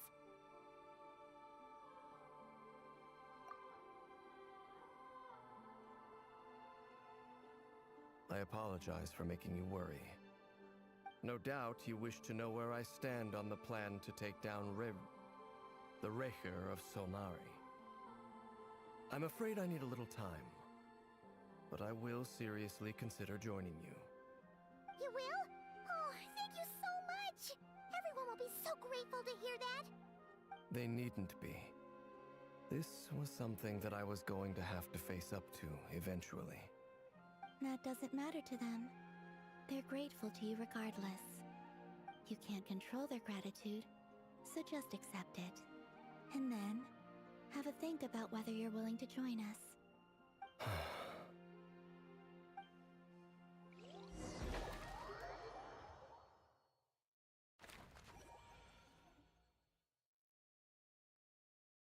It's nearly showtime! Let's go rendezvous with the others. You know the place.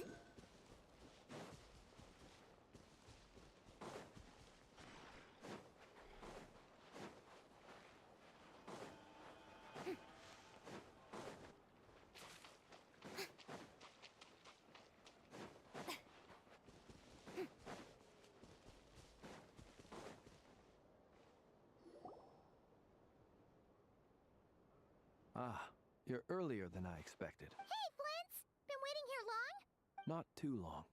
I came a little early so I'd have some time to think. Are you nervous about the battle? Quite the opposite. I'm reminiscing on my past battles. When I was awakened by the Radniki, I had not touched a weapon in many years. I felt like the battlefield was not where I belonged. But after waging war against the Wild Hunt for so long, I came to realize something. A life of absolute peace is simply not a possibility for me.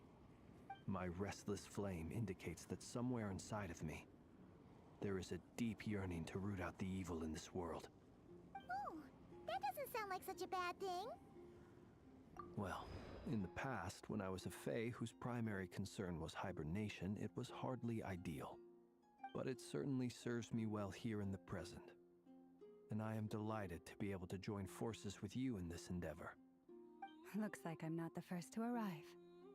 Ah, Miss Lauma. Did you sleep okay last night? I struggled to settle down at first, because of the nerves. But don't worry.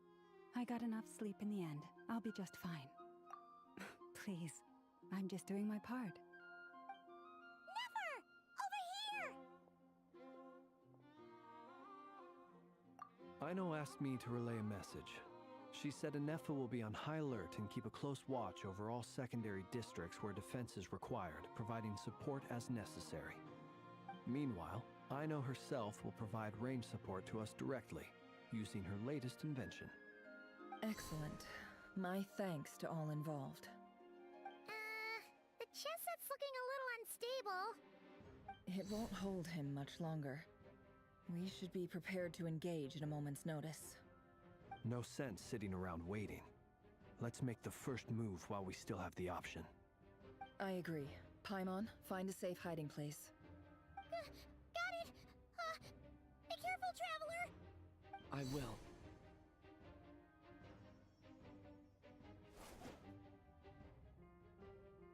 Everyone, take your positions as soon as the battle starts. Every ounce of strength we have in our bones, let us bring to this fight. Ready? Let's go. I've seen all your futile ploys before. You have become the authors of your own demise. I wouldn't be so sure about that. You are merely a moment of sport before I tear down the moon.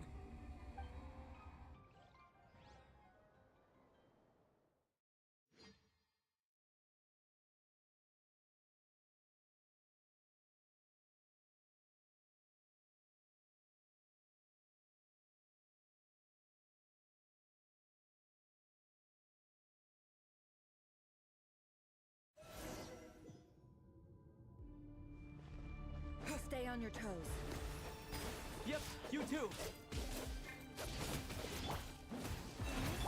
Can't hide the truth. Go hunt them down! Close your eyes. Be silent. Move. You poor last lamb. Moonlight. No more lies. Betrayed. Move.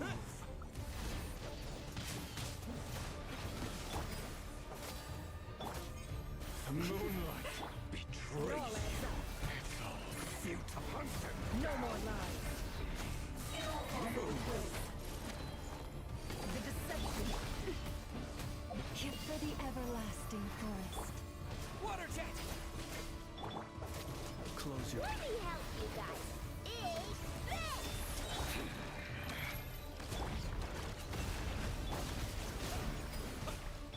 The moonlight betrays you.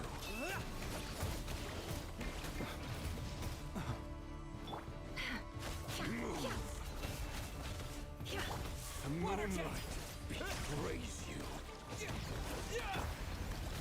Lush as the moonlight. Can't hide the truth. The moonlight betrays you. It all adds up. The moonlight betrays you. By the frost moon of old. The moonlight betrays Seek you. within. Hunt them down. No more lies. Observe. To dust. Close your eyes. To dust.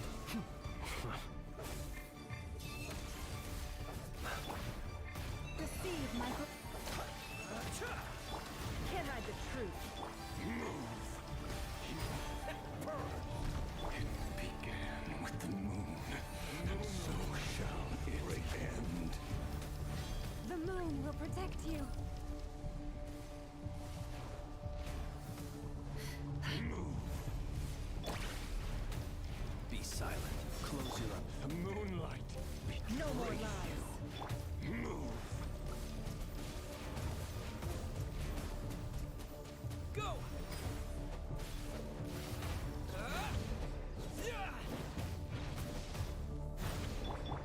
Branch into song.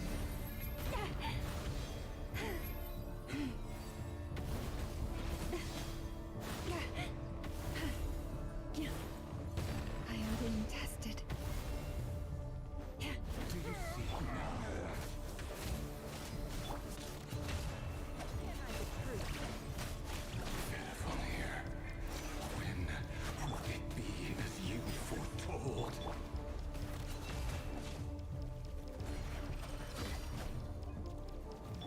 Observe. Leave this place. Can't hide the truth.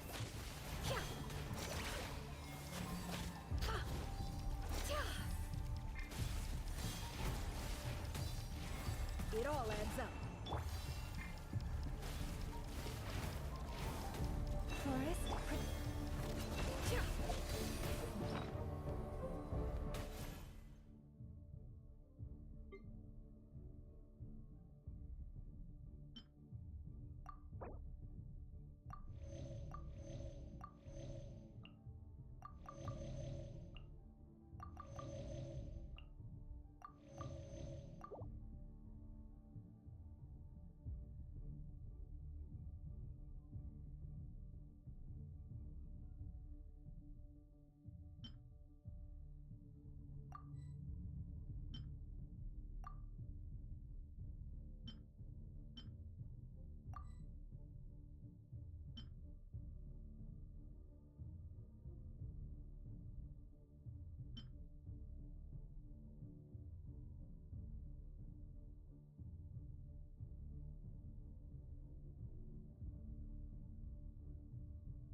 Welcome here. One heart, we pray. The night cometh. Be silent. Observe. Steady now. Stay your hand. No more lies. It's all futile. Can't hide the truth. Move. Receive my... It all adds up. Moonlight, move! Can't hide the truth. For the everlasting forest. The deception ends here. Lush as the moon. Moonlight, it's all futile.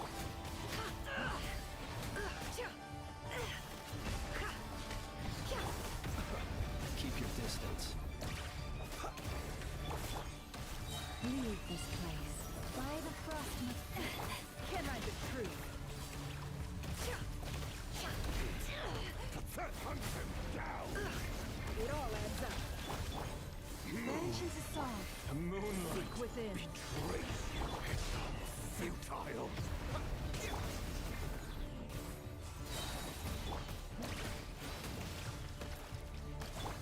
Receive my blessing. Hunt him down! With one heart, we pray. Move! It's all futile. Hunt him down!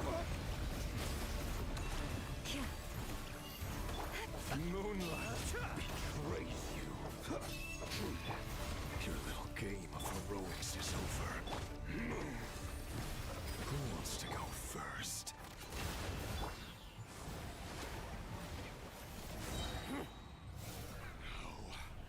Get out of my sight! No! We've Death been is within separated! my grasp! You okay? Never! Where are the others? Stuck outside the barrier. I guess he really doesn't like us. Destroyed! Treated for! Knowing too much is always a death sentence! Be careful what you wish for.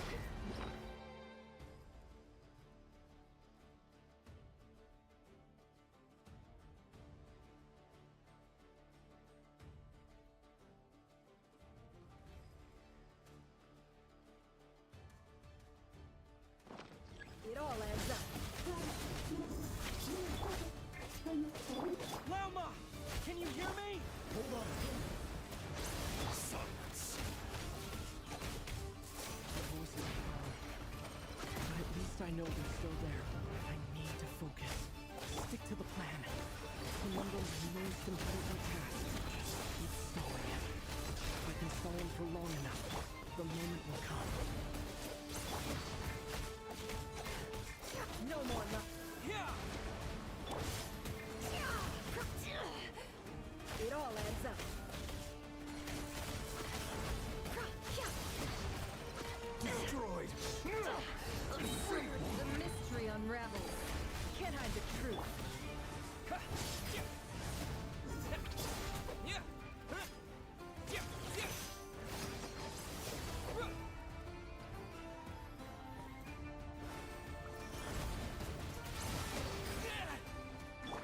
No more lies.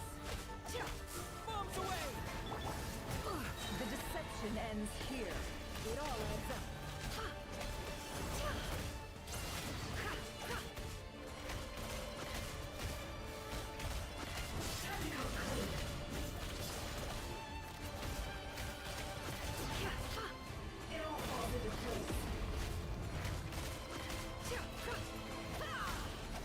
No more lies.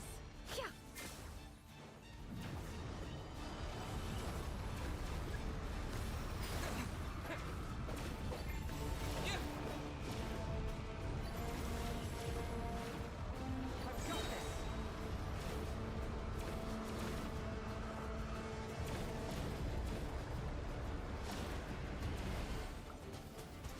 Go!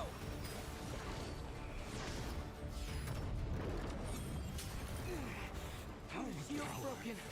I can't keep this up. Don't push your luck.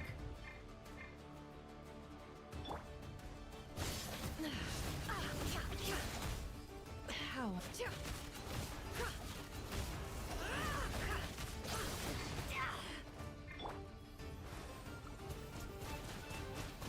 Go! Seek within. It all adds up. Yeah!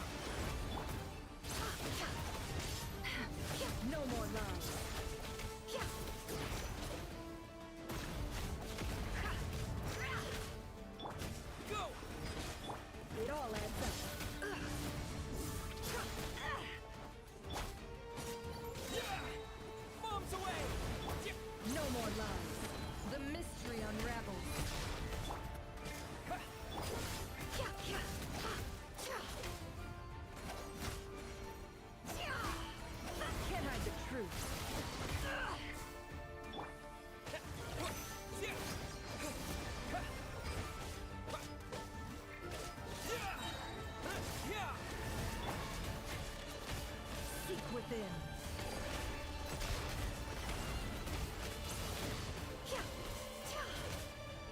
It all falls into place. It all adds up. Let's see what you're made of. What a joke. The mystery unravels.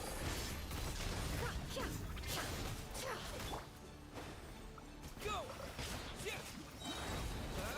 Moves away! Can't hide the truth.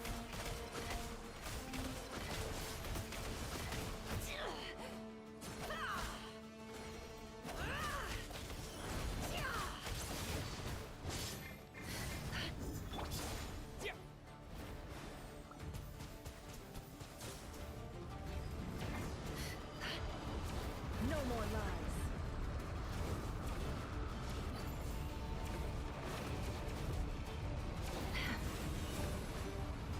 Curses. There's no other way.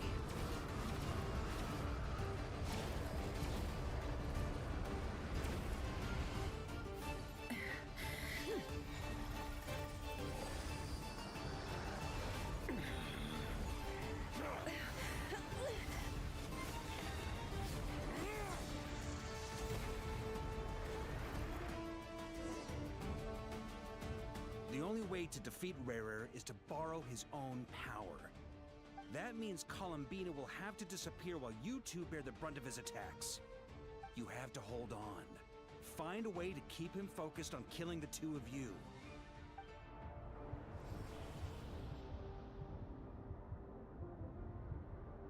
Nefer, your eyes are bleeding. Soon you will be powerless to resist. And then, I will reduce you to dust. But that dust will plague your memories. Come on. Keep holding on. Any other tricks up your sleeve? Let's see them. As entertaining as they are. You've backed yourself into a corner. You don't fool me. I see your fear clear as day. I have to stoke his rage. Make him unleash everything. You fear what you could never defeat. You fear the thought of never being able to save your beloved. You cannot win the fight against fate, Rarir. Is that what you think? Well, now it's your turn to feel afraid!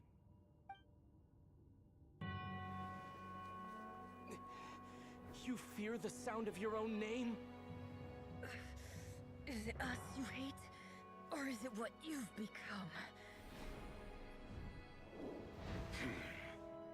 Let's see what becomes of you!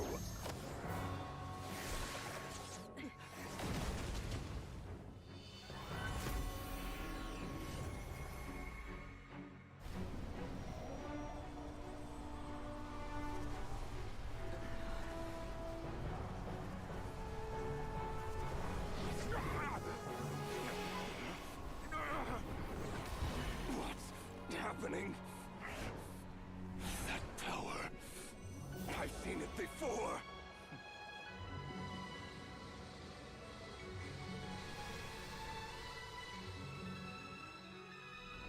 His power is on another level.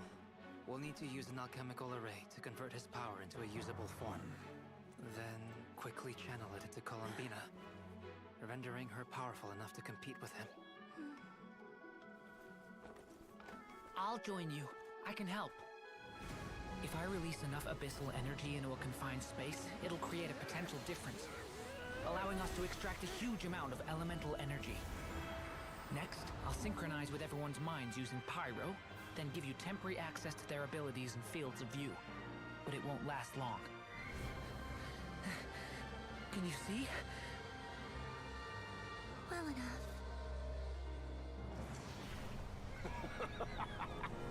So, we have a student of Gold Rhine-Daughter in our midst. How about that?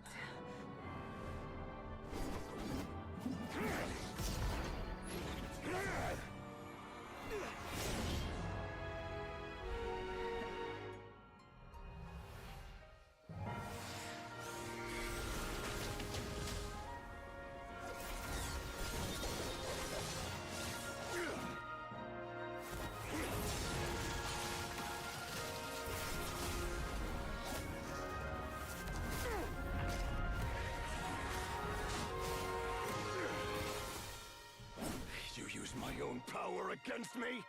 Just like how you stole Kuvaki. Look familiar?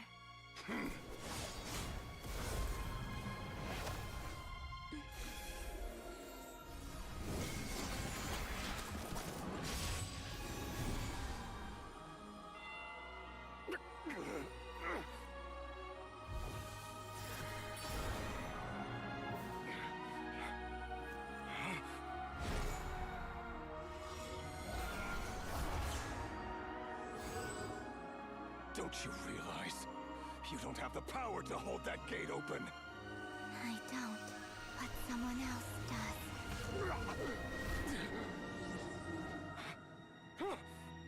Goodbye, Rerir.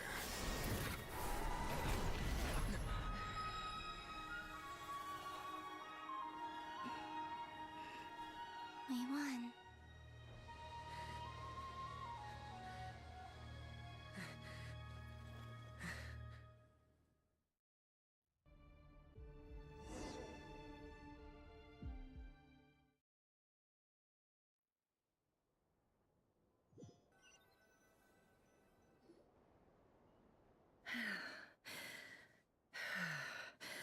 Nefer, how are your eyes? They're fine. Apart from the blindness. It's not too late. Let me handle it.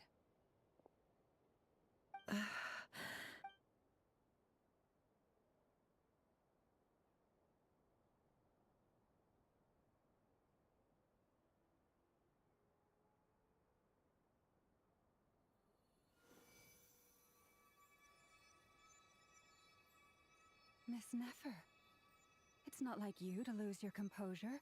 That was the most reckless thing I've ever seen you do. Reckless how? The situation was critical. Our lives were at stake. Even so. Okay. I guess you're right. Under the circumstances, it was a wise decision. You traded your eyes for an incredible victory. In business terms, I suppose that's a huge return on investment. I'd be hard-pressed to argue otherwise. Still, I don't like this outcome. And I don't want you to lose your sight for people suffer when they make sacrifices they shouldn't have to make. Whether that means faith, I had hoped you could win without sacrificing so much as a single hair on your head. Thank you. Really.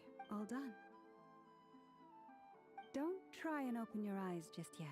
We'll see how you're doing in a couple of days. Until then, I'll send full details through Yehoda. For now, just get yourself... My dear friends, we have fought bravely and achieved a spectacular victory. A dark cloud has been lifted from the skies of Nodcry. All in this land will be grateful for what... The moon will remember this day. Thank you both.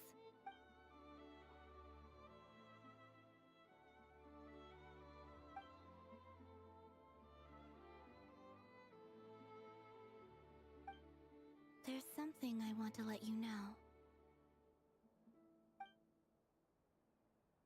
What is it?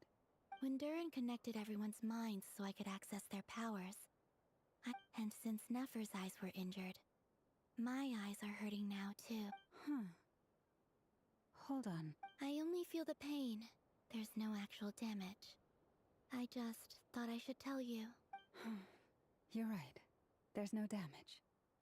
But I must say, I'm surprised to hear the Kutar share something like this with me.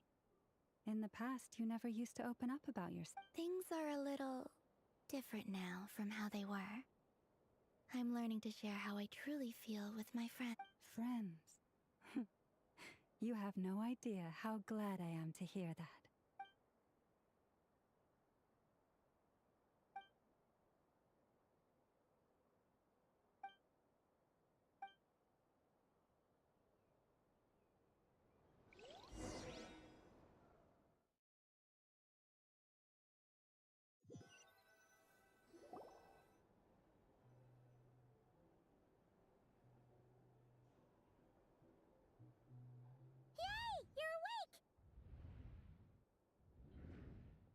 How are you feeling?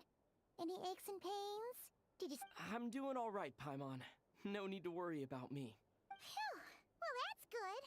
Paimon's been sitting on the edge of the bed worrying about you for ages. You slept a whole day and night. Poor Paimon had to eat all by her lonesome. Glad to hear you didn't starve. How was the food? Well, it wasn't the same without you there to share it. Honestly, Paimon just can't relax when you're not your usual self. She couldn't enjoy the food and settle down to sleep. Well, I'm back to normal now. Oh yeah, and Albedo swung by earlier. He said to tell you to head to the tavern when you woke up. Varker and the others are organizing a victory feast and they want to sell. He also dropped off some medical supplies, but you seem fit as a fiddle, so guess if you're feeling up to it, let's head over now. Wouldn't want to keep them waiting?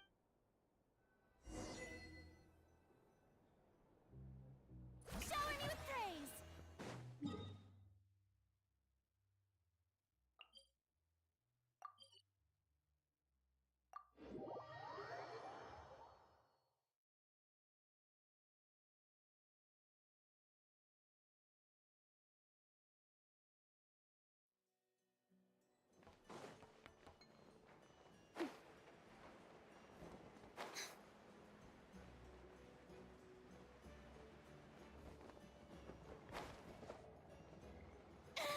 Am I free?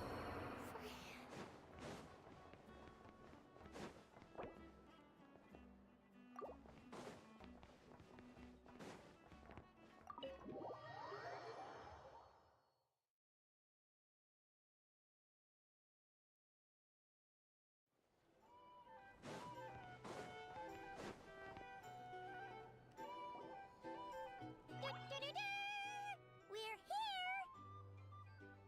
Traveler and Paimon! Perfect timing! We were literally just saying how there's no way we're holding this victory feast without you any longer, and we would have postponed it till tomorrow. How are you feeling today? Much better. Thanks. Don't worry about me. Relieved to hear it. If that changes, just let me know. Happy to check you over at any time. Yep, we're here for you. Anything you need, just let us know. Oh wait, where's Nipper? How are her eyes doing? Nefer's right over there. I'm sure she'd love to catch up with you.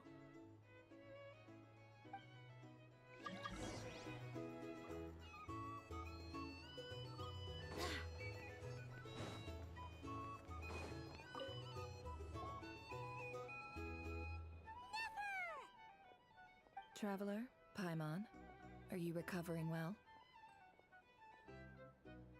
Turns out that moon chanter has some real talent after all. My eyes were mostly recovered after just a couple days rest. I can actually open them again now. Yeah, but you gotta be careful. Lauma says not to strain your eyes while they're still healing. Yes, thank you. I'm well aware. Yehoda, could I borrow you for a moment? I could do with an extra pair of hands. Oh, sure. Coming. Did you hear that? I gotta go help Lauma for a second. You guys chat among yourselves. I'll grab us some drinks on the way back. Paimon, you still like 'em sweet? You bet! Make it extra sweet, because Paimon's earned it! Sure thing!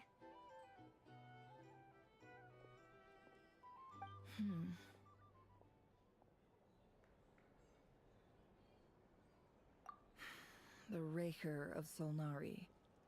Kind of a snake, don't you think? No, definitely a snake. A poisonous one who spewed his venomous hatred of anyone who seeks revenge out of hatred for other people has become a snake. That's something my dad used to say. Perhaps. I'm sure it sounds like a very wise and open-hearted perspective to your ears. But me? I think hatred is a perfectly justifiable emotion. What else is left when everything you depended on in life gets stripped away? Something's gotta fuel that drive to keep on living. If you're worried about me, you can nip that in the bud. I'm not someone who gets stuck in the past. It's just... I suddenly feel like I was wrong to call my father a liar.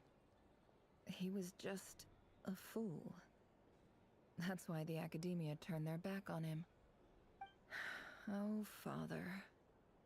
How much better things could have been if you were a Look at the Ibis King. Thoth is a fiendishly cunning liar. And yet, strangely, he feels more like a father to me than my real dad ever was. He's never brought it up, but I'd bet he feels the same. Why else would he give me the power to perceive the truth, while at the same time training me in the art of deception? Well, King Deshret banished him to Aru, which is essentially a prison, and posed 3 questions to him. He promised. His response was to take on a physical form and approach me, hoping that I could become his envoy, and did he really think I'd fall for that? He's stuck there. He can't make me return what he gave to me. So that's enough for you to decide. He's a prisoner, and he was scared. He lives in fear because he's a deceiver. How is Rerir any different? You can't work as a spy your whole life and expect a happy ending. It's preposterous. Yet I can't say I don't understand it. Liars live in the darkness of their own making, but it's still human nature to want to go on living. They say that a liar's soul is the most worthless thing in the world. What do you think?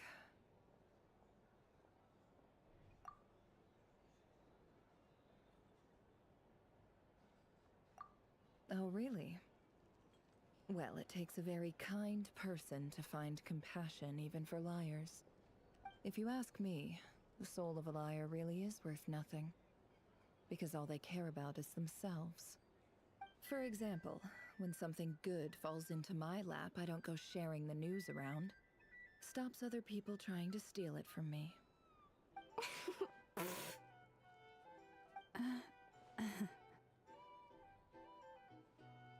So be it. They have sharp ears. I can't keep anything from them. Oh, is that what it looks like?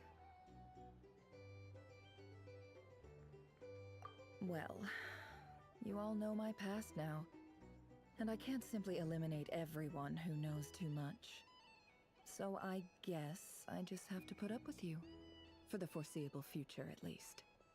When you find yourself in a situation you can't control, the safest play is to keep calm and start monitoring everyone involved like a hawk. In the intelligence world, you need to have a sense of perspective and play your hand accordingly. If you understand what's at stake, please ensure my secret is safe with you. I trust you'll respect my wishes as a friend. But don't forget, I will also be watching you like a hawk.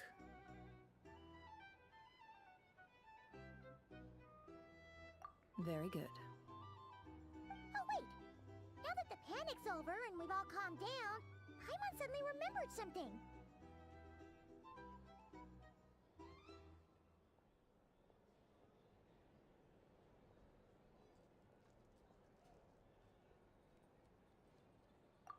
After all that build-up, our mystery ally never showed up even once!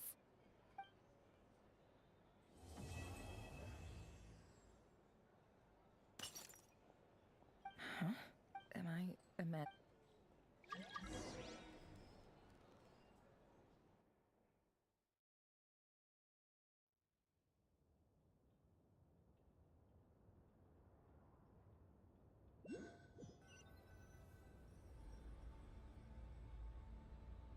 So, that close colleague who stayed behind with you?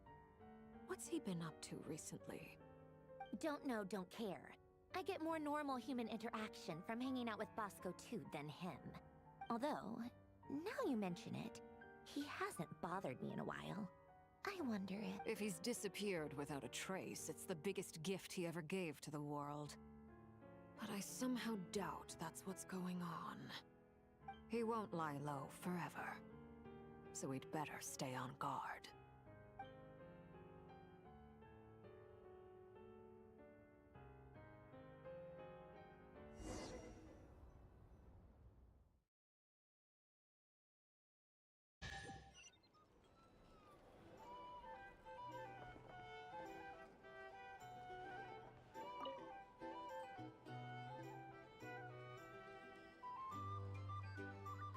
Ah, Lord Sangama Bay.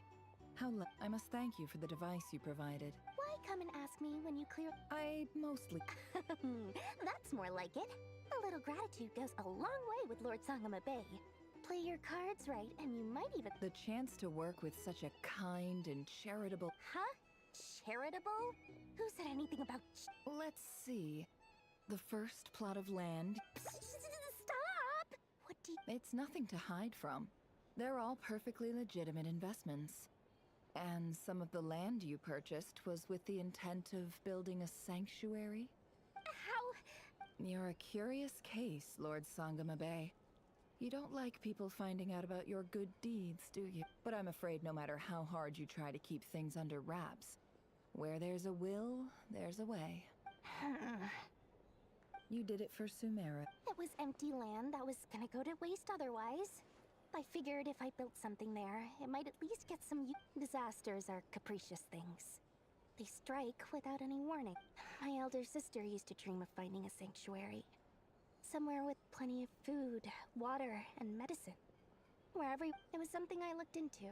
But after discussing things with the Dendro Archon, the tech people handled the tech, and Moneybags provided the Mora.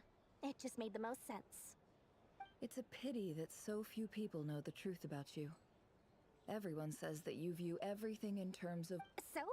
What's the problem with that? But surely you have dreams of your own. You don't get it, do you? My dream is to invest in other people's dreams. And, you know, make a nice little slice for myself along the way. Just thinking about it makes me happy. That sweet, sweet sound of Mora. Thank you. For the device? And the pendant. Oh, that. I was just returning a favor. Don't worry about it. Seems like we've both been away from home for a very long time. Yeah. So long that I barely remember what my family even looked like. That would be your mother, father, and sister? Yeah, though it's been years since my sister passed away. It's not like I want to forget them, obviously, but memory can be even more ruthless than the most calculating business person. Beyond a certain point, if something isn't helping you, it just gets rid of it. My sister can't help me now. Slowly but surely, her face is fading from my mind's eye. It's become a vague impression. Not everything will fade. When loved ones pass away, the beautiful memories are the ones that last the longest. Yeah, that's true. If you ask me, that's the ones... Well, that, plus, I'm sure that life is much better now than it was back then. Oh, absolutely. I have tons of Mora. You've got a lot going for you, too. Boss of the Curatorium of Secrets? I'm sure there's plenty of... I appreciate the vote.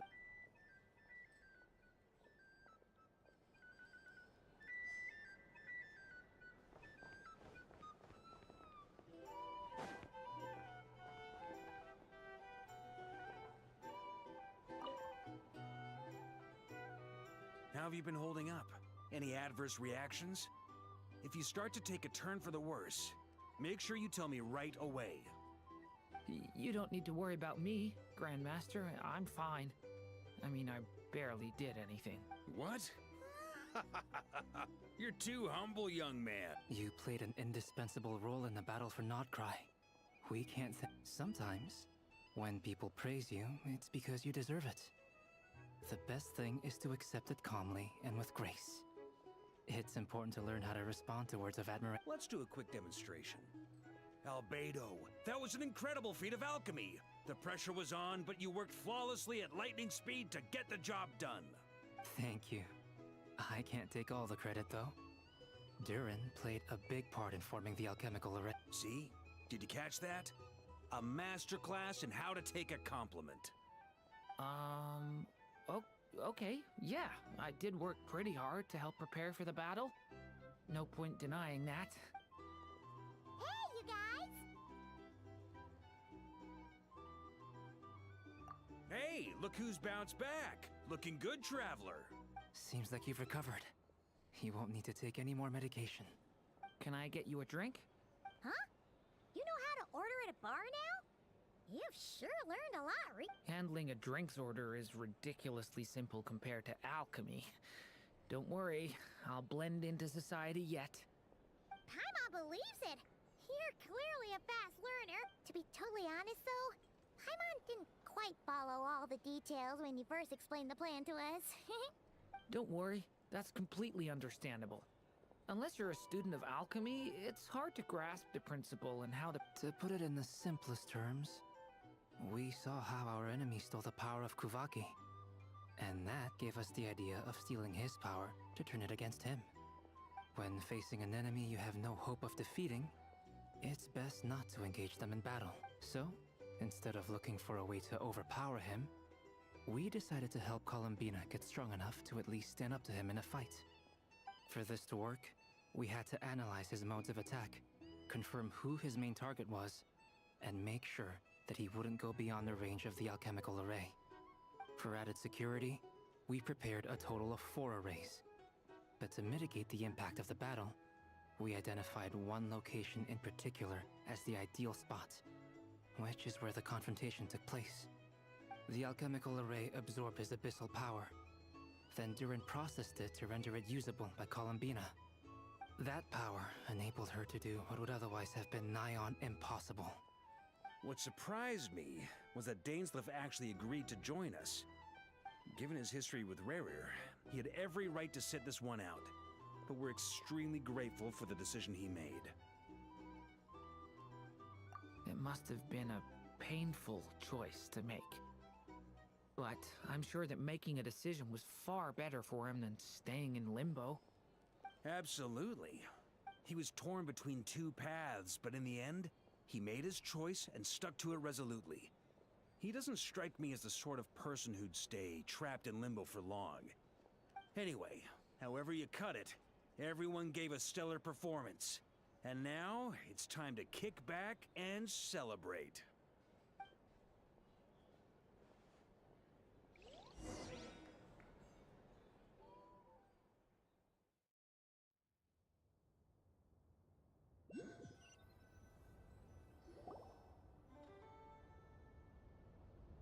That's the only reason you're here. Yes. I've thought a lot about it. And I've realized that you, me, and Arlecchino should be friends. I think this is very important. So I felt I had to come and tell... Well, this is a new one. I'm so moved. I can't even hold my teacup. If that's all, you can leave now. Do you not want to be friends with me? Or is it that you prefer being co-workers? What is this, Columbina? Are you deliberately testing my patience threshold? Right now, my politeness module is active. But if you say another word, I swear I'll shut it down. If your politeness module was active, wouldn't you say the word please at some point? Polonia, please see Lady Columbina to the door. Will you still invite me to your next tea party? What? Yes, I think you will. Bye-bye, dear Sandrone.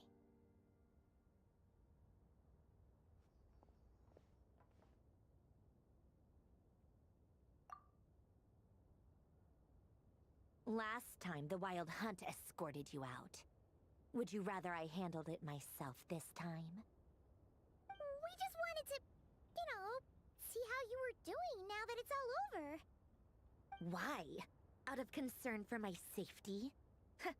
I hope you didn't seriously think that the Rahier of Solnari would be able to lay so much as a finger upon me, given how prepared I was. Mostly because you kind of helped us out, so we just wanted to check you were okay. Looks like all your robots are fixed, huh? Oh, don't you worry about that. Tea time is already a write-off. The visitor before you managed to kill my appetite. If you're in the mood for tea, go ahead and help yourself. Otherwise, it's going to waste. My coasters are still missing in action, though. Use this notebook instead. Whoa! Pretty hefty notebook. Look at all those calculations. You can ignore those. They're just dumb scribblings. I doodle and write in my free time.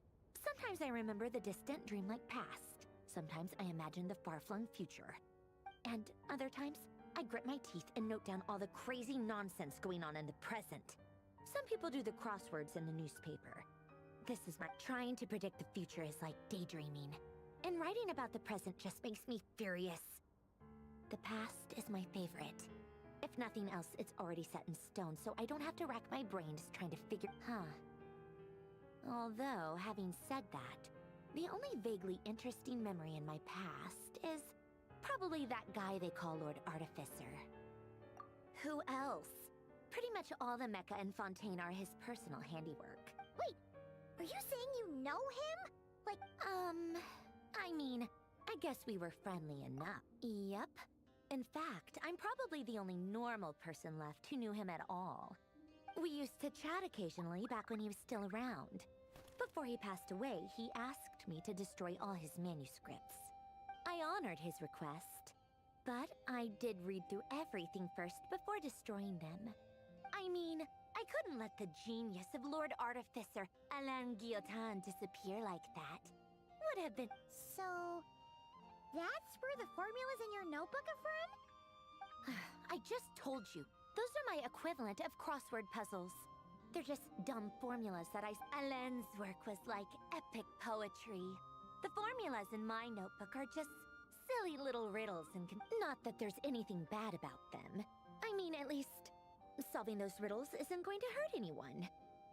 Except me, because I lose a few brain cells in the Anyway, while we're on the topic, I might as well tell you about what happened to him and his friends. Alain Guillotin had two close buddies, Renee and Jacob. They spent their childhood years together in the Narzissenkreuz Institute. They were all quite competitive, so there was some rivalry between them, but it was a friendly rivalry. But beneath the friendship and the rivalry ran something deeper, a sense of nostalgia. Unfortunately, childhood would end, the prophecy would come true, the apocalypse would arrive, and the future would never be. A mad dream that would normally only capture the minds of lunatics begin to take root in their hearts. A dream of... And if Renee and Alain had been people of lesser wits, that dream would probably have ended up as something for them to joke about in their older years. But alas, they were some of the sharpest minds around. They nurtured that dream with the full power of their intellect, and it grew into something that ate away at their souls. The first of them to fall under its spell was Renee. Against Alain's wishes, he persisted in experimenting on a mutual friend of theirs to try and save their life. Alain did not approve and parted ways with Renee. It's complicated. Alain wanted to believe that Renee only did what he did for the sake of their friendship. But when he told me about what happened, I could tell he still had some suspicions about Renee's motives. Perhaps the seed that would grow into a nightmare had already sprouted in Renee's mind. Even then, the next time they met, Renee's soul had been completely engulfed by the dream of salvation. His futile attempt to change the tide of fate only resulted in a wave that swallowed up the world, even before the apocalypse came. And although that wave died down eventually, I hear that it just recently came back with a vengeance. As I understand, Renee wanted to live out his dream of salvation once more. But I'm told that the attempted resurgence finally died out for good. At long last, Renee, what do you think of Renee? Do you admire his transcendent genius? His view that any price was worth paying to achieve the lofty... Or do you despise him? Dismiss him as an evil madman who wrought havoc on the lives of everyone. Same difference, really. Just a matter of perspective. What a cop-out. But I suspect you'd have a more incisive and insightful answer if we dug into it first. I don't like fanatics who give up their whole lives for their ideology. Nor do I like fools who let their delusions take control. Maybe I could understand if Renee had just been an ordinary person. But he had a sage-like intellect. And still managed to get himself lost in the labyrinth of his own desires. Anyway, that's enough about Renee. Now, moving on to Alain Guillotin, the Lord Artificer. He managed to put a stop to the first storm whipped up by Renee. But after that, To his credit, I suppose, the loss of his family and friends was purely a tragic accident. It's not like Alain sacrificed them for his cause or anything. After that, the only thing supporting his work was the same dream that had dragged his closest friend down to the abyss. But although the desire to save Fontaine drove him to found the Fontaine Research Institute, Alain continued to reject any form of transcendental knowledge or power.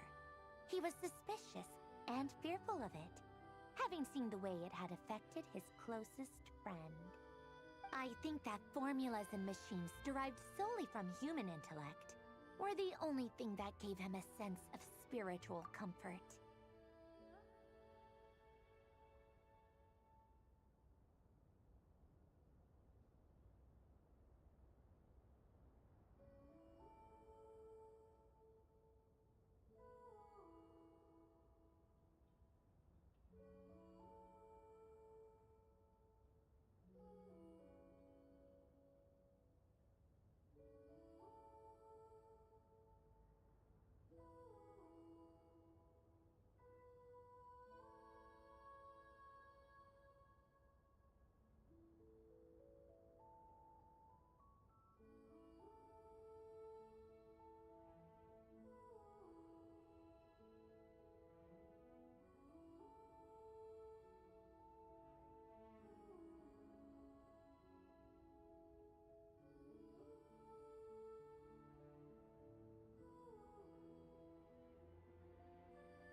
Yet Alen's intellect was simply too great.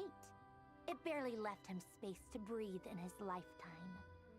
Once he realized that the end of his life was approaching, he finally accepted the truth. The Nazissenkreuz Institute needed someone, and a human being, to see its story through to the end. He quit working on his formulas, trading them in for the fairy tales that had played such a formative role in his childhood, but which he barely touched in his adult life. He told me that the director of the Nazissenkreuz Institute used to read those fairy tales to the children as bedtime stories. Apparently, they worked wonders at sending kids off to sleep. I think that all he wanted at that time in his life was to be able to sleep deeply without being plagued by depression. By that point, nothing else really mattered. At the very end, he laid down to rest in the ruins of the former Nazissenkreuz Institute orphanage, while the Fontaine Research Institute he had founded continued tirelessly with its work. Many years after that, tensions over competing dreams would once again cause a rift, this time between members of the Fontaine Research Institute. But the actions of those fools had nothing at all to do with Alen. And that is the story of two people from the Nazissenkreuz Institute who both wanted to save the world. One went all in on his fantasy of salvation without ever looking back, and ended up calmly sinking to the bottom of the deepest sea. The other sought desperately to burn bright in his life, even though he wasn't sure where he was going. I do sometimes wonder, why is it that people like them have such grand hopes of saving the world? Even the grandest tree starts as a tiny seed. So perhaps, for each of them, their mission to save the world began with a very simple desire: to save themselves. They were young children with friends and family who mattered to them, desires to explore the meaning of life, ambitions to have a successful career.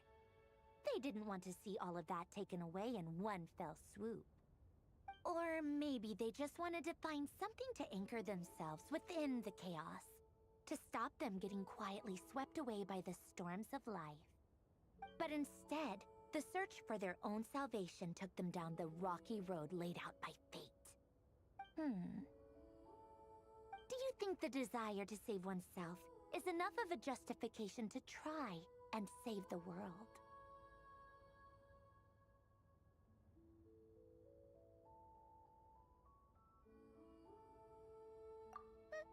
The way you said that sounded just like Alen. I asked him the same question back when he was in his prime, putting all of his energy into his work. He gave the exact same answer as you did. No elaboration, just a quick short answer before getting right back to his work. He was always that way. All right, tea time's over. I owe Arlecchino a favor for telling me these stories. I'll have to bring a whole sack of gifts the next time I visit the House of the Hearth. I'm gonna go tinker with Polonia now. You guys can do whatever you want, as long as it doesn't involve interrupting me. Polonia, exit hibernation mode. Begin diagnostics.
in Natlan.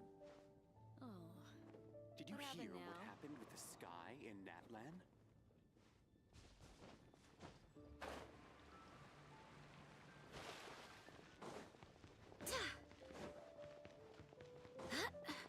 Ad Astra. Thank you for Ad Astra.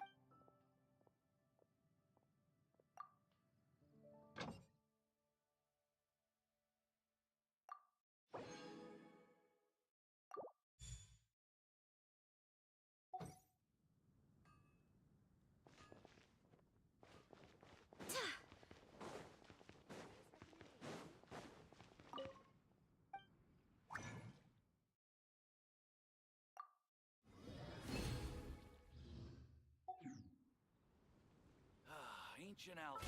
True.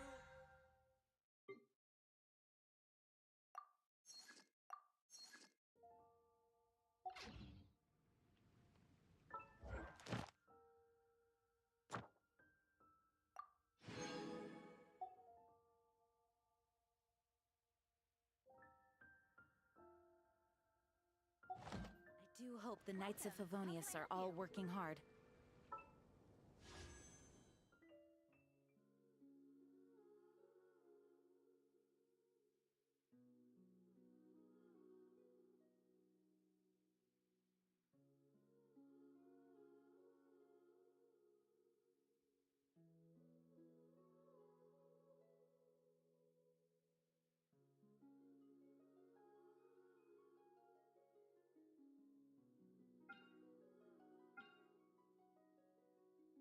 It's time to move on. We shouldn't stay here.